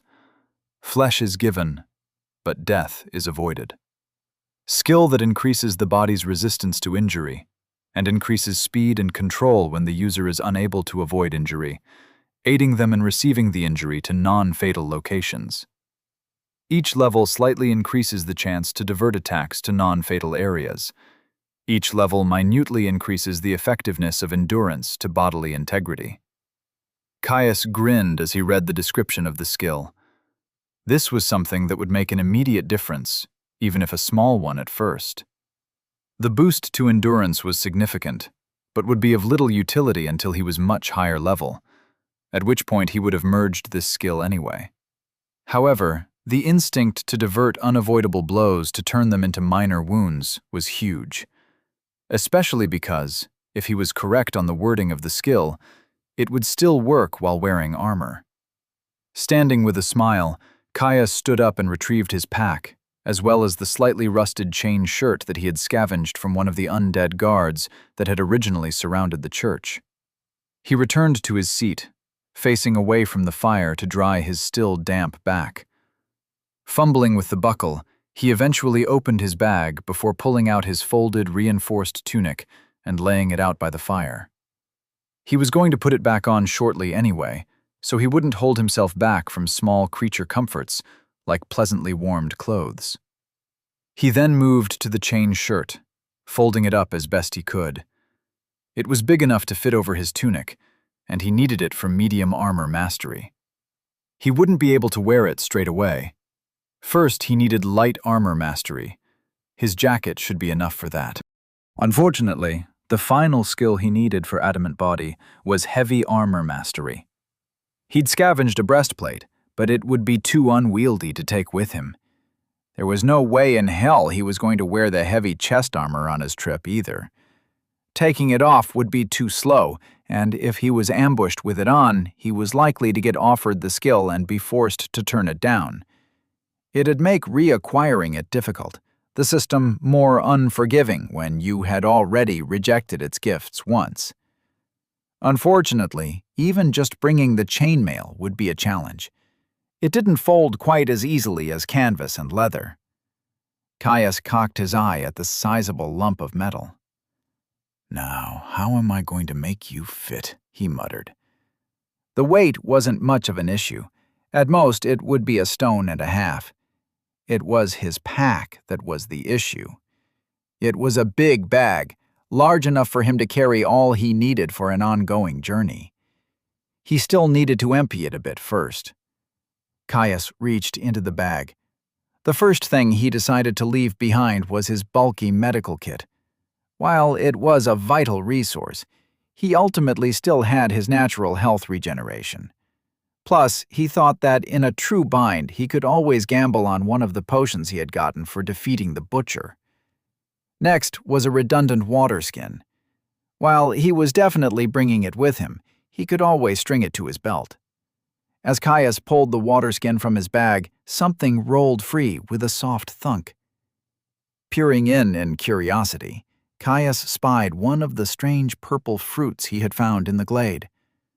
Pulling it out of the bag, he tossed it in the air, appreciating its solid weight as it impacted his palm with a satisfying thwack. "I'd forgotten about these," he thought to himself. In all the excitement of clearing an undead encampment and slaying a champion, it had completely slipped his mind. Setting the fruit down in front of him, he reached back into the bag, rummaging for its compatriots. 4 more of the almost fist-sized orbs joined the first one. They certainly didn't look dangerous. A thick, almost scaly exterior showed a virulent purple through the cracks. Caius tore at one with his hand, a light and almost bready flesh bleeding a soft violet juice as it revealed a cluster of slimy seeds at its center. He sniffed. It smelled sweet, almost like an apple, but more floral, with a strong, robust, earthy undercurrent. Explorer's toolkit tickled at the back of his mind, pulsing a low and lazy warning about the fruit. Caius eyed the fruit with suspicion. Normally, at least with herbalism, a truly dangerous fruit or berry almost screamed out at you. He licked at a thin trail of juice that had rolled down his arm, an indescribable sweetness radiating across his tongue. Explorer's toolkit pulsed another warning, almost lazily. Caius decided to risk it. He bit into the soft interior of the fruit, a trail of sticky juice streaming down his jaw. As the soft, delicate flesh of the fruit hit his tongue, his eyes widened. It was delicious. Like jellied stone fruit, like a summer orchard in full bloom. Ding! You have been afflicted by glade plum lethargy. His jaw half distended. Halfway through his next bite, Caius stopped dead. He sent his focus inwards, surveilling his inner realm. The poison seemed to be doing nothing. He pulled up his resources. Resources. Health, 11/200, 2 per minute. Stamina, 84/200, 2 per minute. Mana, 120/120, 2 per minute. His health ticked up before his eyes. Whatever the poison was doing, it wasn't damaging his body at all.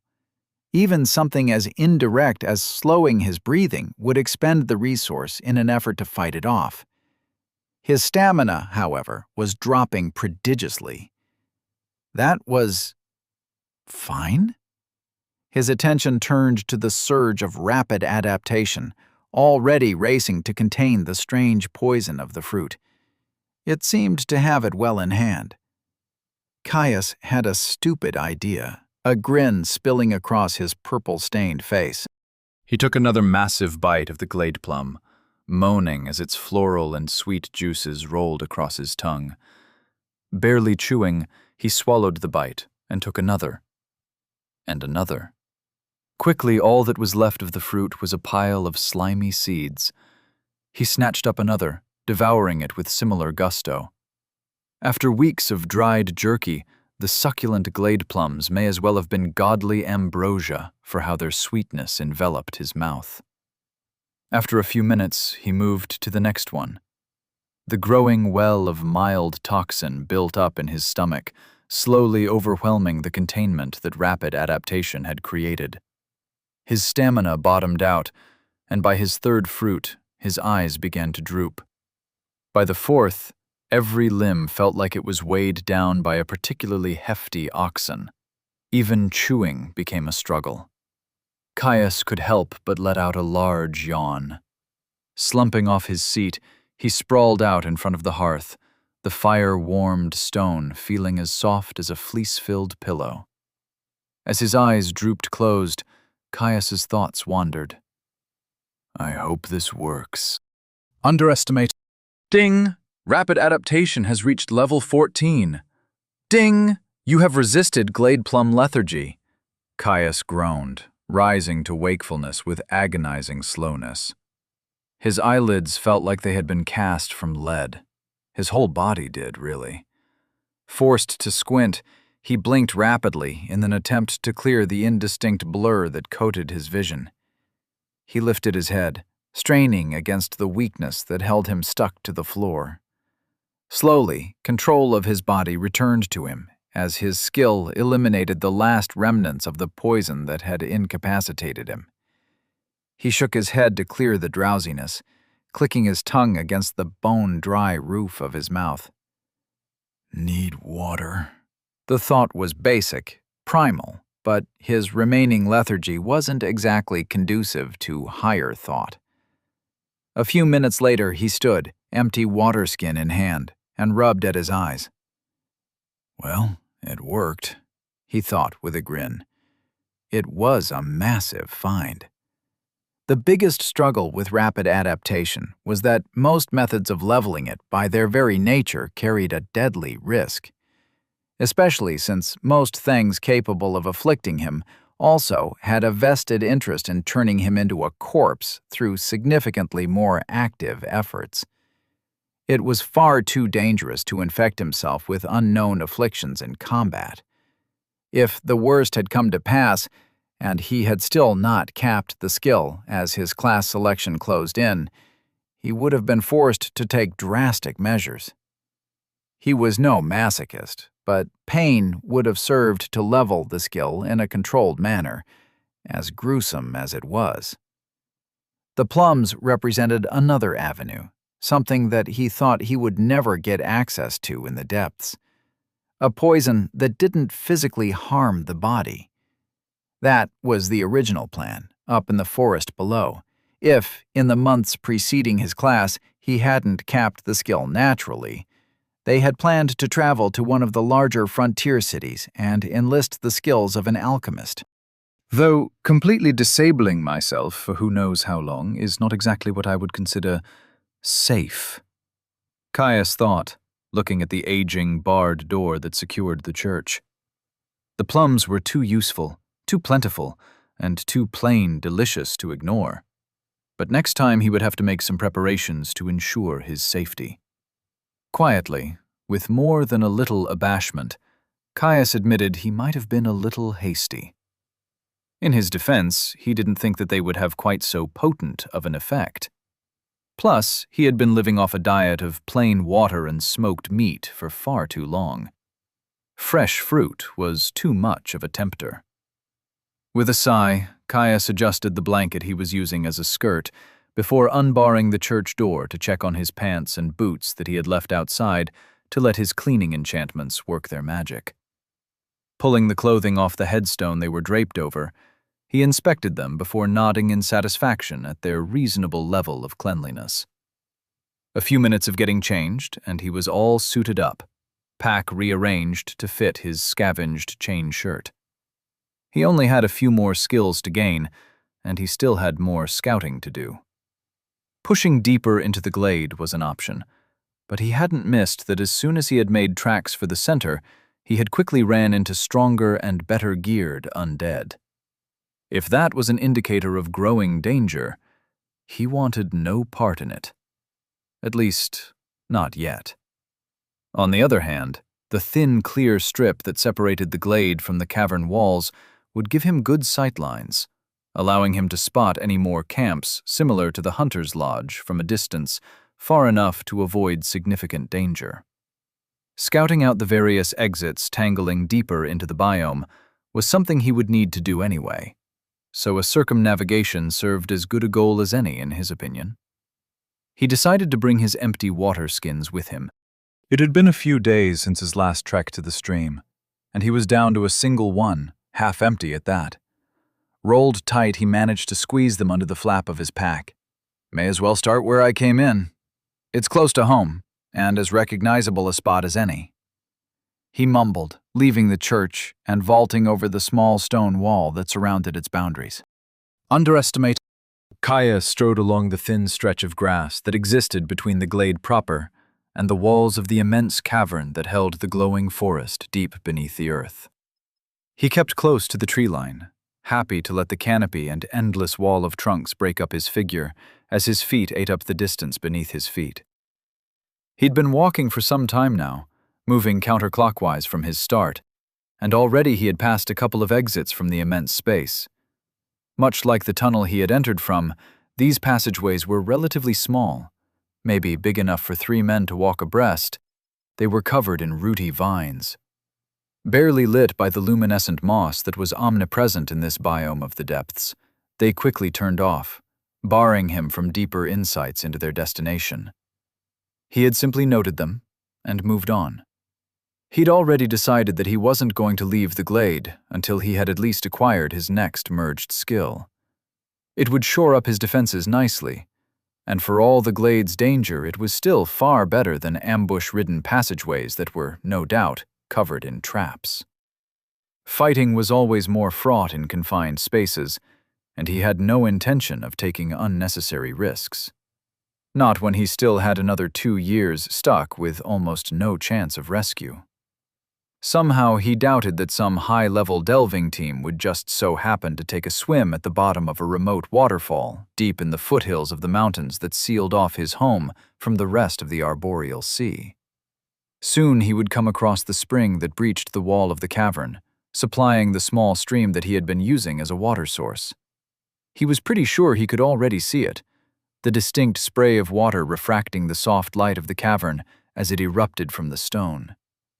He hoped he would find something there to fight, if he didn't before. His hunting clothes weren't quite light armor, but they were pretty bloody close, with all the leather reinforcement that covered the almost jacket that was built over his tunic. It should be enough for his needs, at least. The ground continued to fall away beneath the measured pace of his strides, the spray of spring water getting ever closer. The faintest hint of rustling undergrowth was the only warning Caius got before a gray blur streaked towards him through the undergrowth. Chapter 18. Crouching Tiger. Caius reacted instantly to the sound of something crashing through the undergrowth. Explorer's toolkit screamed in his mind, but only an idiot needed a skill to tell them that unexpected movement in the depths was dangerous. He backpedaled as fast as he could into the open grass as he ripped his sword free from his scabbard. A mottled gray feline figure blurred out of the undergrowth, launching itself towards him with outstretched claws. Caius twisted, shifting to the side to avoid the pounce. One of the beast's paws scythed out to catch him, forcing him to pivot on his feet. He rolled his shoulder, preferring to take the blow on the thick leather that covered the joint.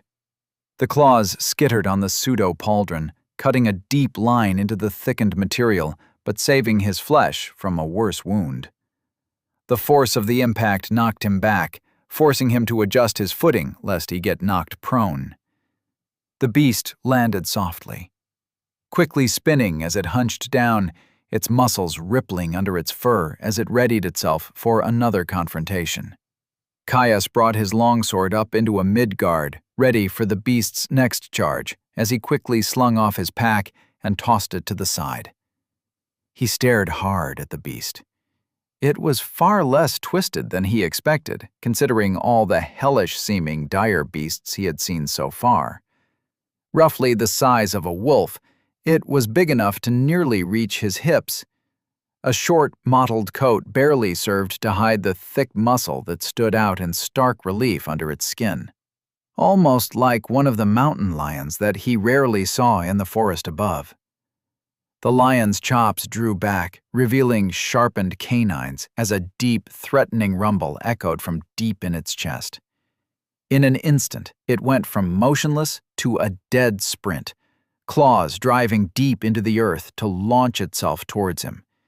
It reared up once more, batting towards him with lethal intent. Caius brought his sword up, blocking the first swing with the edge of his sword.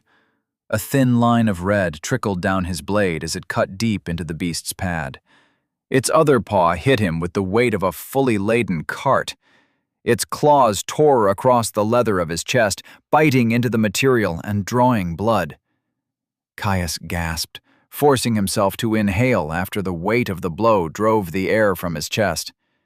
Ignoring his aching ribs, he twisted into his block and carried his sword through to cut heavily into the beast's shoulder. His blade bit deep, the lion hissing in fury as it jumped back. The creature eyed him warily, padding around him in a circle that forced him to keep turning to match its pace. The wound on the lion's shoulder sealed shut, muscle and skin rippling as it forced itself back into position. He missed fighting undead. It was so much more convenient when your opponents couldn't heal. Caius lunged towards the beast, pressuring it with a false charge. It leapt back with nimble grace before slowly approaching to circle him once more when he failed to commit to the attack. As soon as its wound was fully healed, it rushed in, this time its jaw yawning open in an effort to sink its fangs into his flesh. Caius sidestepped, returning the charge with a slash to the creature's flank, its dark gray fur staining a darkened red. Incensed, the lion hissed in fury before wheeling towards him once again. A claw-ridden paw lashed out, Caius turning the strike with a flick of his wrist. Ding! Parry has reached level 2! He was forced to abort his riposte. The first paw strike followed up as it tried to claw him with its other arm. Slamming his sword into the offending limb to block, Caius was unable to react as its first paw returned to rake him across the thigh. Ding! Block has reached level 2! Claws scythed through the thickened leather that covered the front of his legs, digging through his fat to nick the surface of the muscle below. Hot blood flowed down his leg, quickly joined by the burn of health as it started to seal the wood. Caius roared in frustration, forcing the lion back with a stab that nicked its cheek. The lion stepped back, hissing at him threateningly, before it charged into the fray once more. He tried to maneuver around the beast's approach, but its nimble agility allowed it to keep the pressure on him. Swinging his sword to meet muscle-bound limbs, he tried his best to ward off the flurry of blows that sought to overwhelm his defense. He got a series of parallel cuts across his shoulder and chest for his troubles. The lion pounced at him, one leg batting away his sword as its jaws closed around his shoulder like a vice. Dagger-like teeth sunk into the joint, and with a mighty crack it closed around his shoulder, the bone crunching like autumn leaves. Ding! Toughened physique has reached level 2. A ragged scream left Caius's mouth. Stunned, his sword slipped through his fingers. With a heaving yank, it used all of the muscles in its neck and back to pull him to the ground. The sudden pressure and movement caused another explosion of pain through his shoulder, his rough impact driving the air from his lungs. Ding! Toughened physique has reached level 3. Ding! General skill available. Would you like to learn Light Armor Mastery, Uncommon? The notification went completely unnoticed. Caius entirely focused on his mortal struggle against looming death. Mounting him, the lion's bloody maw pulled back from his shoulder to go for his throat. Reacting more on instinct than conscious thought, Caius ripped his hunting knife free from his belt with his still good arm. He drove the blade point first into the beast's chest. With a yell of pained fury, he pulled the blade free, hot blood squirting from the wound to cover his face. Ignoring the metallic tang that flooded his mouth, he plunged his knife down once more, burying it in the thick muscle that lined the lion's neck. Red flowed like a fountain. It yowled at the sudden wounds it had taken. Leaping backwards, it tore his knife free from its grasp, leaving the blade buried deep in its flesh. Adrenaline surged through him, washing away the all-consuming agony of his shoulder. He rolled, diving for his sword and wrapping blood-stained fingers around his hilt. He tried to push himself up, screaming in agony as his crushed and bleeding joint tried to take his weight. With a moaning heave, he pushed into the ground with his sword hand, stumbling upwards to train his sword on the cat with a trembling arm. He could feel his health streaming into the grievous wound on his shoulder, flooding the site with as much revitalizing energy as it could muster. He knew it wouldn't be enough. The joint was completely gone. That alone would probably take more than his entire health pool. It was the blood that streamed down his arm and chest, soaking through his garments to stain the grass below. Too much of it. Too fast. The cat had done him in. It had fucking killed him. A roar of fury left his throat as he stared at the beast that even now scratched at the knife lodged in its throat as its own lifeblood poured free, only serving to widen the wound, draining away what was left of its health as it continuously reopened the injury. A staggering run brought him forward, pain and blood loss making him feel weak. The lion's eyes widened as it saw him approaching. It tried to hiss, a wet gurgle escaping its throat, as it batted at him weakly in an attempt to ward him off. A shaky step took him around the limb, bringing him closer to the beast. He bared his bloody teeth before spitting at the creature to rid himself of the viscera that coated his mouth. It scrambled, trying to pull itself away from him as its legs collapsed under its weight. Caius drove his blade home with a scream, the movement sending agony sharding out from his ruined shoulder. Ding! Level 19. Shadowstalker slain. He left his sword embedded in the cat's skull, gasping as he stumbled free. He reached up to touch his shoulder, eyes scrunching shut as he felt the mess of torn flesh and bone. He pulled his hand back, looking at the blood that covered his hand. Why now? He'd gotten so close, managed to merge a skill faster than he ever thought possible. Just a month or two and he would have had a defensive skill. Would have been safe. It wasn't supposed to go like this. He was going to surge through the depths, get his class, and return victorious. He was supposed to find Father. He wanted to see the look of surprise and joy on his face when he saw his boy still lived. He didn't want to die. He felt his health finally peter out, his shoulder still leaking a steady stream of blood. He wavered, vertigo rolling over him as the ground seemed to sway beneath his feet. His eyes slipped to his pack, lying disheveled on the ground. Shouldn't have left the fucking medkit behind. He was an idiot. He brought enough jerky for several days and didn't have enough room for medical supplies? In the bloody depths? Fuck! He screamed in outrage, stomping his foot into the ground repetitively as his frustration and fear washed over him. The movement jostled his ruined arm, causing it to scorch with agony as it smacked the reinforced exterior of his potion bag. Caius's eyes widened. To potions, it might just be enough.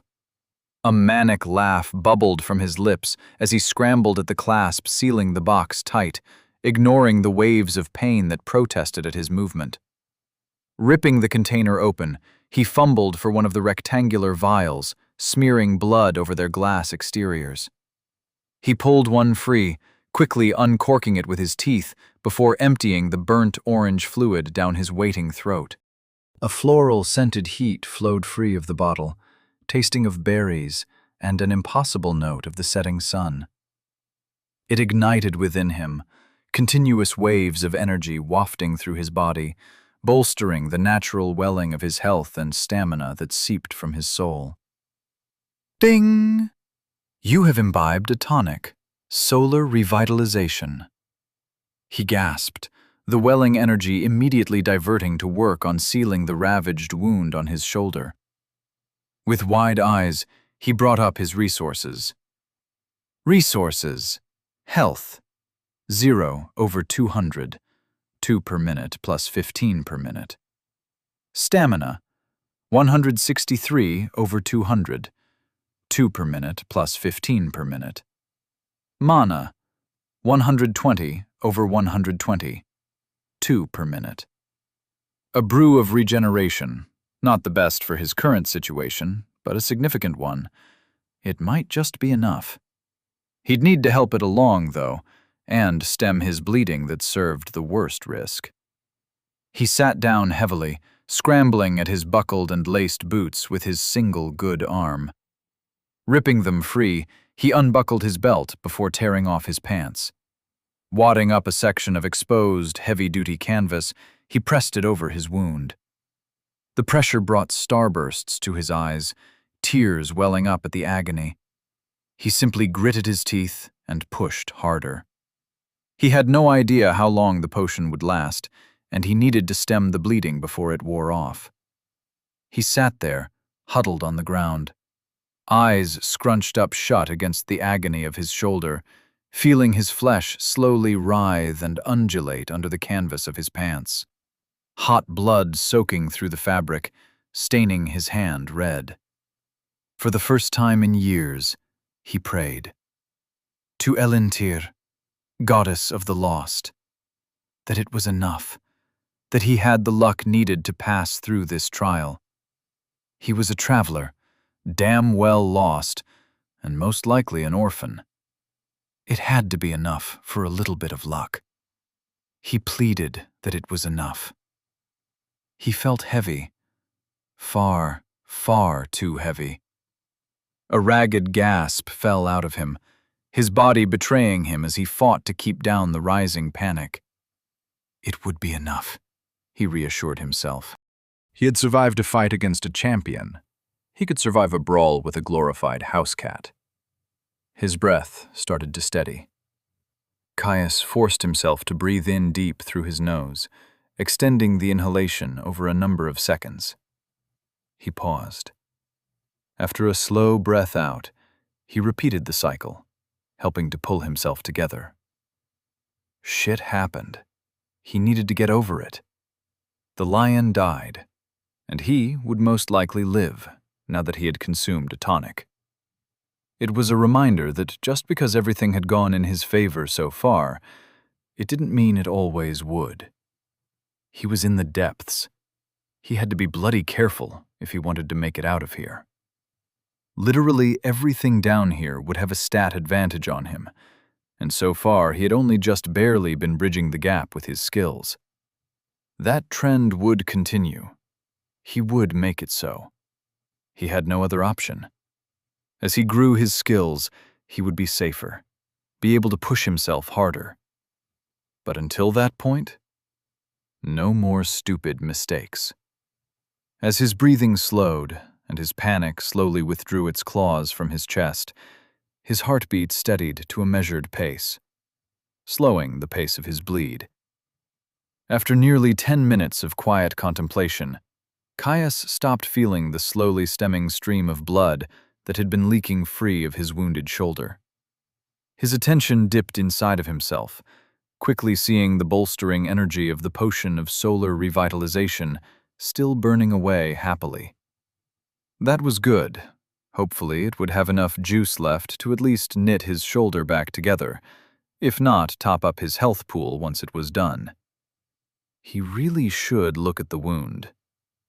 A sharp burst of air between pursed lips steadied him as lightning strikes of pain scattered through his shoulder as he withdrew his makeshift gauze. The blood had soaked deep into the fabric, helping the rough fibers to adhere to exposed, innervated flesh. He stared dutifully ahead, placing his pants on the ground as he avoided looking at his shoulder. A slight turn of the head and a flick of his eyes let him know all he needed. His face blanched, flicking away from the wound. He'd somehow missed it in the struggle, but the lion hadn't just crushed his shoulder, it had torn a chunk out. A thick mass of congealed blood was the only thing that stopped him from seeing the frayed muscle and broken bone that now made up the joint. Thick shards of white pierced the mass. He could even see his fat layer. Nauseating. The world seemed to sway once more, the tree line in front of him seeming to wave as if a mirage. He needed something to distract him from the wound. If he physically watched his flesh and bone writhe and reknit itself, he was pretty sure he would throw up. He'd had some pretty bad wounds before, but never had his insides revealed to him in such depth. It was confronting.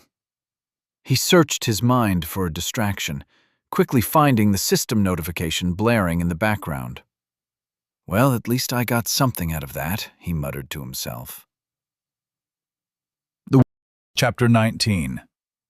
Armored Caius pulled up his new skill, eager to take his mind off the gory wound that dominated his peripheral vision.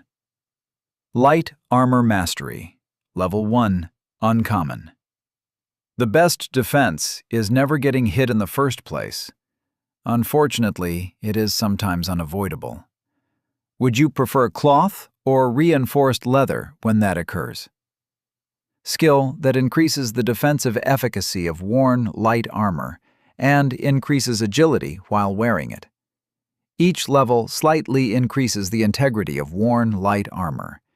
Each level minutely increases ease of movement while wearing light armor. Caius nodded as he read the description, careful to avoid jostling the grievous wound to his shoulder. Increasing the durability of his clothes would be valuable, though they barely counted as light armor, and even if he capped it out, he doubted it would have made much difference to the lion that had savaged his shoulder. Luckily, chain would, and as soon as his shoulder was healed up, he planned on throwing the chain shirt he had scavenged on and never taking it off outside of the church. With nothing else pressing, he decided to simply wait until he was healed. His eyes drifted over to the lion, his sword still standing proudly where he had embedded it in the creature's skull. I should probably grab that. No point leaving myself undefended, even if I would be in pretty dire straits if something else turned up. He pushed himself to his feet slowly, relying on the muscles in his leg and his core to do most of the work. Despite the smooth rise, he had to stifle a pained scream as his shoulder protested at the shifting movement. He walked over to the lion with slow, measured steps, taking care to avoid hurting his shoulder as much as possible. Grabbing hold of his sword, he pulled it free and groaned as agony tore through him. He stumbled towards the tree line where he would be less exposed. Death was tied closely to life. He knew that far more than most, having grown up in the wilds. The arboreal sea was a wild place, more untamed than even the frontier. This was not his first brush with his own mortality, not by far, even if it was the closest. He would be okay. He knew something like this would happen eventually. It happened to all delvers. Even if he had landed up in the depths a few years too early, and far less prepared than he would like, it had always been his dream. Growing up in the forest had lit a fire in him, one that burned to see the sights his father regaled him with stories of, to forge his own stories, both deep down below and in the wide world above. If he wanted that, he would need to be strong, and with strength came danger. He needed to be prepared to live with his life on the line, both if he wanted to escape the depths and if, when he eventually returned as a delver, in truth. Leaning his back against a tree trunk to take some of the weight of his feet, he settled in to wait for his shoulder to heal. After leaving the site of his battle with the lion, Caius had managed to make his way to the spring that fed the stream he had been using for water.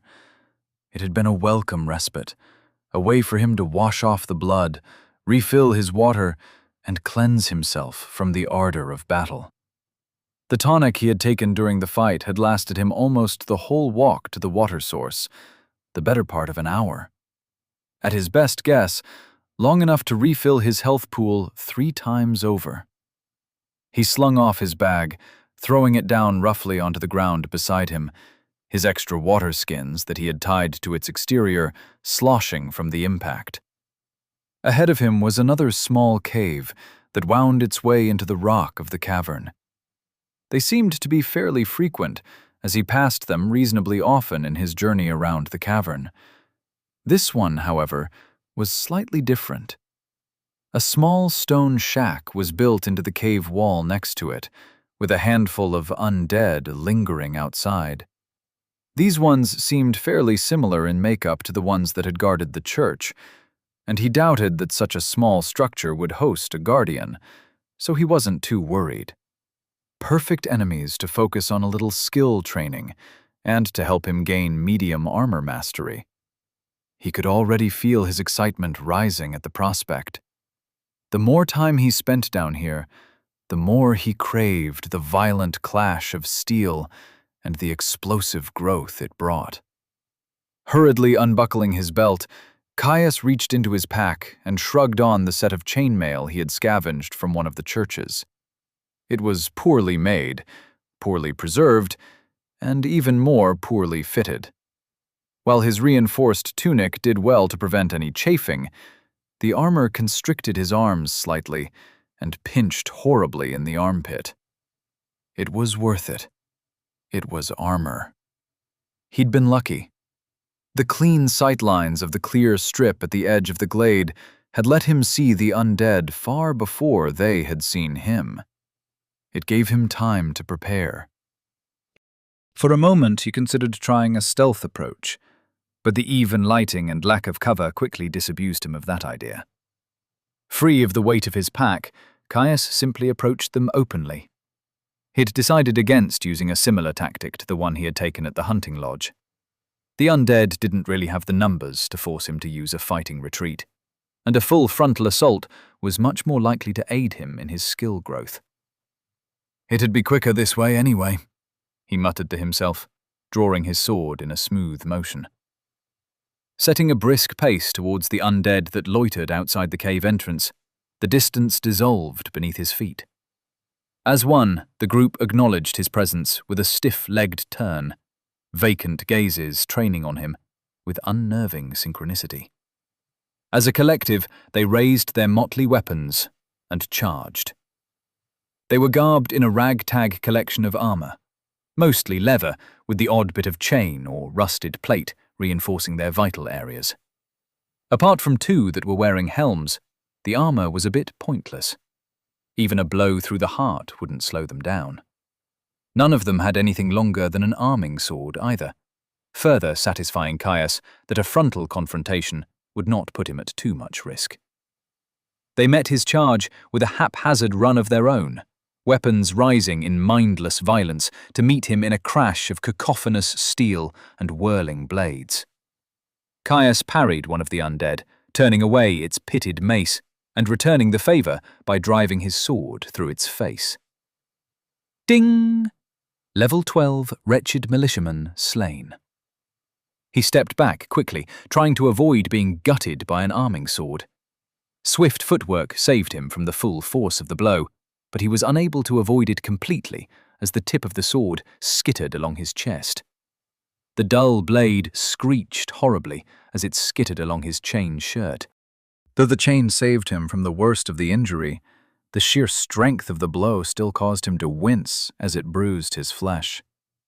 He retaliated with a stab that was quickly batted away by an undead holding a short sword. Borrowing the momentum of the parry, he twirled his blade over his head before cleaving into the leftmost undead's unguarded head. Ding! Level 11, wretched militiaman slain. There were only 3 undead left now, including both of the ones who were wearing helmets.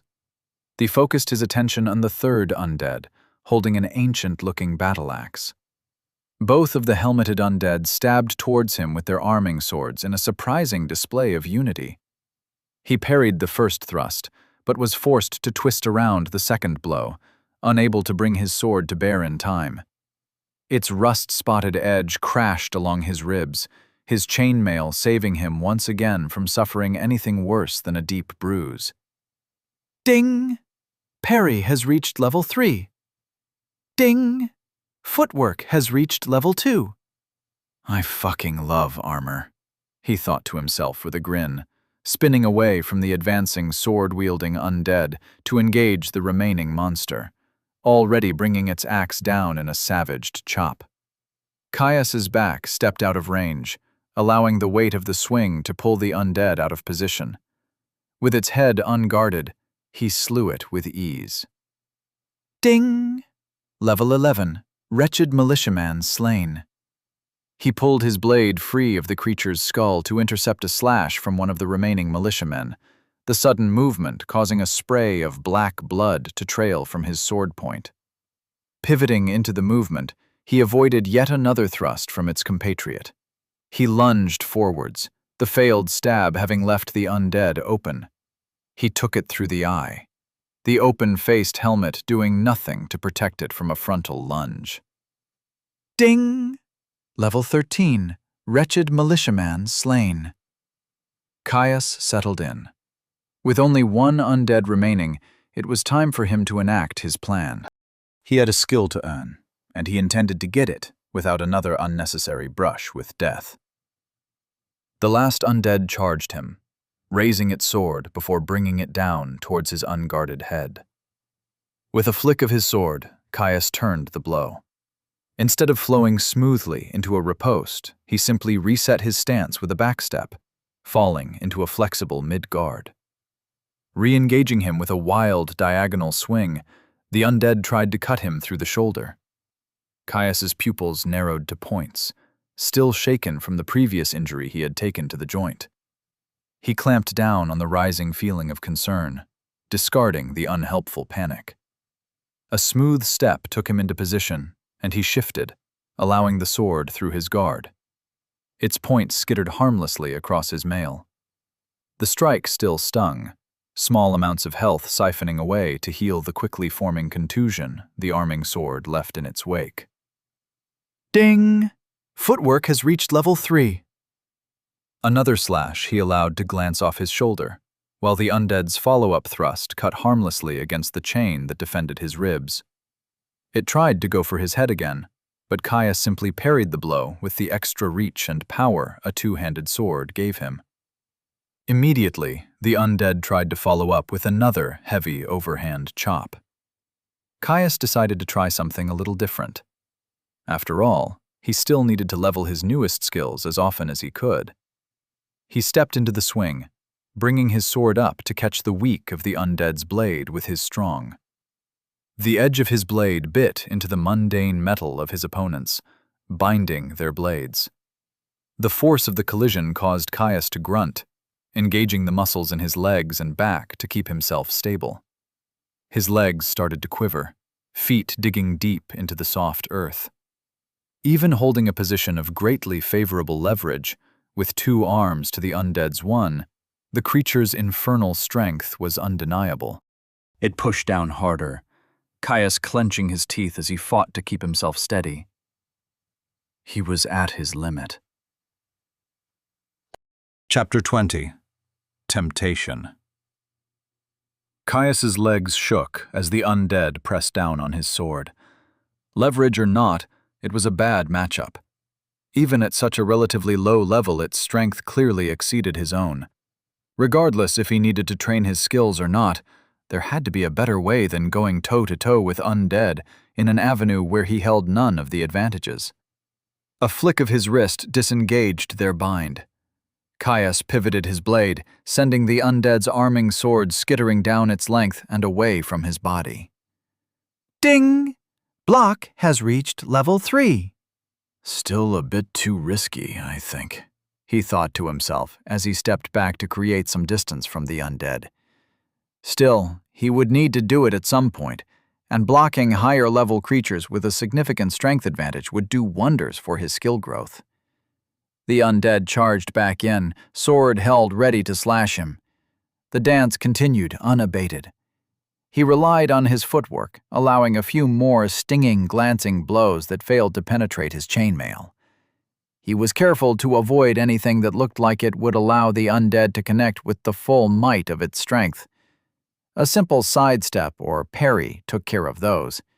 Even if the chain held up and protected him from being eviscerated, a full-force blow would be enough to splinter bone. He'd had enough grievous injuries for one day. Finally, with a last glancing slash across his stomach, Caius got the notification he had been waiting for. Ding! General skill available. Would you like to learn Medium Armor Mastery, Uncommon? A satisfied smile crossed his face as he saw that he had achieved his intended result from this unorthodox spar. The final militiaman tried to capitalize on his momentary distraction, sword lashing out in a heavy chop. Its last attempt. Caius parried the blow, lunging forwards as his sword screeched up the length of his opponent's blade. The tip of his sword took it cleanly through its face, joined by a wet crunch as it pierced the bone. Ding! Level 13. Wretched militiaman slain. Caius rose from his lunge, flicking his sword to clear off the worst of the excess viscera.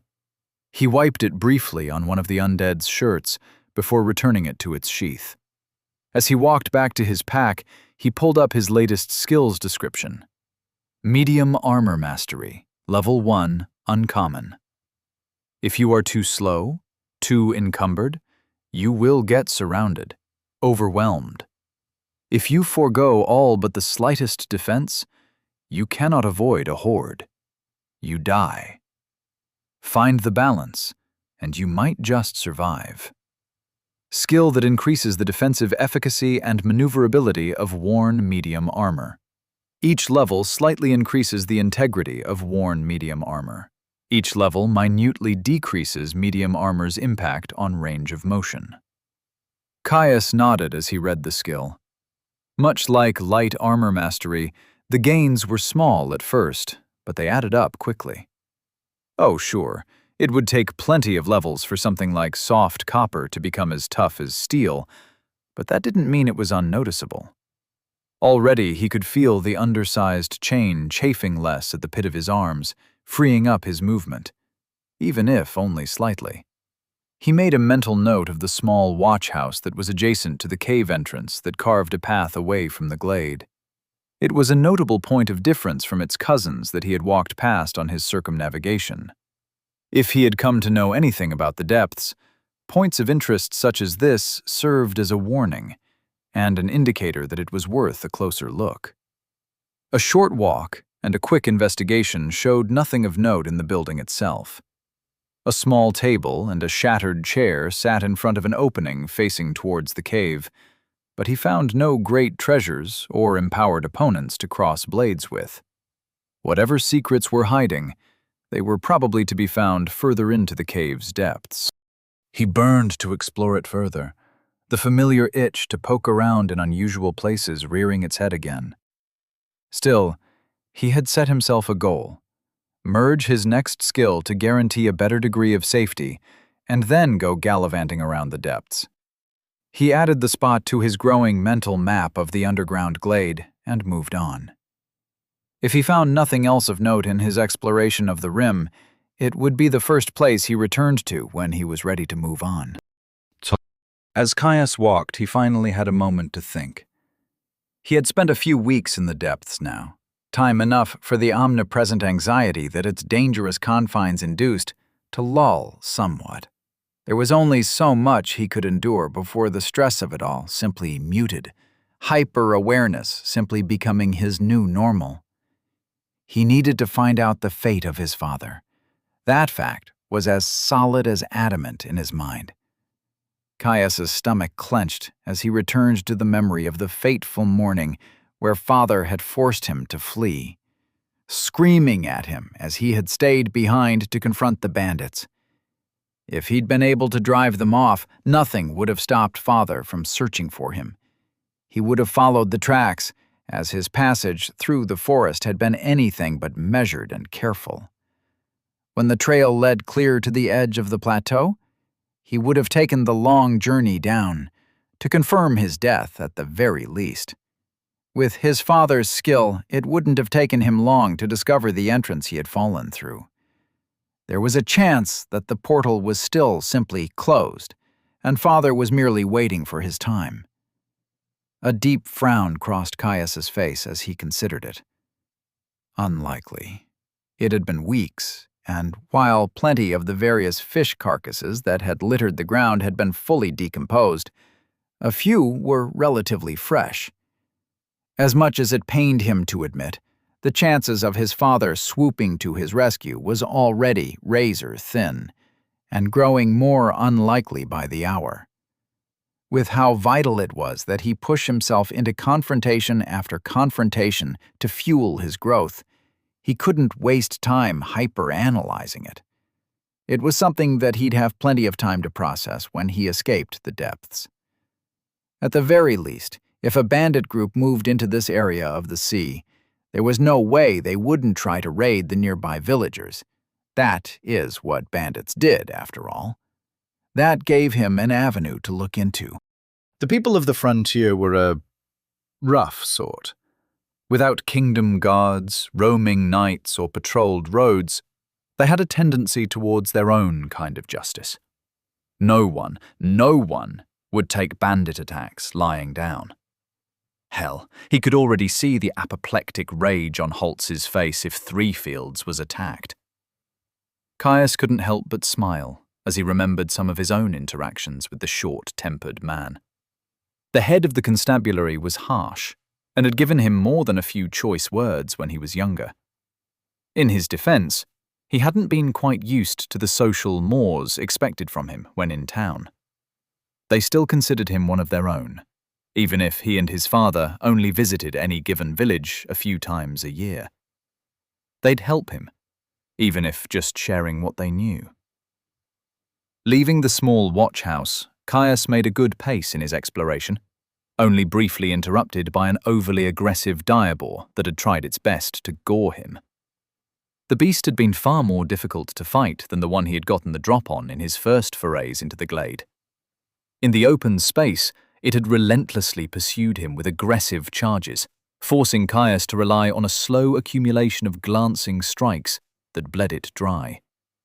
At the very least, it had been good training for his footwork skill, managing to garner himself another level.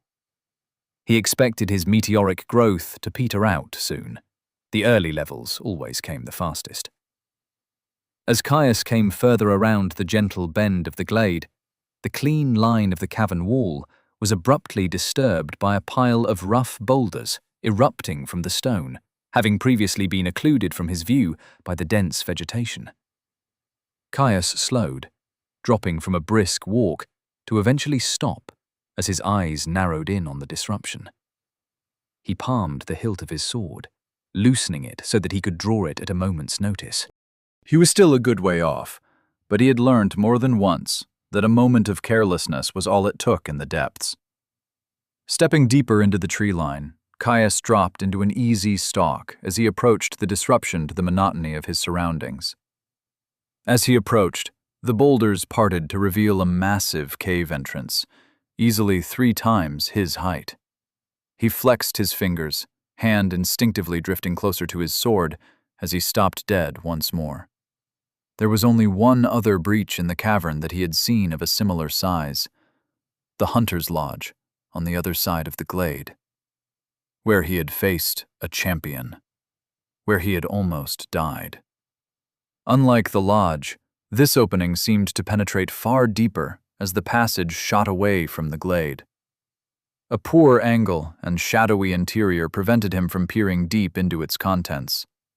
His eyes scanned the boulders, their nooks and crannies providing a perfect spot for an ambush. He found nothing. Without any evidence of hostiles, and with Explorer's toolkit being notably silent, Caius forced himself to approach, ready for a horde to come barreling towards him at the slightest hint of movement. Dipping slightly deeper into the trees for greater cover, Caius brought himself closer with agonizing caution.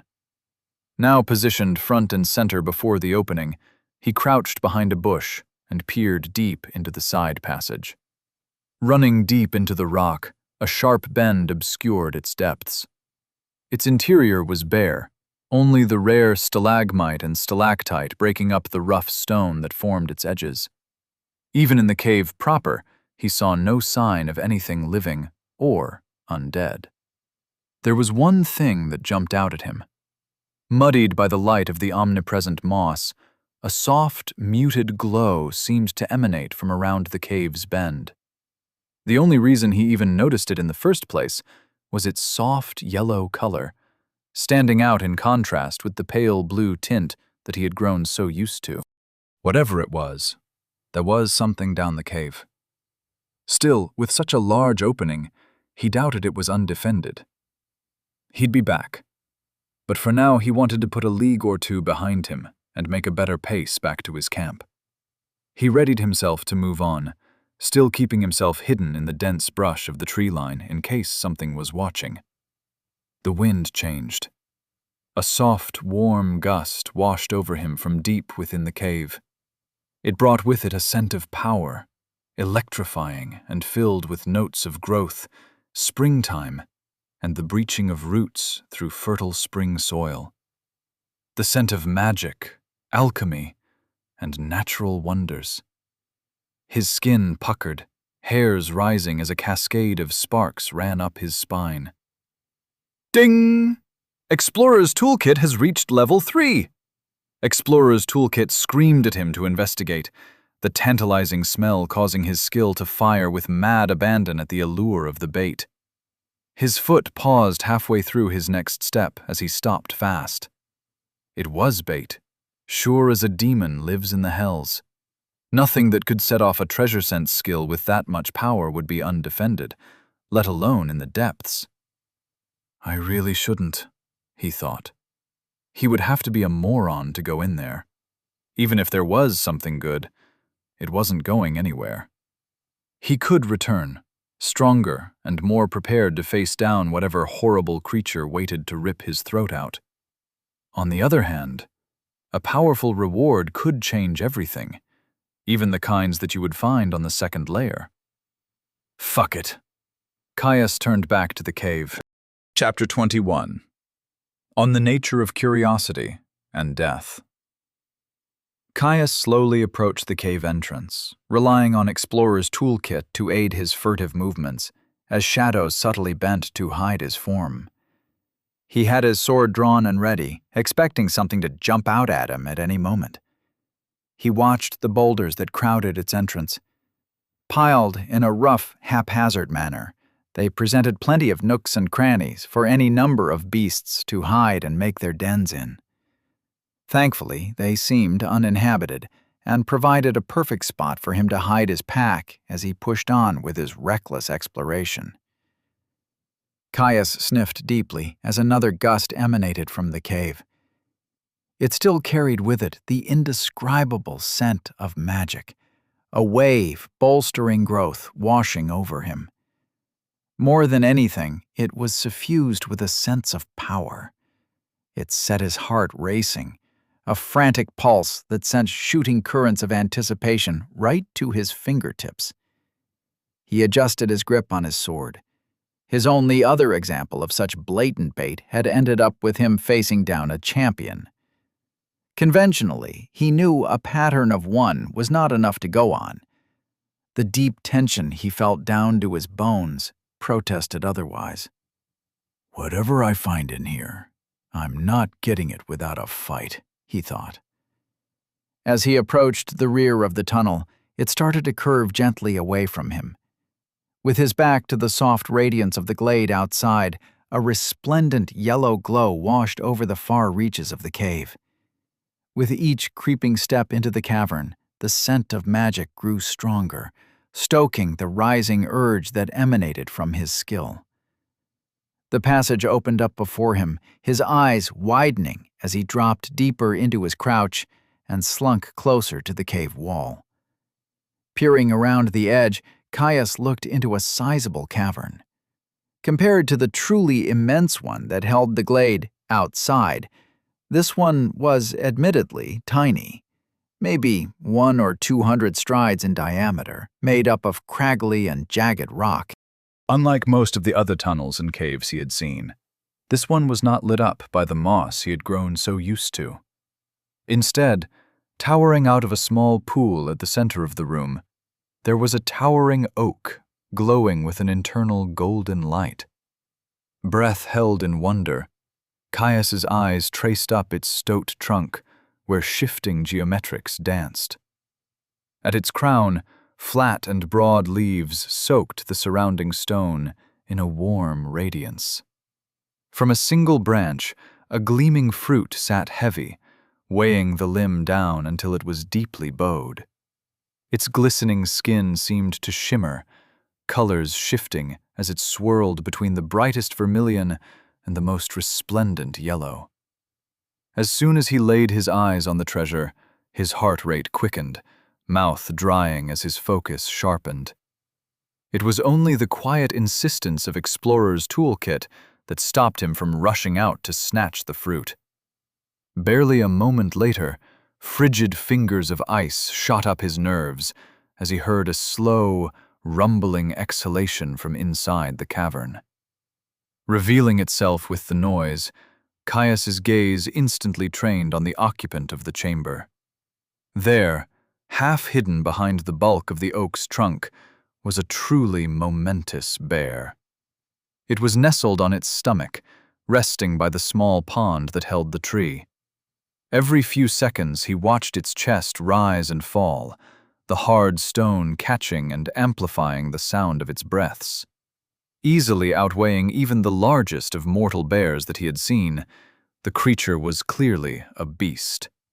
For one, its large size was bolstered by an excessive degree of muscularity, one poorly hidden by its dense gray and gold-tipped fur. Caius stopped fast, staring at the creature with an equal mixture of awe and trepidation. "That is a big boy," he thought, palms growing slightly slick. Asleep or no, Caius knew fighting a mundane bear with a longsword would be a struggle, let alone what was likely to be a system-enhanced champion. Even with the element of surprise in his favor, it would be a hard battle. For a moment he considered backing out, leaving the cave to return when he was better prepared. It would be the smart thing to do, the safe thing. He had more than enough challenge to satiate his growth in the glade proper. With a few more skills under his belt, and higher levels, he could return and slay the tree's defender with far less risk to his person. His eyes drifted back to the shining fruit. He didn't want to take the safe route. In all likelihood, the fruit was simply some sort of alchemical reagent. There was, however, a slim chance it could be a natural treasure. They were vanishingly rare. More something whispered about over a flagon of ale as someone recalled stories about a friend of a friend of a friend who had once shared a meal with someone who had caught a mere glimpse of the things. They were a unique reward of the depths and could be found nowhere else. Objects of empowerment that worked directly through the system, divvying out boosts to skills, improved constitutions, and stat points galore. If it was a natural treasure, something he was inclined to believe by the way Explorer's toolkit screamed at him to retrieve the fruit, it would be invaluable to him. At only the second layer, it would be a slight boost. At least it would if he was a normal delver. He was an unclassed, one stuck in a hostile environment. A couple of stat points could let him increase his health by a significant fraction of his total. And for my class, he thought, staring longingly at the swirling fruit. He couldn't even imagine what such a boost would do for his selection. He'd asked after them before. When he himself first heard of them, whispered over a drink of the stout oak on a trip to collect some extra supplies before winter. Father had thumped his way down the stairs, finished with storing their supplies for their journey back. When he sat down at the table, Caius had asked him about the treasures. Asked why they weren't funneled to scions before they gained their class. After all, Hastur had never stopped going on about how it was a pivotal moment in life, how the next generation always represented the foundation of a dynasty. Father had simply snorted at him, speaking into his mug as he told him that it simply wasn't possible.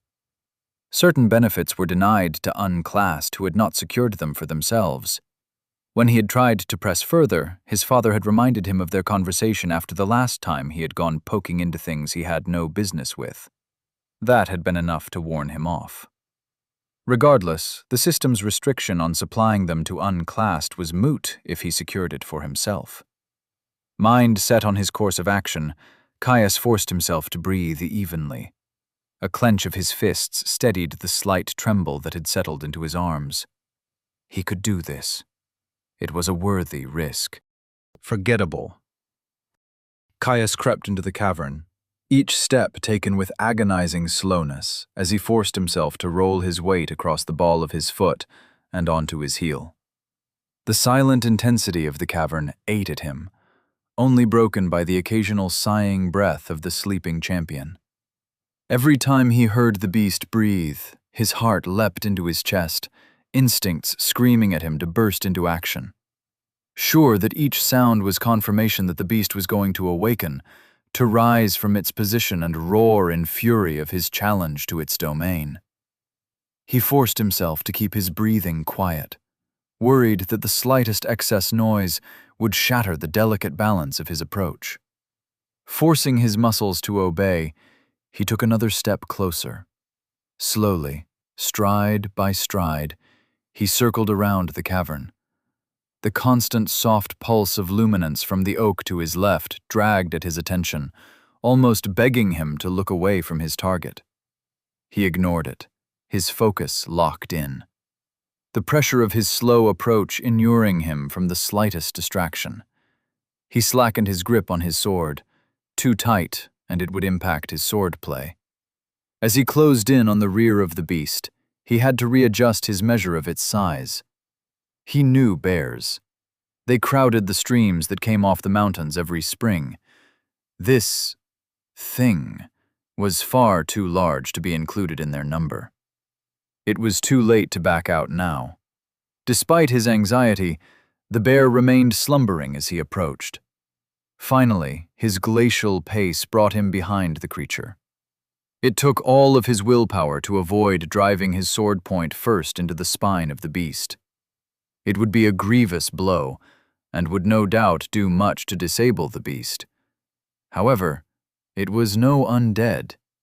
Even a mortal blow could be healed with the powers of health, something the creature no doubt had in abundance. I need to go for a killing stroke, he thought. Something that will disable it, even if it survives. Health could let you survive many things, but it wouldn't make you move if your spinal cord was severed. His blade trembling slightly in anticipation, Caius crept up the bear's side to approach where its head rested on two plate-sized paws. He got into position, lining up next to the beast's thick neck. Sword held at the ready, he slowly rose it to full extension over his head. The bear snorted, shifting slightly. Caius panicked. Muscles in his arms and back contracted, aching at the sudden intensity of tension. Enchanted steel came down with a blur of flashing silver. The edge of his blade cut through the thickened hide with ease, deep red blood spraying as he cut through the chunky muscle that supported its massive head. The blade hit the spine of the beast and stopped fast. The bear's eyes snapped open, howling in fury and pain at the violent interruption to its slumber. Blood poured from the rent on its neck as muscles rippled beneath its fur, hauling its bulk upwards. Ding! You have challenged a champion, Sunborn Cave Bear. Caius stared in horror at the failed strike, yanking on his sword to free it as he backed away from the rising creature. Lifeblood that poured from the rent in the champion's neck slowed, flesh rippling as its health was consumed at a prodigious rate to heal the wound. Should have stabbed it in the bloody back, he thought, as the creature wheeled towards him clumsily, still disoriented from its abrupt and violent awakening. Explorer's toolkit pounced on the weakness, highlighting its cloudy eyes and disoriented manner with razor-sharp precision. He dived back into the fray, refusing to let such a vital moment pass uncapitalized. The bear batted towards him, a twisting sidestep letting him dance past the powerful blow. The rising dread of anticipation was gone. All that was left was the rush of battle that heated the blood. He brought his blade up in a rising strike, cutting a deep furrow across the champion's ribs. Razor-sharp steel skittered across the surface of empowered bone, preventing access to the vulnerable organs in its chest. He followed through with the strike, pivoting into a heavy cut that severed more of the thick muscle that lined the creature's spine. The bear howled in fury, incensed by his repeated strikes, rapidly coming to full wakefulness in the face of an intense assault. It spun towards him, snaking one massive limb out to smash him flat. Caius was forced to jump back, skillful footwork forgotten in the face of overwhelming speed and power. The bear reared back, rising to its full height. Caius punished the opening, a deep stab to its midsection, only serving to infuriate the champion further. Dropping towards him, it slammed its front feet down in an attempt to squash him flat. Caius sidestepped, savaging its features and ruining one eye with a draw cut. Reacting to the pain of his strike instantly, a deep, bassy growl echoed from deep in the champion's chest. The gray and gold bear lunged towards him. Its shoulder hit him like a falling log. His guard collapsed against his chest, the pommel of his sword rapping painfully against his sternum, chain and leather unable to fully blunt the brute force of the impact. Caius stumbled back, unable to fight the primal strength of the bear, only saved from greater injury by the creature's lack of leverage. Caius felt a small trickle of health flood towards his chest, tending to the fresh contusion. Steadying his feet beneath him, his eyes flicked to the bear's injuries. He couldn't find them. The only evidence of their existence, an assortment of deep red stains that marred its otherwise flawless coat. He had to keep the pressure on, prevent the creature from getting its bearings. With a growl of his own, Caius launched back into the fray. His first attempt at a stab was batted away, nearly sending his blade flinging free of his grip. Moving with the momentum, he stepped into the collision, whirling his blade overhead to hew into the bear's shoulder. Caius was forced back by a snap of the beast's oversized jaws. As the beast lunged out to bite him, he felt his gaze drawn to the side of its face. There, where he had cut it earlier. While the wound had healed, a mess of blood and stuck fur covered its eye, marring its senses. Ding! Explorer's toolkit has reached level 4. A pivoting sidestep took him around the head, bringing him into its blind spot. He thrust, burying 2 strides of steel deep into the cavity between its neck and its shoulder. Without bone to guard its internals, Caius's sword sank halfway to the hilt. Ding! Footwork has reached level 4. A gargle left the bear's throat, blood foaming from its mouth. Caius pulled back, trying to put distance between himself and the already moving champion. As he retreated, the bear lashed out for him once more. Unable to escape in time, the bear's claws skittered across the chain covering his torso, nearly sending him flying as its claws caught in the ringed joints of the armor. Righting his footing, Caius stepped back into the fray, punishing attack with a retaliatory cut. Frustration mounted within him. "It just keeps fucking healing," he yelled in his mind. He'd laid half a dozen nearly mortal wounds into the beast, yet its seemingly inexhaustible health had regenerated it from every strike he had landed. The beast wasn't even slowed, just growing more and more enraged with each added wound.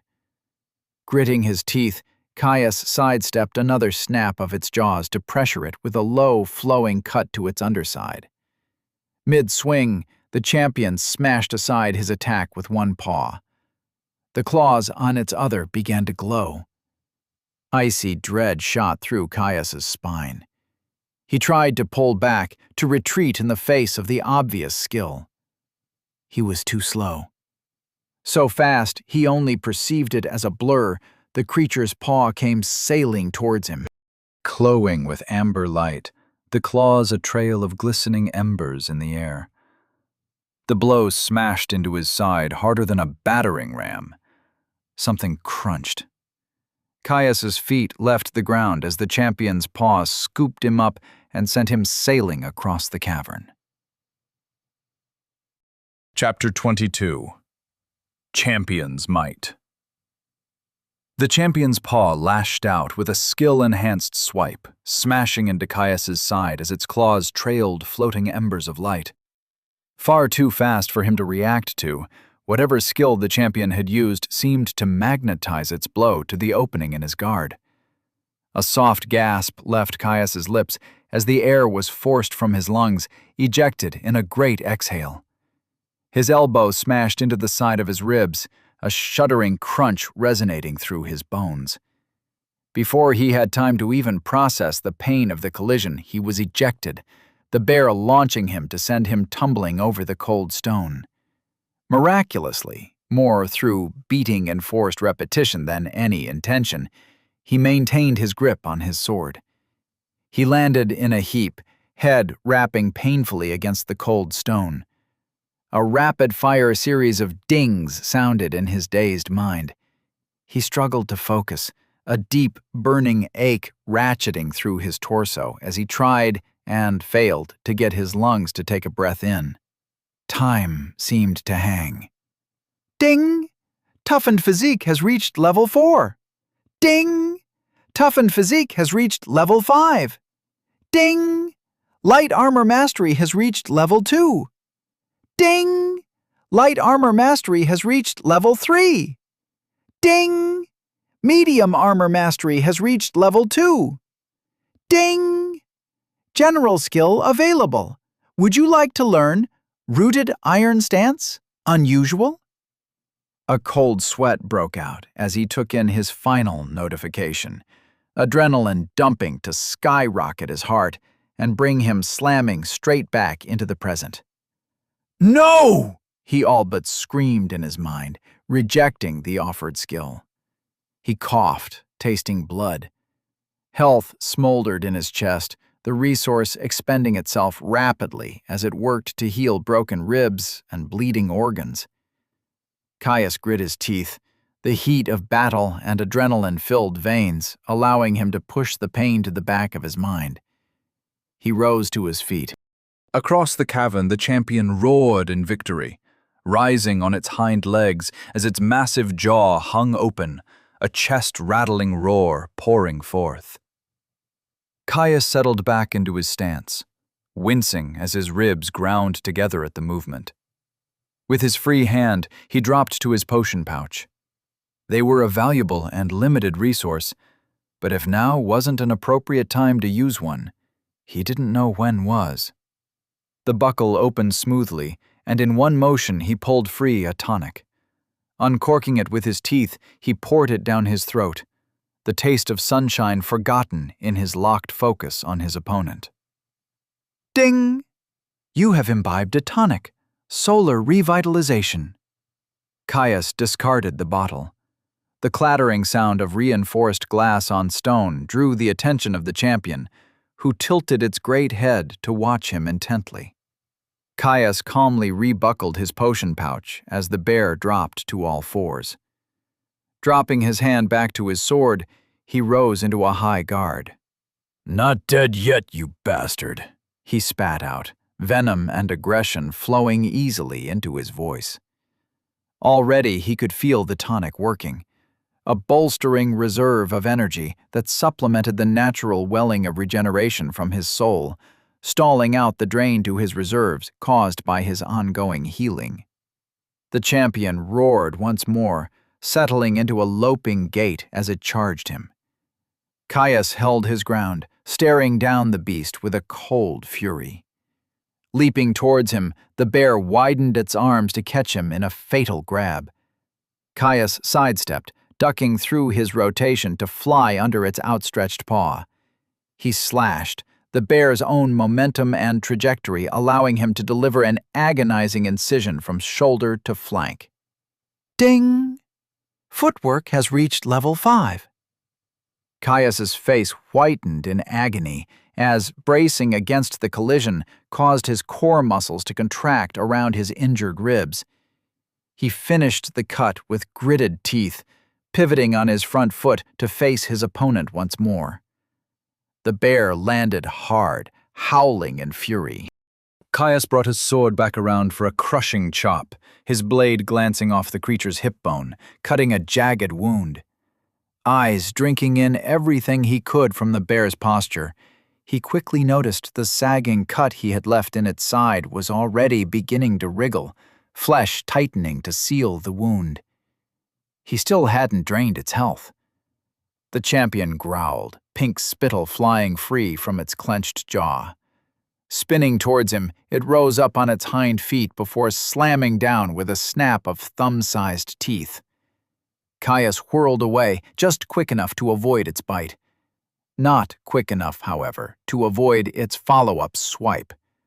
Glowing claws cut through the air, light trails adding to the golden light emitted from the oak overhead. Its paw caught the lower lip of Caius's chain, catching the metal and yanking him to the side. Luck was partially on his side. The poorly wrought metal failed under the stress of the collision, the caught rings snapping free. Ding! Medium armor mastery has reached level 3. Landing heavily on his wounded side, Caius cried out in agony as a lightning strike of pain coursed through his chest. With a pallid face and a sweat-streaked brow, he rolled to his feet, unable to take a single moment to collect himself lest the champion capitalize on his weakness. He leapt to the side, just barely avoiding the bear's charge as it rushed to finish off its downed opponent. He managed a scything cut into its flank as it passed, but he was off balance, unable to transfer his weight into the blow. Caius watched the bear arrest its momentum with gasping breaths. It came to a slow, skidding stop, its heavy bulk having a hard time gaining traction on the hard stone floor. Its chest was heaving, every deep pant thrumming through the open expanse of the cavern. It turned to face him. Caius drank in the sight of his opponent, even as it stared him down with violent intensity, lips retracted to show its bloodied teeth in all their glory. Caius took the moment to flick his awareness to his resources momentarily. Resources. Health, 84/200, 2 per minute plus 15 per minute. Stamina, 147/200, 2 per minute plus 15 per minute. Mana, 120/120, 2 per minute. His health seemed to be stabilizing. Already the drain from his chest wound had slowed to a trickle. Whatever was left was most likely due to the worsened bruising from his close brush with the second use of the bear's skill. The tonic was doing its work, his resources rising prodigiously.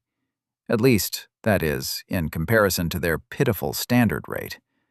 Another big hit like the first one could easily kill him. In all honesty, the first one should have killed him.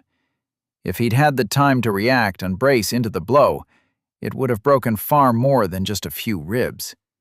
He was lucky that most of the bear's impressive power had been expended on sending him flying across the room. He'd gotten lucky. That wasn't good enough. A scowl crossed Caius's face, and he made the first move to close the gap. A low rumble echoed from the bear as it tensed at his approach, readying itself for another charge. Caius picked up his pace, moving into a run.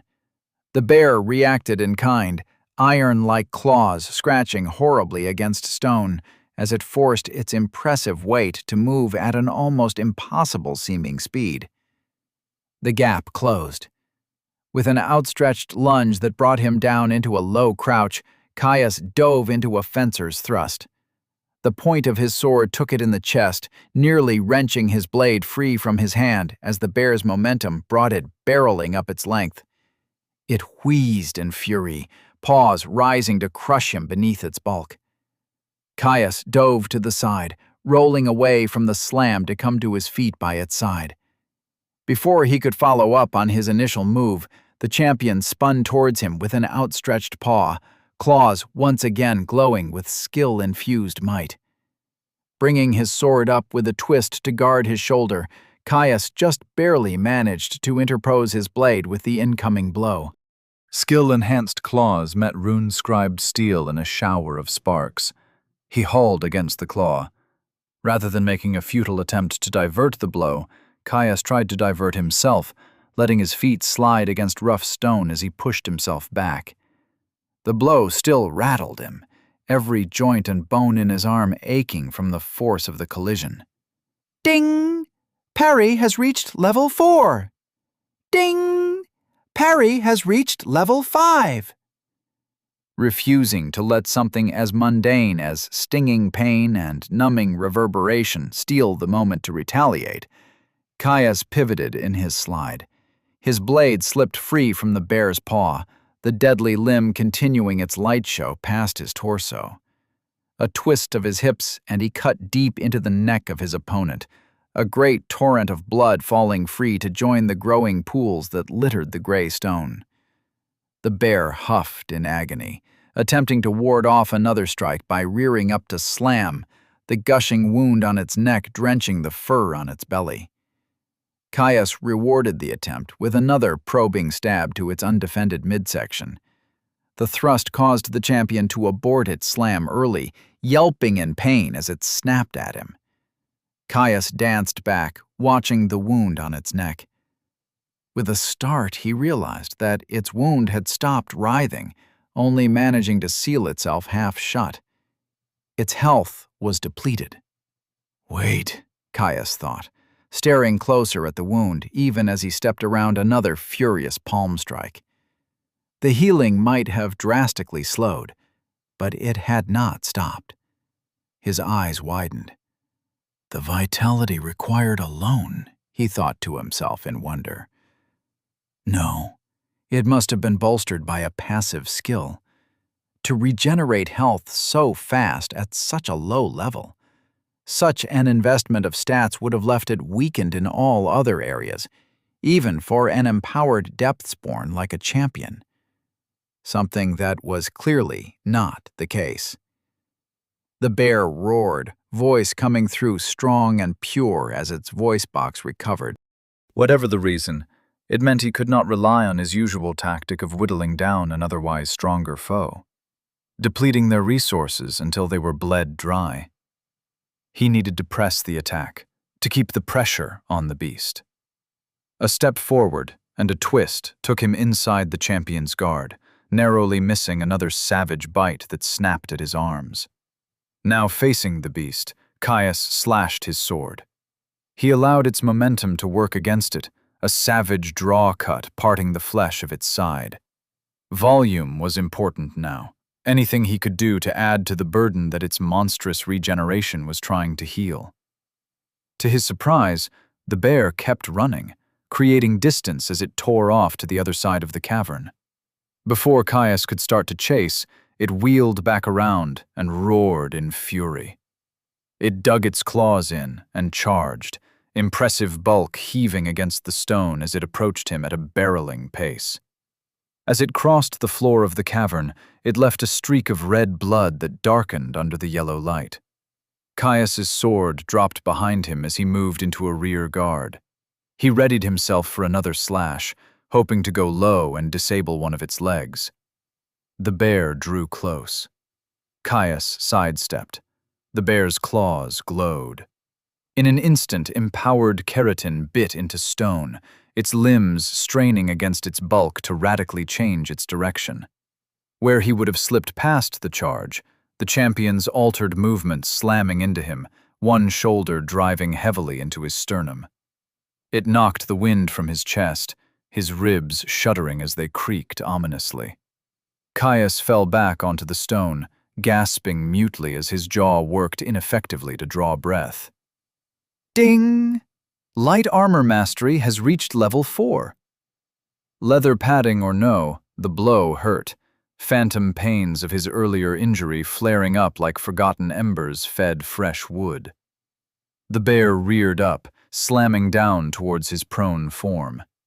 Caius rolled, just barely avoiding the chest-caving stomp. He rolled again when it followed it up with a swipe, heart hammering away at the instinctive rush of adrenaline that came with being in such a compromised position. Mid-roll, he pushed against the ground, launching himself up. As soon as he got traction on the stone, he kicked off, trying to create distance. Sweat drenched his brow. The bear was having none of it, roaring in triumph at finally having caught him off balance. A heavy swipe of claws raked across his chain-coated back, tearing through the poorly wrought armor and tracing dripping lines of white-hot fire across his flesh. The blow sent him stumbling, a ragged cry slipping from his mouth as his feet raced under him to prevent another fall. Ding! Medium armor mastery has reached level 4. Caius skidded to a halt, just barely getting control of his stumble. He turned to face his opponent, leaping to the side to narrowly avoid a crushing blow. Shit, he thought, slipping under a follow-up strike to leave a dripping cut on the bear's front. If he'd been any closer, that last wound would have ended him, the champion's strength more than enough to snap his spine in two. Squaring off at each other once more, Caius and the bear circled. Padding feet matched the heavy impacts of the bear's paws, each trying to spot a weakness. Caius could see that the bear was flagging. With each strike he landed, the bear's intense regeneration grew more and more overwhelmed as it spread itself thin, trying to heal the increasing systemic breakdown it suffered from. Its fur, once a luscious coat of granite and gold, now hung limp and ragged. Those few parts not drenched in its own vital fluids were slicked with sweat. Wounds crossed its body, revealing thin fat and split muscle. When he looked closely, he could see the growing tremble in its arms. The exhaustion of extended combat, the burden of its wounds, and its own body size working against it, draining it of its ability to fight. Caius knew that this was it. Whatever came next, the champion would be pulling out all the stops. The final confrontation. Chapter 23. Slugging Match. Caius faced off against the champion, eyeing its battered form with an intensity that only came from knowing that his continued life required it. The once regal creature was a sorry sight, its coat sodden with blood, great rents parting its flesh to reveal muscle and bone beneath. He couldn't see it healing anymore, its regeneration too spread thin to have a noticeable impact on any one individual wound. It was a testament to both its physicality and its sheer bloody-minded spite that it kept fighting despite the state of its wounds. Caius knew he wouldn't have looked much better. He was utterly soaked in sweat. Despite his tonic being enough to keep his stamina topped off, the resource did nothing to prevent the sheer exertion that a fight to the death brought. Every system within him was in tune, pumping nutrients and adrenaline-ridden blood to his muscles, soaking his skin to cool him down, down-regulating unnecessary organs. His back ached, the healing scratches and torn muscles in his back steadily re-knitting as his bolstered health burned to seal the injuries. It did nothing for the blood that had fountained down his back, soaking his clothes and gumming up the ringlets of his mail. The more it dried, the more uncomfortable and painful it became, skin and fabric merging together into a singular monstrosity that pulled at his wounds with every movement. It held no sway over him, his entire mind bent with fanatic focus at the bear as they circled each other. With a roar, the bear broke first. Hauling itself forward, one paw scythed towards him, its claws leaving a now familiar trail of glimmering light. Caius reacted the moment it activated its skill, blade already moving into position. He dropped into a hanging guard, sword high in front of him as he met the incoming blow. Once again, he levered off the power of the strike, capitalizing on the bear's flagging energy to divert the slashing claws just enough to send it sailing over his head. Ding! Parry has reached level 6! The system notification did little to distract him. He swept through the parry and landed a devastating chop against the bear's shoulder, savaging the joint to its core. Once again, his blade glanced off the bone, the bear's empowered body too reinforced for even runic steel to contend with. The bear moaned in agony, favoring its left leg as its wounded one fell limp, too injured to take its weight. Another torrent of vital fluids joined the growing collection of wounds that the champion sported. Caius eyed the beast, watching the way its chest rose and fell with heavy breaths, the way it shook, unexplainable by its latest wounds. He had noticed it earlier, the way it paused to collect itself after every use of its skill. Now, the difference was exaggerated. It looked drained. It must have emptied its stamina with that last one. It's fucked, Caius realized, his mouth twisting into a sinister grin at the turning fate of the bear. Advancing with a limping gait, the champion approached him. Any mortal animal or magical beast would have long since fled by now. Only the omnipotent conditioning that constrained all depths-born monsters forced it onwards, ensuring it would fight till its last breath. Despite the ruined leg, it was still fast, closing the distance between them with a snarling snap of its jaws. A slide of his back foot had its teeth chomping at empty air, Caius using the close distance to drive his sword home into its chest. He whirled away, the bear's snarl quickly petering out into a wheeze as foamy blood frothed from its mouth. It forced its failing body towards him, unnatural rage giving it just enough energy to raise up and try to swipe him with its remaining paw. Caius ducked under the blow, the bear's arm shaking as it tried to control its momentum. It landed on the stone with a heavy thud, front leg buckling under its weight. Caius darted in, landing another heavy cut on its arm. It collapsed. Bloodsong rising to a new height, he screamed his victory to the air. He rushed in, eager to finish off the opponent that had pushed him so hard. The ailing champion tried to push itself to its feet. Its leg shook as it rose, a low and heavy rumble gargling from its throat as more blood welled from its mouth. It slipped, losing traction on the growing pool of blood that spread on the stone floor beneath it. Caius drove his sword deep in between its ribs, sliding in behind its shoulder to stab deep towards its heart. The bear let out a final shudder, falling limp as a desperate, gurgling gasp escaped its throat. Ding! Warforged has reached level 19. Ding! You have slain a champion, Sunborn Cave Bear, level 24, Verdant Defender. Caius watched the still body of the slain champion, 1,000 aches dragging at his attention. He ignored them, taking a moment to bow his head in solemn respect for the creature that had put up such a fight. The visceral glee of violent combat left slowly, his heart rate slowing. In its wake, it left behind leaden limbs, a heavy exhaustion settling over him. Thankfully, the tonic he had consumed still boiled away inside of him, expending its energy to bolster his recovery. It did nothing for his fatigue, more rooted in the mental strain of his focus being stretched to its maximum for so long rather than in any physical malady. Stumbling away from the corpse of the champion, Caius approached the pool that housed the glowing oak at the center of the cavern.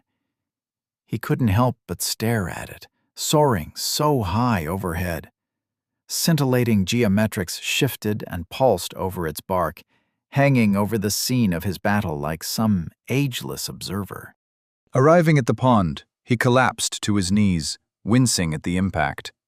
Pulling off his stained gloves, he cleaned his blade in the water. Methodical as he washed the steel, his hands dipping into the frigid water to pour it across his blade's length. It played on the soft glimmer emitted from the runes scribed on its blade. Endurance, hone, permanence. Simple things, Yacardian, some of the first he had been taught. His father stood in front of him by a split boulder. They had found it a few weeks prior when they had packed up camp to move to a different section of the forest for what had felt like the 1,000th time. Father had been ecstatic. It meant another excuse to avoid a trip into town. No need for paper when you've got a bloody rock. Frustration bubbled up, Caius failing to suppress his slight scowl at yet another month of being denied another chance of trying Elendra's fresh bread while he relaxed by the stoat oak's fire. "You listening, boy?" his father asked with a gruff voice. He jutted back to the split stone with his chin, thick brown beard swaying in the wind. "Pay attention."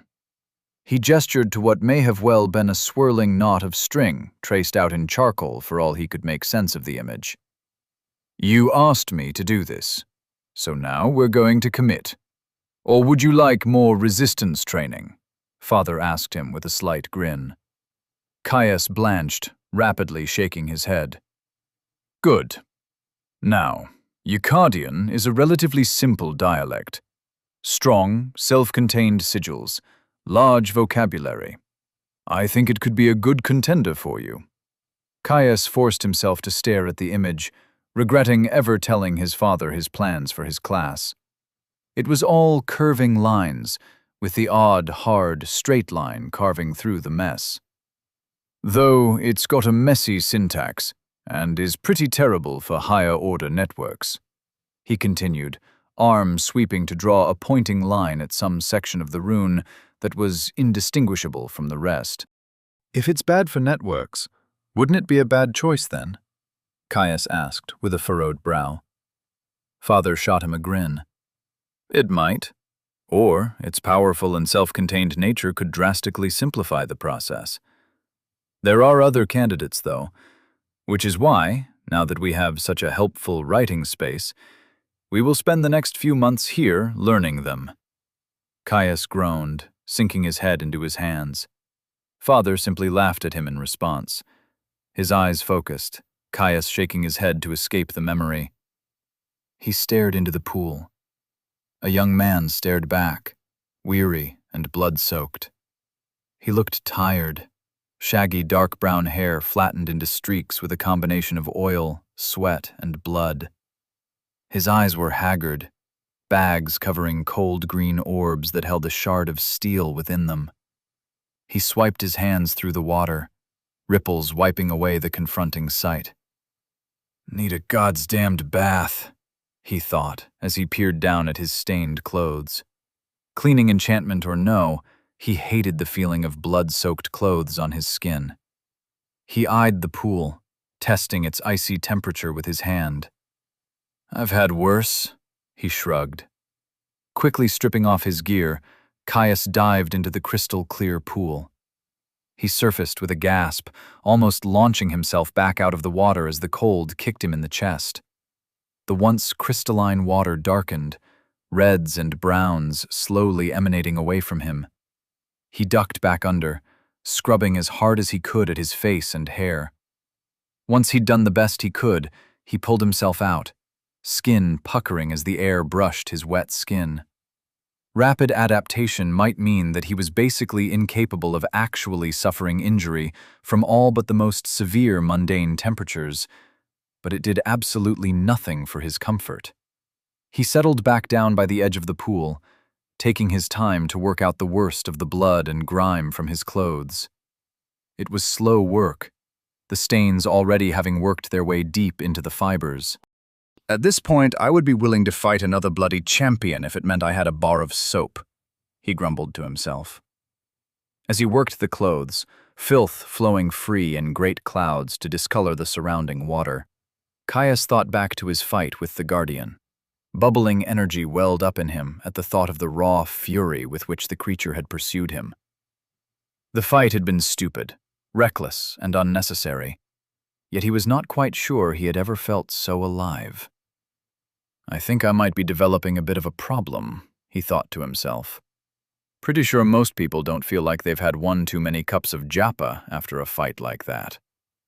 Yet even if he disregarded the simple joy of testing himself, it was hard to deny the sheer results of the fight. 14 skill levels from a single fight. It was frankly ridiculous. If he made a habit of it, he might need to reassess his timelines on how long it would take him to get his next skill. Months felt far too long now, and that figure was after factoring the strange boost to skill growth he had already seen in the depths. Emptying his last boot, he got dressed quickly. The wet clothes were disgusting, but as he drew them close to his skin, they rapidly warmed. Simple enchantments, but more than welcome at times like these. Thankfully, they would be dry soon. He held up his chain shirt, shaking it out to eye the tear on its front edge and mid-back. Not exactly what I would call ideal, he thought to himself. With no blacksmiths available, and no way of repairing the chain himself, he would have to make do with the way it was now until he could find a replacement. The tear in the back, at least, I could thread together with some twine. Not that that would do much to stop a sword. A swirl of colorful movement caught his eye, the reflection of the fruit that had dragged him into this cave in the first place. It pulled his attention away from his thoughts. He hastily threw on his chain, hopping slightly on the spot as he shrugged it over his head. Wriggling his arms through the sleeves, he looked up at the fruit hanging overhead with gleaming eyes. The silent nudging from Explorer's toolkit redoubled, waking from the recesses of his mind where it had lain dormant during his battle with the bear. It was time to collect his reward. Caius stood with his hands on his hips, starting at the wide trunk of the oak tree that rose out of the pond. While a mundane oak would never be seen growing out of a pool of water, they also didn't glow gold. and nor were they covered in a bark that roiled with shifting geometric patterns. No, he doubted that the depths cared about such things. The tree was shaped like an oak, so it was close enough to be one, in his opinion. A very large oak tree indeed. Currently, that was his issue. While its main arterial branches were more than thick and dense enough for him to easily climb, the lowest one was still out of his reach. That meant scaling its trunk, the same one that was hovering over an icy cold pool of water. Caius threw his head back in defeat with a groan. Circling the tree a few times, he found a spot where the distance from pond edge to trunk was slightly shorter, maybe 10 strides at most. Backing up from the water's edge, he hopped up and down, shaking his limbs to loosen them. Setting his feet into a wide stance, he kicked off, racing to the pond's edge. Arms pumping, he planted his foot on the pool's edge, driving his heel hard into the ground to send himself up and over. A yell of excitement slipped out as he wheeled his arms, trying to stay upright as he rushed over the water below. The trunk rushed to meet him. Caius hit the tree chest first with a heavy exhale, air forced out of his lungs from the collision. Arms snapping around the trunk, he jammed his fingers into the wide crevices that snaked their way through its thick bark. His legs kicked as he scrambled for footing, the sound of splashing water echoing out as his booted foot traced the surface of the pond. He dug his toes in. Forcing himself upwards with a grunt, he shimmied his handhold a little higher. He squinted. This close to the tree, the thin patterns that glowed on its surface were almost blinding. After a moment, he gave up, closing them completely as their unpredictable shifting grew nauseating. Shifting his grip higher, he hauled himself up a little more. Stride by stride, he ascended the tree, until one of its thick branches tapped him lightly on the top of his head. He forced himself to open his eyes, doing his best to ignore the way the room swayed in time with the morphing shapes on the trunk. He looped his hand over the branch, his back burning pleasantly as he hauled himself up onto the limb. From there, it was simple for him to clamber from branch to branch, finally reaching the one that held what he hoped was a natural treasure. He crawled outwards, keeping himself low and centered. Caius savored the feel of the bark, enjoying the slight crumbly give it had under his fingers. He'd always liked climbing. Finally, he reached it. A single, thick stalk held it fast to the branch from where it hung. It was even more mesmerizing up close. Glistening from internal radiance, the fruit was almost impossibly round, a dozen shades of reds and yellow swirling across its surface. This close, it was impossible to block out its scent. The smell of spring growth was almost palpable. Even without Explorer's Toolkit screaming in his mind, he would have found it almost impossible to ignore the urge to snatch it up and claim it for his own. A wide grin split his face as he stared into its swirling form. "I can't wait to see what it tastes like." Chapter 24. Forgotten Mysteries. Caius sat on the branch of a massive oak tree. Yellow leaves adorned its reaching branches, nearly scraping the ceiling of the cavern in which it grew. All over its bark, shifting geometrics glowed with a pulsing light. Now that he found him so close, he couldn't help but squint through the distracting light. He leaned over the branch, peering down at the swirling red and yellow orb that held his attention so closely. This close, the waves of palpable magic that wafted from the fruit were almost overwhelming. He could smell it, the alchemical power. He'd first encountered the strange effect when he had been young, shortly after first acquiring herbalism. Stumbling across a deep red toadstool deep in his forest home, he'd been attracted by its bizarre smell, that of a cliff crumbling with time. A tree aging into deadfall as the years ground away at its prodigious vitality. Impossible smells, almost closer to dreams than sensory inputs. His curiosity, not for the first time, had nearly gotten him killed. Father had yanked him back, smacking him upside the head with a sharp rap that had made his eyes sting with tears. "Magic," he had said, "something that young boys shouldn't trifle with." "Grandchild's lament," he had called it, storming away from the mushroom with a tense back and a too firm grip on his arm. A reagent prized by certain alchemists for the poisonous tonics that it could be used to produce. After that little stunt, Father had them pack up camp, dragging him on a hike that lasted weeks, refusing to pause no matter how much he felt like his legs were going to fall off. Each time they stopped, it was only to inspect another alchemical oddity, forcing Caius to hone his understanding of their emanating magic until he could identify which ones were dangerous by scent alone. It was imperfect, but until he had an observational skill, it was enough to stop him from killing himself. The fruit below him absolutely stank of new growth, incomparable to anything he had seen before. If he was lucky, it would be a natural treasure. That alone was enough to stoke his excitement to unbearable heights.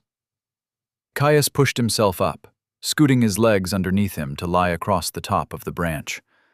Leaning over the edge, he stretched out to grab the fruit. His hands touched its skin, glossy and almost slick. The size of two of his fists, and slightly slippery, he had to use both hands to secure it. A tingle shot through his palms, magical potency enough to send a charge racing up his limbs. The sudden jolt made him flinch, but he held his grip firm. He was not willing to damage the fruit by accidentally dropping it twice his height onto a cavern floor. He hauled himself up, grabbing the branch with his thighs to give himself leverage. Swirling in his hands, the fruit popped free with ease, its stalk disconnecting from the slight indentation at its top. The stem shook slightly as the thin branch it was connected to sprung back into position. Caius eyed the fruit before flicking back to the sheer trunk he had climbed. That wasn't going to work. He looked over the branch to the hard rock below him. It was pretty far, but he should be all right. The worst that could happen is he would sprain his ankle. He shrugged to himself, swinging one leg over the branch to sit on it side saddle. Slipping off with a hop, he fell, the edges of his tunic fluttering in the breeze. He hit the ground hard, a painful stab of shock shooting up his heels as he fell into a low crouch, thighs burning as they worked to bleed off his momentum. He winced, falling back onto his ass with a thud. He looked up at the branch he had jumped from. No broken legs, strange magical fruit secured. Everything went perfect. Hugging the fruit under one arm, Caius pushed himself to his feet. He headed to the back of the cavern, taking a seat against its rear wall so that the tree covered the entrance to the room, hopefully hiding his figure from any curious interlopers. He'd yet to have that happen. The creatures in the depths seemed unnaturally incurious from what he had experienced so far, but it never hurt to be careful, especially if he was going to be eating unknown fruit from a magical tree. It might have been a risk, but it was a calculated one. He'd spent more than enough time around magically active ingredients to know that, at the very least, this one did not smell of danger. He didn't stand on ceremony, bringing the fruit to his mouth and sinking his teeth into its shifting exterior. Thin skin parted beneath his bite, juice welling up to run down his chin. Its flavor exploded. Every facet of magic he had picked up from its scent was intensified, swirling around his mouth and down his throat. Cramming more of the fruit into his mouth with abandon, Caius barely chewed before he reached for more. The more he ate, the more the magic intensified within him. Strange visions came to mind, carried on the verdant currents of power that coursed into him. A strange, cat-like creature bounded across tree branches, eyes locked on a brown blur streaking across the ground far below. Pupils dilated, the creature pounced. Claws dug deep into thick hide, strong jaws wrapped around the back of a neck. A snap. That same cat-like creature eating its fill. Muscles rippled, the creature growing larger with a yowl as its joints contorted. A seed dropping from a high burrow to bounce on stone, rolling before it came to a rest in a small tributary. The stream washed away the seed before it joined a river. The river merging to become a raging torrent, volatile water kicked up in a spray, catching the light. The same seed, flying free from a waterfall that raged over the edge of a cliff, falling just right to be caught in a crack, suspended high above the nurturing soil below. Spraying water and roaring sun. A shoot, lancing out, striving to take hold. Roots burying themselves deep into stone, cracking them with persistence and time when they could not find the space required on their own. The tree growing, ever growing, jutting prominently from a cracked cliff, defiant in the rising sun. A great fire, sweeping across an endless plain of yellow.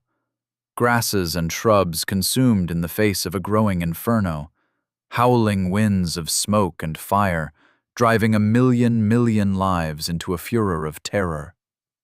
Heat. Oh, the heat. Consuming all in its path. A barren land, baked and ashen. A home of charcoal and scorched bone. The first rains, washing away the black. New life bursting free, soaking in a graveyard of fertile soil. Breaching the earth, striving, ever striving, to bring green back to the land. On and on the visions continued, washing over him as he continued to tear bites from the fruit's flesh, only half aware of his rote actions. Every mouthful suffused him with more magical energy, the power soaking deep into the well of his soul to condense as a cloudy gas. A final bite. The collection of power within him combusted, surging to the farthest reaches of his body and soul. It shook him from his reverie, a gasp escaping him. The shock wave buffeted his metaphysical center, ringing the light of his soul like a gong. If he had to put a name to the feeling, it was closest to the time he had snuck into the Stout Oak's stables. He'd wanted to pet the horse there. It had been friendly enough. Unfortunately, in his desire to not be caught, he had managed to sneak up on the beast and gotten a hoof to the chest for his troubles. The pain had been bad enough, but the way it caused his heart to skip a beat had been terrifying. Father had laughed at his misfortune, telling him he might know better now that he had gotten a knock to take the soul out of his body. Now that he knew what that actually felt like, he could confidently say this was much worse. His soul quaked, and for a moment everything felt wrong. He switched rapidly from feeling like he was observing himself from a distance to feeling like he was puppeting a stranger's body with an uncomfortable intimacy. The roiling energy breached the shell that protected his soul. For a moment it stilled, and everything went muted. Then a roaring sensation of suction started, his innermost center clawing at the energy, drawing it deep into the confines of his soul. In seconds it was over. Every scrap of the foreign influence was consumed. As the last trail of vapor entered his well of power, his soul snapped shut. At that very instant, Caius slammed back into full awareness of his body. Once damp clothes were soaked with sweat, fabric sticking to his skin with uncomfortable intimacy. He felt hot, the glowing oak before him swaying in his vision, while his heart hammered an uncomfortable rhythm in his chest. His throat spasmed, and he forced down a heave. "What the fuck was that?" he moaned softly, slumping over to press his face against the cold stone of the cavern floor. The pleasant pressure of the hard surface on his face helped to stabilize him, to slow the spinning of the room as he breathed deep. Time passed, and his gorge slowly subsided as his nausea faded away. He pushed himself back up, turning his attention to the urgent prodding that accompanied a waiting system notification. Ding! Natural treasure consumed. Ding! Unclassed detected. Scanning for external interference. Ding! No external interference detected. Assisting with absorption. Ding! You have consumed a natural treasure. Rune-forced Apple of Change. 10 stat points gained. Achieved noted. You are being observed. Caius sat up like a rod of iron had been rammed into his spine. He ignored the confirmation that access to natural treasures was restricted to unclassed by the system, glossed over the fact that he was monumentally lucky enough that the fruit even was a natural treasure, even the fact that he had gained a prodigious 10 stat points for the risk he had taken. His entire attention zeroed in on his last notification.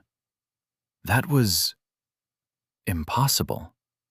He thought back to some of the first lessons he'd had with his father, when he was still too young to travel regularly, when they broke camp only once or twice a season to avoid depleting their food supply.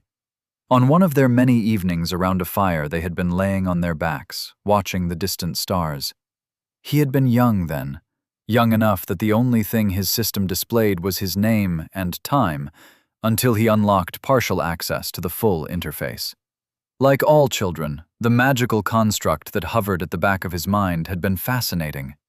Many an hour had been filled with the simple entertainment of making his status blink in and out of his vision with a thought, getting the hang of only using intention to bring it to the forefront. As they lay there, nestled behind a natural windbreak formed of loose boulders, he had wondered at the strange magic. Wondered, and asked about its origin. Father chuckled at the innocent question, before he was cut off by a racking cough. He thumped his chest a few times, before taking a deep breath and leaning back against the stone behind him. He stared up into the stars high above. "That's a tricky question, that," he answered with a deep, gravelly tone. "Nobody truly knows. Not really." "What? How? Wouldn't someone remember?" Father smiled. "Not necessarily. It was a very long time ago. All we know is that mana density was far less stable. Smarter men than me have measured that. Whatever happened, it was enough that there were only a few scraps of shattered ruins left." Caius rolled over on his bedroll to face his father, the fire warming his front. "Mana density? Like what keeps us safe from the monsters?" he asked. Father turned his head to face him, shooting him a smile that hid something else. "Yes, like that. Though there are some stories. More myths of myths than anything else." Father raised an eyebrow in his direction. Excitement surged through Caius. He loved stories. "Really? Would you tell me?" Father grinned, shuffling to lean closer to him, reaching out his hands to warm them by the fire. "Well, all right then. Way back when everything was still all higgledy-piggledy, there used to be wanderers, heroes who traveled the land, finding secrets in the great depths that no one had ever seen before. It is said that one and all were observed by the system, destined to do great things." Caius sat there, still staring at the notification. It had been one of his favorite stories, one he had gotten his father to retell many, many times. They had been simpler times, before Father's condition got worse, before Father had asked to prepare him to take on the mantle of Unterstern. But it was just a children's tale, wasn't it? As far as he knew, no one really understood what had happened in those days, beyond the shifting tides of magic. Hells, he had asked again barely a few years ago, and Father had told him that all scholars had was a best guess, that the shifting mana density had caused unpredictable waves of migrating monsters that had overwhelmed whatever civilization existed at the time. Yet, despite his warring disbelief, he could not refute the evidence that was before his very eyes. The observed were real, and he was one of them. Chapter 25. Food? Caius sat in shock, the jagged stone that dug uncomfortably into his back entirely forgotten. What did it mean that he was an observed? That shouldn't have been possible. It was a children's tale. The evidence hung there, the notification staying stable in his vision as he tried to burn a hole through it with his gaze. He knew that he had a lot to learn about the great depths, after all. Every time he tried to cajole his father for more information, he'd just been fobbed off with more training. Yes, that was probably his fault. After he'd been caught reaching out to one of the glimmering runic circles that acted as portals to the depths, he hadn't been able to sit right for a week. In his defense, what sort of teen wouldn't be fascinated with the World Dungeon after umpteen stories about how that was where the strongest were forged? He had thought that he would learn things that were mostly common knowledge, like the existence of champions. Not massive discoveries like the fact that an ancient set of legends were secretly accurate, and society at large had simply forgotten how to trigger the attention of the system. The secret was dangerous. Many of his fireside talks with his father had been about how people would kill for an advantage. It was the whole bloody reason they lived in the arboreal sea, Hells. A good hour of their conversation after his first brush with the depths portal had been dedicated to exactly how pointless it would have been to dive in by himself. Father had hauled him back to camp, neck bulging in his rage. Throwing him down onto his bedroll, he had bellowed about how much of an idiot he had been, how a chaperoned unclassed in the depths was all but completely neutered in their growth, and how its treasures would crumble to dust if passed into his hands. Mostly, though, his father had ranted about how, if he had had to dive in after them, they would have ended up weeks or months behind schedule. Caius had stopped listening then, even if he had agreed in private that it would have been a disastrous result. If people, especially those of means and power, learned that not only could an unattended unclassed earn a natural treasure, but that by doing so they would be observed by the system, it would be a slaughter. Caius could see it in his mind. Droves inexperienced scions shunted towards almost certain death just for a simple chance at success. He had to keep this secret, had to learn more, learn what it meant, push himself harder. If the system recognized him for earning a simple, albeit rare, reward, what would it do if he slew a guardian without a class? He tore his eyes away from the notification, looking back to the ethereal tree that grew out of the pond. He had to spend his points, get a move on, and finish his trip around the glade. Rumination could wait until he was back behind closed doors. He was tempted to divvy them up optimally. He knew what he wanted from a class, and from there, the kind of stats it would favor. Bumping up those values could help to influence the options he was offered. He had no way to know for sure, though. He also knew he couldn't afford to make that decision. There was really only one he had available. He'd come too close to death too many times. He had to increase his endurance. Chewing on his lip, Caius hesitated for a moment before confirming his choice. He slammed the points through as quickly as he could. His body rippled, each muscle contracting at once. Lightning shot down his spine, branching to spread to every crevice and edge of his body. His head cranked back, smacking into the rock wall behind him with a loud crack. The pain of the impact was lost, overwhelmed in the swelling sensation of power surging through him. The well of power in his soul that held his health rocketed out, the boundaries of the misty pool expanding by half again. Every cell of his body seemed to condense, the constituent parts that made up his being bolstered by the flow of foreign power, making him just that little bit harder to injure. Slowly the wave receded, leaving him limp and panting on the floor. That had been hellish, overwhelming, not exactly painful, but different. Note to self, don't increase a stat by 50% all at once. He panted, pushing himself up off the floor with a still quaking limb. He slumped back against the wall, wincing as his bruised head bounced off its surface. He pulled up his status to check on his gains. Status. Name: Caius. Dynasty: Unterstern. Age: 18. Class selection: 1 year, 47 weeks, 2 days. Race: human, dynastic, +1 free stats per level. Layer reached: 2. Resources: health, 300 over 300, 2 per minute.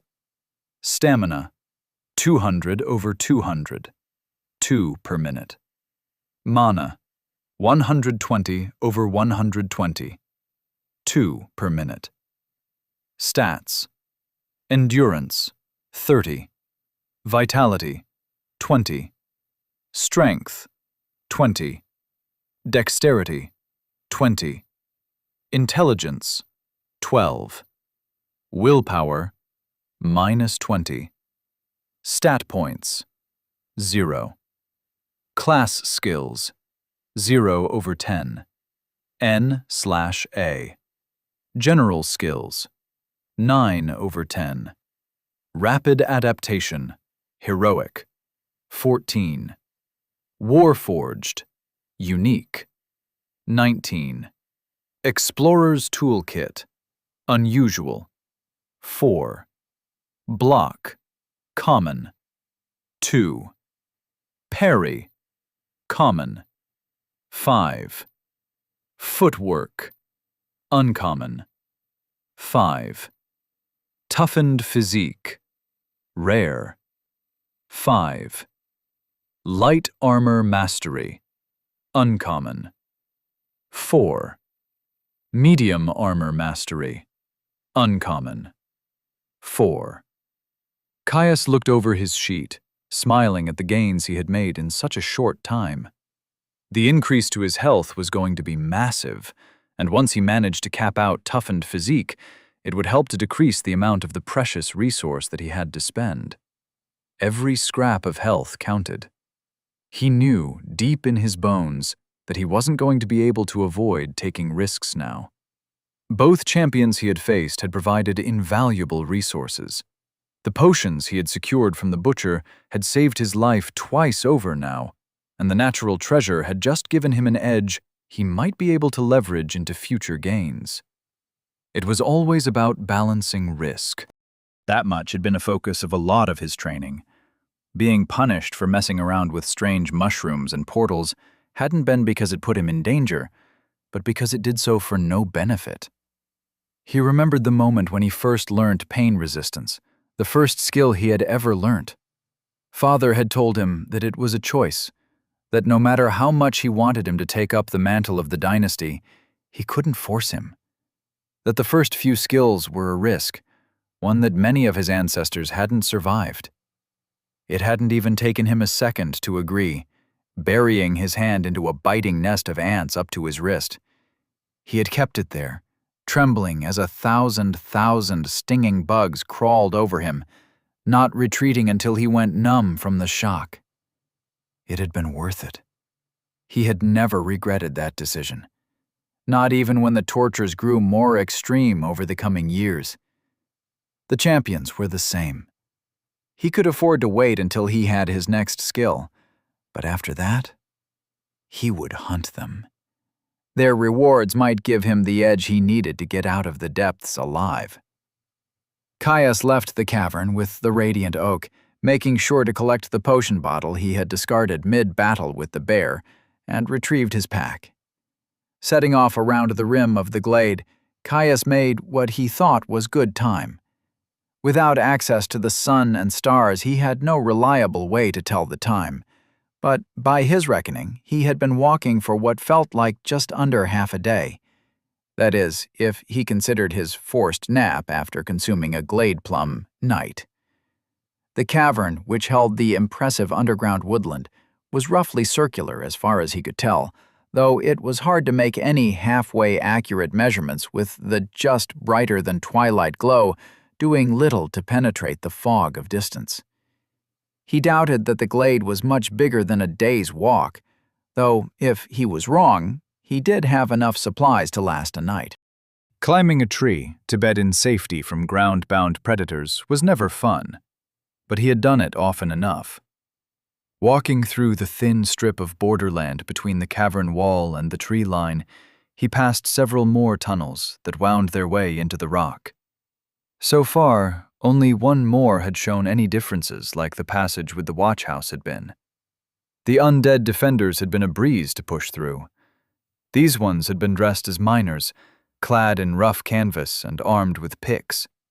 The clumsy weapons and lack of armor had left them too open, too easy to kill. After his monstrous growth in his fight against the bear, he found himself a little disappointed that he hadn't gained a single skill from the confrontation. Nor had he from the smattering of beasts that had charged him from the trees, most of them only slightly more dangerous than their counterparts in the forest above, at least to him. As the hours ate away, his legs began to ache.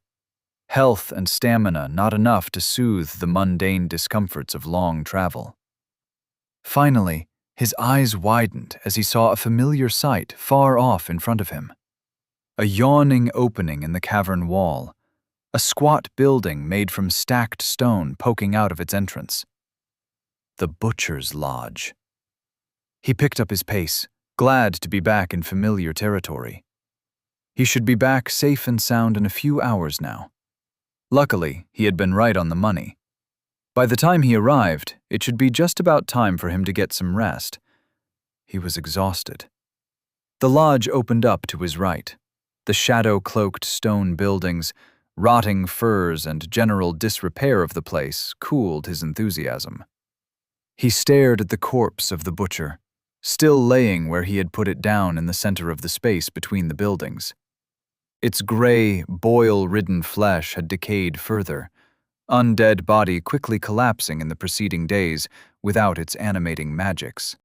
An unidentifiable soup of liquid seemed to melt between its starkly white ribs, the sweet scent of rot rolling over him to raise the hair on his arms.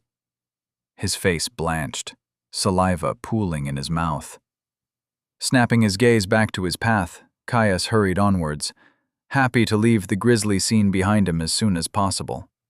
To his relief, the withered undead hunters seemed to have desiccated without the presence of puppeteering necromancy. The trail of their corpses looked years old, yet still oddly preserved. More a mummification than active decomposition. He left the trail of bodies behind, putting distance between himself and the carnage he had previously wrought. Caius restrained himself from slipping into a jog, smiling as he saw a slight rise appearing in the distance, the consistent flat land of the cavern slowly drifting up at a gentle curve. There was only one place he had seen that in his entire trip around the glade, the end of the scree slope where he had entered the cavern. He was close. While the dim and softly pulsing light of the moss was more than enough for him to see, it was gloomy lighting. It blurred vision at a distance, far-off objects fading into shadow and mist. If he could see the slope, it wouldn't take him much longer at all to reach it. He'd started his eventful walk right at the entrance of the cave he had entered from, and purely for the sake of completionism, he planned to finish it at exactly the same spot. Part of that was that there was a small chance of another tunnel somewhere on this side of the slope. He had seen a few of them surprisingly close together. Mostly, though, it simply didn't sit right with him to leave things unfinished. Father might have been a harsh taskmaster, but never once had he complained about Caius's work ethic. Hells, he remembered how surprised his father had been when he had been training for Warforged. Day after day, he had woken early, even earlier than his father, going through his routine of stretches to limber himself up for a day of sparring. It had been a point of pride when Father had broken first, asking him if he wanted to take a day off to go swimming in a lake they had found. In hindsight, Father had probably been worried that he had taken some sort of mental damage from the process of acquiring rapid adaptation. The reality was much simpler. He had committed to gaining the skills of his dynasty before his class, and after his first skill, a little weapons training had practically felt like a holiday. Caius hit the slope at pace, lengthy strides eating away at the gradually increasing slope. Eventually, he hit the scree, forced to clamber up on all fours in order to keep traction. So far, no extra cave exit, just more dusty rubble and jagged rock walls. As he grew closer, the far-off ceiling of the cavern came into greater relief. 1,000 roots pierced through the solid rock of the roof, playing off the light of the pulsing moss to create shifting shadows. Tendrils grasping, undulating in the lightning like the limbs of some massive beast. From the bottom of the slope it looked far different, a simple mat of light. The tree roots confused him, like they did every time he saw them jutting out of a cave wall. He didn't claim great knowledge of the depths. It could be very literally underground. He hadn't exactly ever gotten a shovel and dug to find it, yet even if it was, trees didn't lay down roots to bedrock, and they certainly didn't burrow through it. Though, from what he had heard of other biomes, rocky caverns and glowing plants was by no means a universal feature. Maybe it was all just dressing? Like the church and the lodge. An idle curiosity, but one that kept grabbing at him. He would have to ask around when he got out. Someone had to know. All of a sudden, slightly up the slope and off to his left, Caius heard a roar of crashing water, quickly followed by a squeak of panic. Caius's eyes snapped to the source of the sound. It had come from the cave that led to the entrance room. Interlude 1. Voyeur. The figure paced over an endless void. 2 fine silk robes billowed in a non-existent wind, pressing close to his body. With every step, a thin stone platform appeared beneath him, vanishing as soon as his naked feet lost contact. Swirling lights surrounded him, dancing through the air in a silent symphony of movement. They trailed after him like a cloud. He hadn't felt this constrained in far too long. It was easy to languish in immobile solitude when there was nothing to hold his attention. It would still be tens of millennia until the safeguards kicked in and he was returned to the greater universe. It still infuriated him. It wasn't supposed to be like this. The chances of a world stabilizing after the first stage were vanishingly small, even for a world that had already had magic like this one. The whole integration, the creation of the depths, was supposed to incite a ravenous desire for growth, supposed to push them. Instead, it seemed like they just stopped trying. As soon as the mana density stabilized, as legacy skills were found and dynasties forged, they had just stopped. Space started to ripple, the very fabric of reality beginning to boil. It was enraging, an affront to the system. Where were the people pushing themselves to the brink, forcing themselves to adapt? They were supposed to advance to the second stage far before mana stabilized. There were 11 triggers, and not one, Not one had been activated in over 12,000 years. Astounding. It should have taken a millennium at most for the integration to run its course. At the very least, they should have had the grace to fail and die, rather than leaving him trapped. Undue punishment is what it was. Bloody excessive for a non-violent crime. But now, there was a chance. The boy just had to not die. A cloud of lights drifted down from the greater swarm, circling his head. The figure looked at them with interest. "Report." They streamed into his mind, knowledge absorbed instantly. A system notification pinged. "Caius Unterstern is under observation." A wide grin split his face, individual jaw muscles rippling under translucent white skin. With a thought, he returned to his throne, falling back into it with languishing ease. "Good. Let's have a look, then." His mind pierced through the space out of time, surveying all of Vastivar in its gaze, focus zeroing in on one small section of the great depths. "Oh, a natural treasure while unclassed. That's a lucky criteria to meet for observation." "I had my bet on 3 champions solo," the figure said happily. It was a boon, something that would greatly assist the subject of his interest with his defeat of a guardian. That was the key. He had to ensure it happened. It was a pity that the feat didn't come with an honor, but the fruit was reward enough in its own right. "I probably can't swing you another one of those, but otherwise I'm sure I can load the dice, so to speak." He wouldn't be able to influence the guardian he was destined to face, nor could he interfere with the depths born. The construct had absolute control over its confines. A mere glorified supervisor such as himself had nowhere near the authority to influence the challenge of the trial. The rewards? Now that was something he could affect. He couldn't exactly choose what the boy received, but he would be able to lean on the overseer mind to be a little more favorable and generous.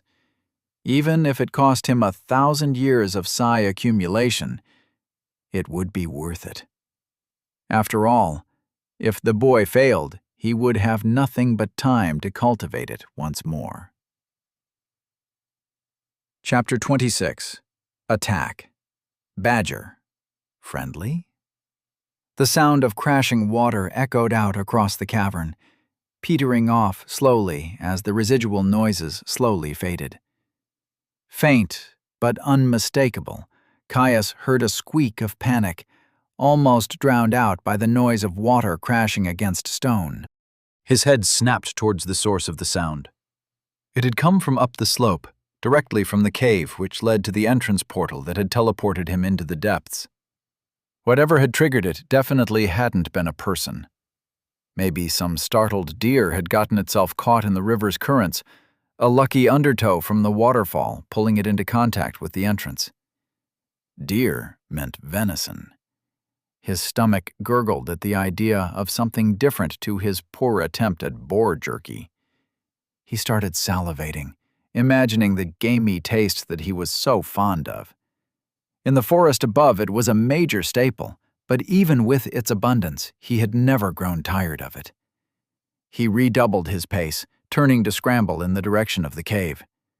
The scree gave way under his over-eager movement, sending him a half-step back for every stride he climbed. He growled in frustration. This close to a change in the menu, he wasn't going to let a bloody scree hill beat him. Reaching the top, Caius bent over and panted. His pace had been exhausting, the gravel fighting him every step of the way. Catching his breath, he mopped at his sweat-streaked brow. Another panicked squeak drifted from the cave. Caius's eyes narrowed. It didn't sound like a deer, not now that he was closer. He drew his sword, blade twinkling in the soft light, and stepped into the cave. He moved slowly, ears straining to catch any further hints of what might have found itself trapped in the entrance chamber. While he lived far from the frontier, the arboreal sea was enormous. The region that he and his father had staked a claim on was still thoroughly considered the outskirts, a region of lower mana and comparatively few truly magical creatures. Chances were it was something mundane. Perhaps a young bear. He couldn't think of any beasts that lived in the outskirts that would squeak. Roots erupted from the cave's edge, curling around him like the finger bones of some covetous giant as he pushed deeper. There it was again. Definitely not a bear. At least, it wasn't a noise that he had ever heard come from one. Too loud, too forceful for something small, and with a strange timbre that gave it an almost gravelly texture. Caius passed where he had fought the swarm of spiders, gingerly stepping around the dried pools of ichor, eyes staying dutifully ahead, avoiding looking at their cooking pot-sized bodies, legs curled in close to their thorax. He wouldn't say he was afraid of the creatures, but they definitely unnerved him. Bugs were not supposed to be hairy. Still, the sight of his battle meant he was close. Slowing his pace, Caius started to roll the weight on his feet, softening his steps to suppress any noise of his approach. He could hear it. Claws scrabbled at stone, raking across the surface again and again as the dull, scratching sound rolled through the cave. Its breathing, deep and heavy, hastened to the edge of a pant in the ways he had only heard from a snared meal. The entrance room came into view, an opening in the cave up to his right. He crept forwards, keeping his breathing low and even so as not to give away his position, despite his growing curiosity and excitement. Approaching with care, Caius pressed himself close to the edge of the wall, where it turned inwards into the portal room. He held his sword to his side in a sort of half-fool's guard, out of sight, but ready to be used in a moment's notice. The sounds of panicked movement continued unabated. Craning his neck, Caius poked his head around the cave wall. The portal room looked much like he had left it. A deluge had flowed through, stray water captured with the unwilling subject of the magical transportation. It had flooded the room with a thin film of water, pushing old fish carcasses to the edge of the room. The object of his curiosity stood at the rear of the room. Western and bedraggled, it faced away from him, rearing up on its hind legs to claw at jagged stone as its tapered snout reached for the now deactivated circle of runes a full body length above it on the ceiling.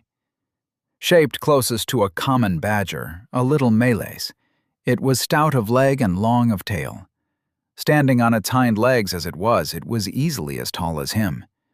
A thick and dark red coat covered its hide, tapered in a gradient that deepened to a red so deep it looked black. Its brush with the falls far above had left the hair plastered to its body, revealing the rippling musculature that was normally hidden within. Caius knew that if it faced him, he would see that the almost black at the edges of its coat would cover its chest and front legs, tapering up its throat to split into a set of stripes that traces the contours of its powerful jaws and dense brow. Jaw dropping open with sheer disbelief, his fingers slackened on his blade, almost letting the weapon clatter noisily against the ground below. It was a fucking greater Malays! Staring at the impossibility, Caius tried to wrap his head around how a king of the forest had ended up in the outskirts. Had somehow fallen into a river?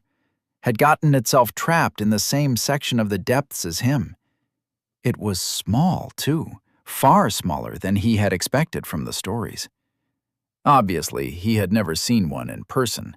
They were supposed to be the single most magically potent creature of the sea. Intelligent, powerful, and with a placid demeanor that hid a fury that could level cities. They never left the core regions of the forest. At least that is what Hastur had told him. Was it a child?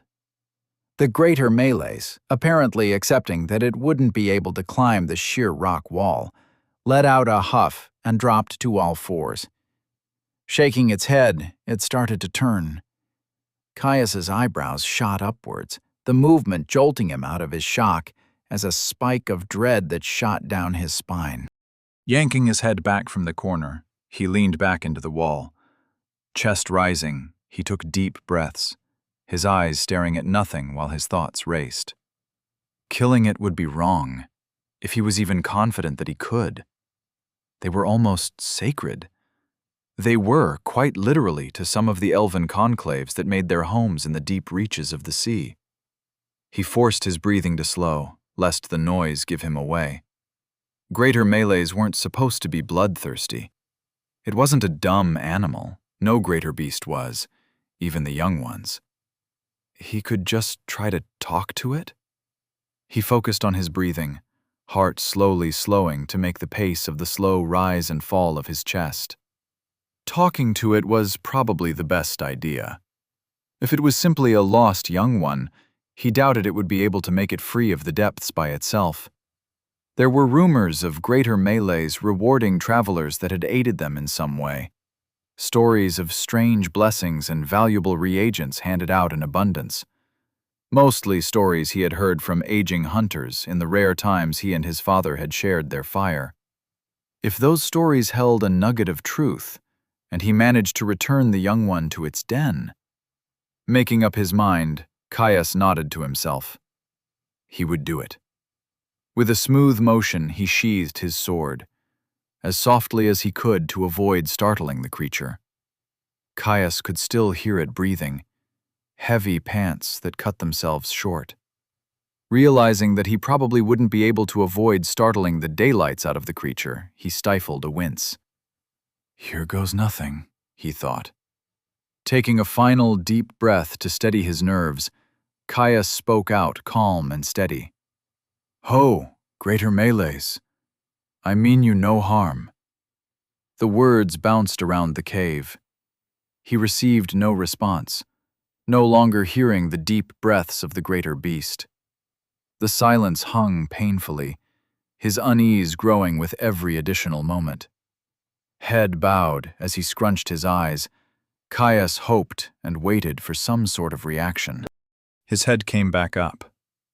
He had to show himself, make sure it knew he wasn't a waiting threat. Gnawing at his lip, Caius forced himself to step forward, turning to face the portal room. Arms reached out slightly to his side, palms spread to show empty arms. He stopped at the threshold. Across the cavern, the badger-like creature had backed up against the stone wall. Baring its teeth, the melees held up its considerable bulk on stout legs. Its position was held with ease, staying far more stable than a rearing bear. Its bulky arms were held at the ready, tipped with thick black claws designed to tear through earth and stone. Just like he had expected, its front was coated in an almost black red, excluding the few sections of deep orange red that peeked through the lines on its face. Its legs were trembling, and its nostrils flared with disconcerting speed at each panicked breath. Caius went to take another step. The melees barked, a concussive blast hitting him in an instant to ring his ears. He stopped, foot hovering over the stone. Easy. I don't want to hurt you. I've been trapped here for weeks. His tone stayed even and calm, seeking to placate the creature's fear with a soft smile. The melee's hackles rose, a deep rumble starting in its chest. Something smacked into his mind, forcing aside innate defenses, bringing with it a confusing jumble of images. He saw himself standing there, backlit by a sinister blue halo of pulsing light. His posture was all wrong. Hands outstretched, poised to grapple and tear, teeth bared in an open threat. He loomed in the entranceway, speaking a predator's lies that were only half understood as he tried to worm his way in for the kill. Shocked, Caius snapped his mouth shut, pulling his arms down into his sides. He took a step back. Whoa. I'll stay over here. I'm serious. I grew up in the forest. I would never hurt one of your kind." Dark amber eyes drilled into him, the Malays responding to his statement with a snap. Another deluge of strange sensory information washed over him, too colored by scent and sound to be parsed easily. An impression, clear and strong, ran over his strange connection with the Malays. "Lies," it seemed to say. Eyebrows furrowed, confused at the accusation. "Why would I lie?" Caius said evenly, focusing on keeping his posture as still and neutral as he was able. Images flicked across in a rapid-fire blast. Distant mountains, a warning to never cross their peaks, of poor hunting grounds and unsavory persons. A burning curiosity silenced with a heavy paw. Setting off alone, a Malay's groan, to explore the strange place. A cacophony of scents, thin air almost absent of the ever-present thrum of roiling mana. Of seeing figures garbed in woven plant material and the skins of their kills, so similar to the elves he had seen a time or two. The hot bite of flying twigs, burning cuts and leaking wounds. He saw himself corralled, hunted for the first time in his life, fleeing as fast as his paws could carry him, throwing himself into the depths of the river, struggling to keep his head above the raging rapids that ripped him away from the shore. His gaze focused on the figures that skidded to a stop at the water's edge, focusing on them with a dizzying clarity. The leading man was a lanky figure. Holding a naked saber in one hand, he was garbed in leather amour, high quality but poorly maintained. A crooked nose, jagged from an old impact that had left a thick scar stretching from bridge to orbit. Caius recoiled from the connection, his mind reeling back into the immediacy of the present. Fury roiled inside him as he recognized the face. It was the leader of the bandits. He'd never forget that scar. It took a special type of injury for health to be unable to fully recover a wound. There were also less of them, barely even a handful compared to the numbers that had ambushed him and father. His father had done some damage. But if they were still on the plateau... Caius clenched his fist, futile frustration surging through him. A low growl from the Malays snapped him back to the present. Taking a deep breath, he loosened his hand, letting it fall to his side. "No, I am not with them. Nor are they representative of my kind.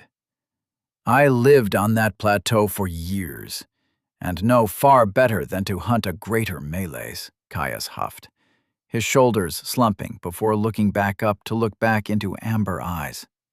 "No, those men hunted me too.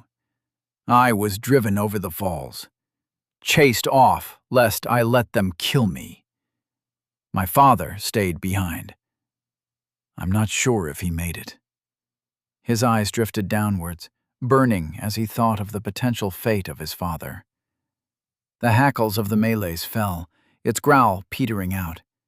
It was still tense, still ready and willing to barrel towards him at the slightest provocation, but it had paused at his words. Its mental connection reached back out, tentative as it brushed his mind. "Tell me." Chapter 27. How to win friends and influence people. Caius sat on the cavern floor, jagged rocks digging into his back. The natural stone made a poor backrest, but his chain vest saved him from the worst of discomfort. He'd moved over from the entrance to the portal room, shifting to the side so as to not block the Malays from an exit. He was, after all, trying to convince it he was friendly. So far, it had gone okay. The greater beast sat across the cavern from him. Thin pools of stagnant water and the corpses of fish in varying stages of decomposition layered the ground between them. Remnants from both of their entrances to the depths and those of prior ones. Settled down onto its haunches, the Malays eyed him with a quiet intensity as it rested its head on its front paws. As they had talked, the creature's fur had begun to dry out, returning to a dense, fluffy halo of red tapering to black. He, Caius reminded himself, looked so bloody soft. The flickering mental connection that the Malays had forged between them pulsed as it transmitted more thoughts and sensations to him. As their chat had progressed, Caius had been getting better at parsing the information into something resembling language. That, or the Malay's sharp mind, had been able to pick up on how he structured communication and was making it easy for him. "So they chased you from your hunting grounds, challenging your patriarch without honor?" The almost words echoed with notes of indignation for the bandit's offense. Caius nodded emphatically. "Yeah, and now we are trapped down here, at least until I am strong enough to deal with the Guardian. If I wait for my class, that's going to be about 2 years," he responded, frustration creeping into his tone as he thought of the yawning length of time ahead of him. "You are not yet grown, but you are larger than those vermin that trapped us down here." The Malay's words carried overtures of confusion, a biting venom suffusing its emotions as its mind had drifted over the bandits. Caius laughed. One he quickly cut off as the Malays jumped slightly at the sudden noise. "Sorry about that. It means I'm amused." Caius gingerly scratched the back of his head. Snorting in acknowledgement, the Malays settled back down. "Most peoples like my own, human or otherwise, are already full-grown for a couple of years before we gain our class. Like I said, mine is 2 years off." He continued. With a chitter, the Malays ever so slightly cocked his head at him. "I see. It is somewhat different for us beasts. A full connection to the ancestral power brings with it significant changes. I am a summer or 2 off from it myself." Pushing off with its back legs, the Malays dipped into a deep leaning stretch before it fully rose to its feet. It took a sniff and sneezed, pawing at its nose. "The fish here are disgusting. Take me to your den," it demanded, its imperious tone unable to hide the undercurrent of uncertainty in its emotions. Caius shot back a warm smile, making sure to hide his teeth. He'd made sure the Malays knew it was a friendly gesture, but it had yet to fully get over its discomfort at the sight of a grin. "I'd love to." Caius stifled a chuckle as the Melas huffed in frustration, as its heavy body slowly skidded down the scree slope, a great cloak of dust billowing out behind it. He found it impossible to forget what the creature was, but he also couldn't deny just how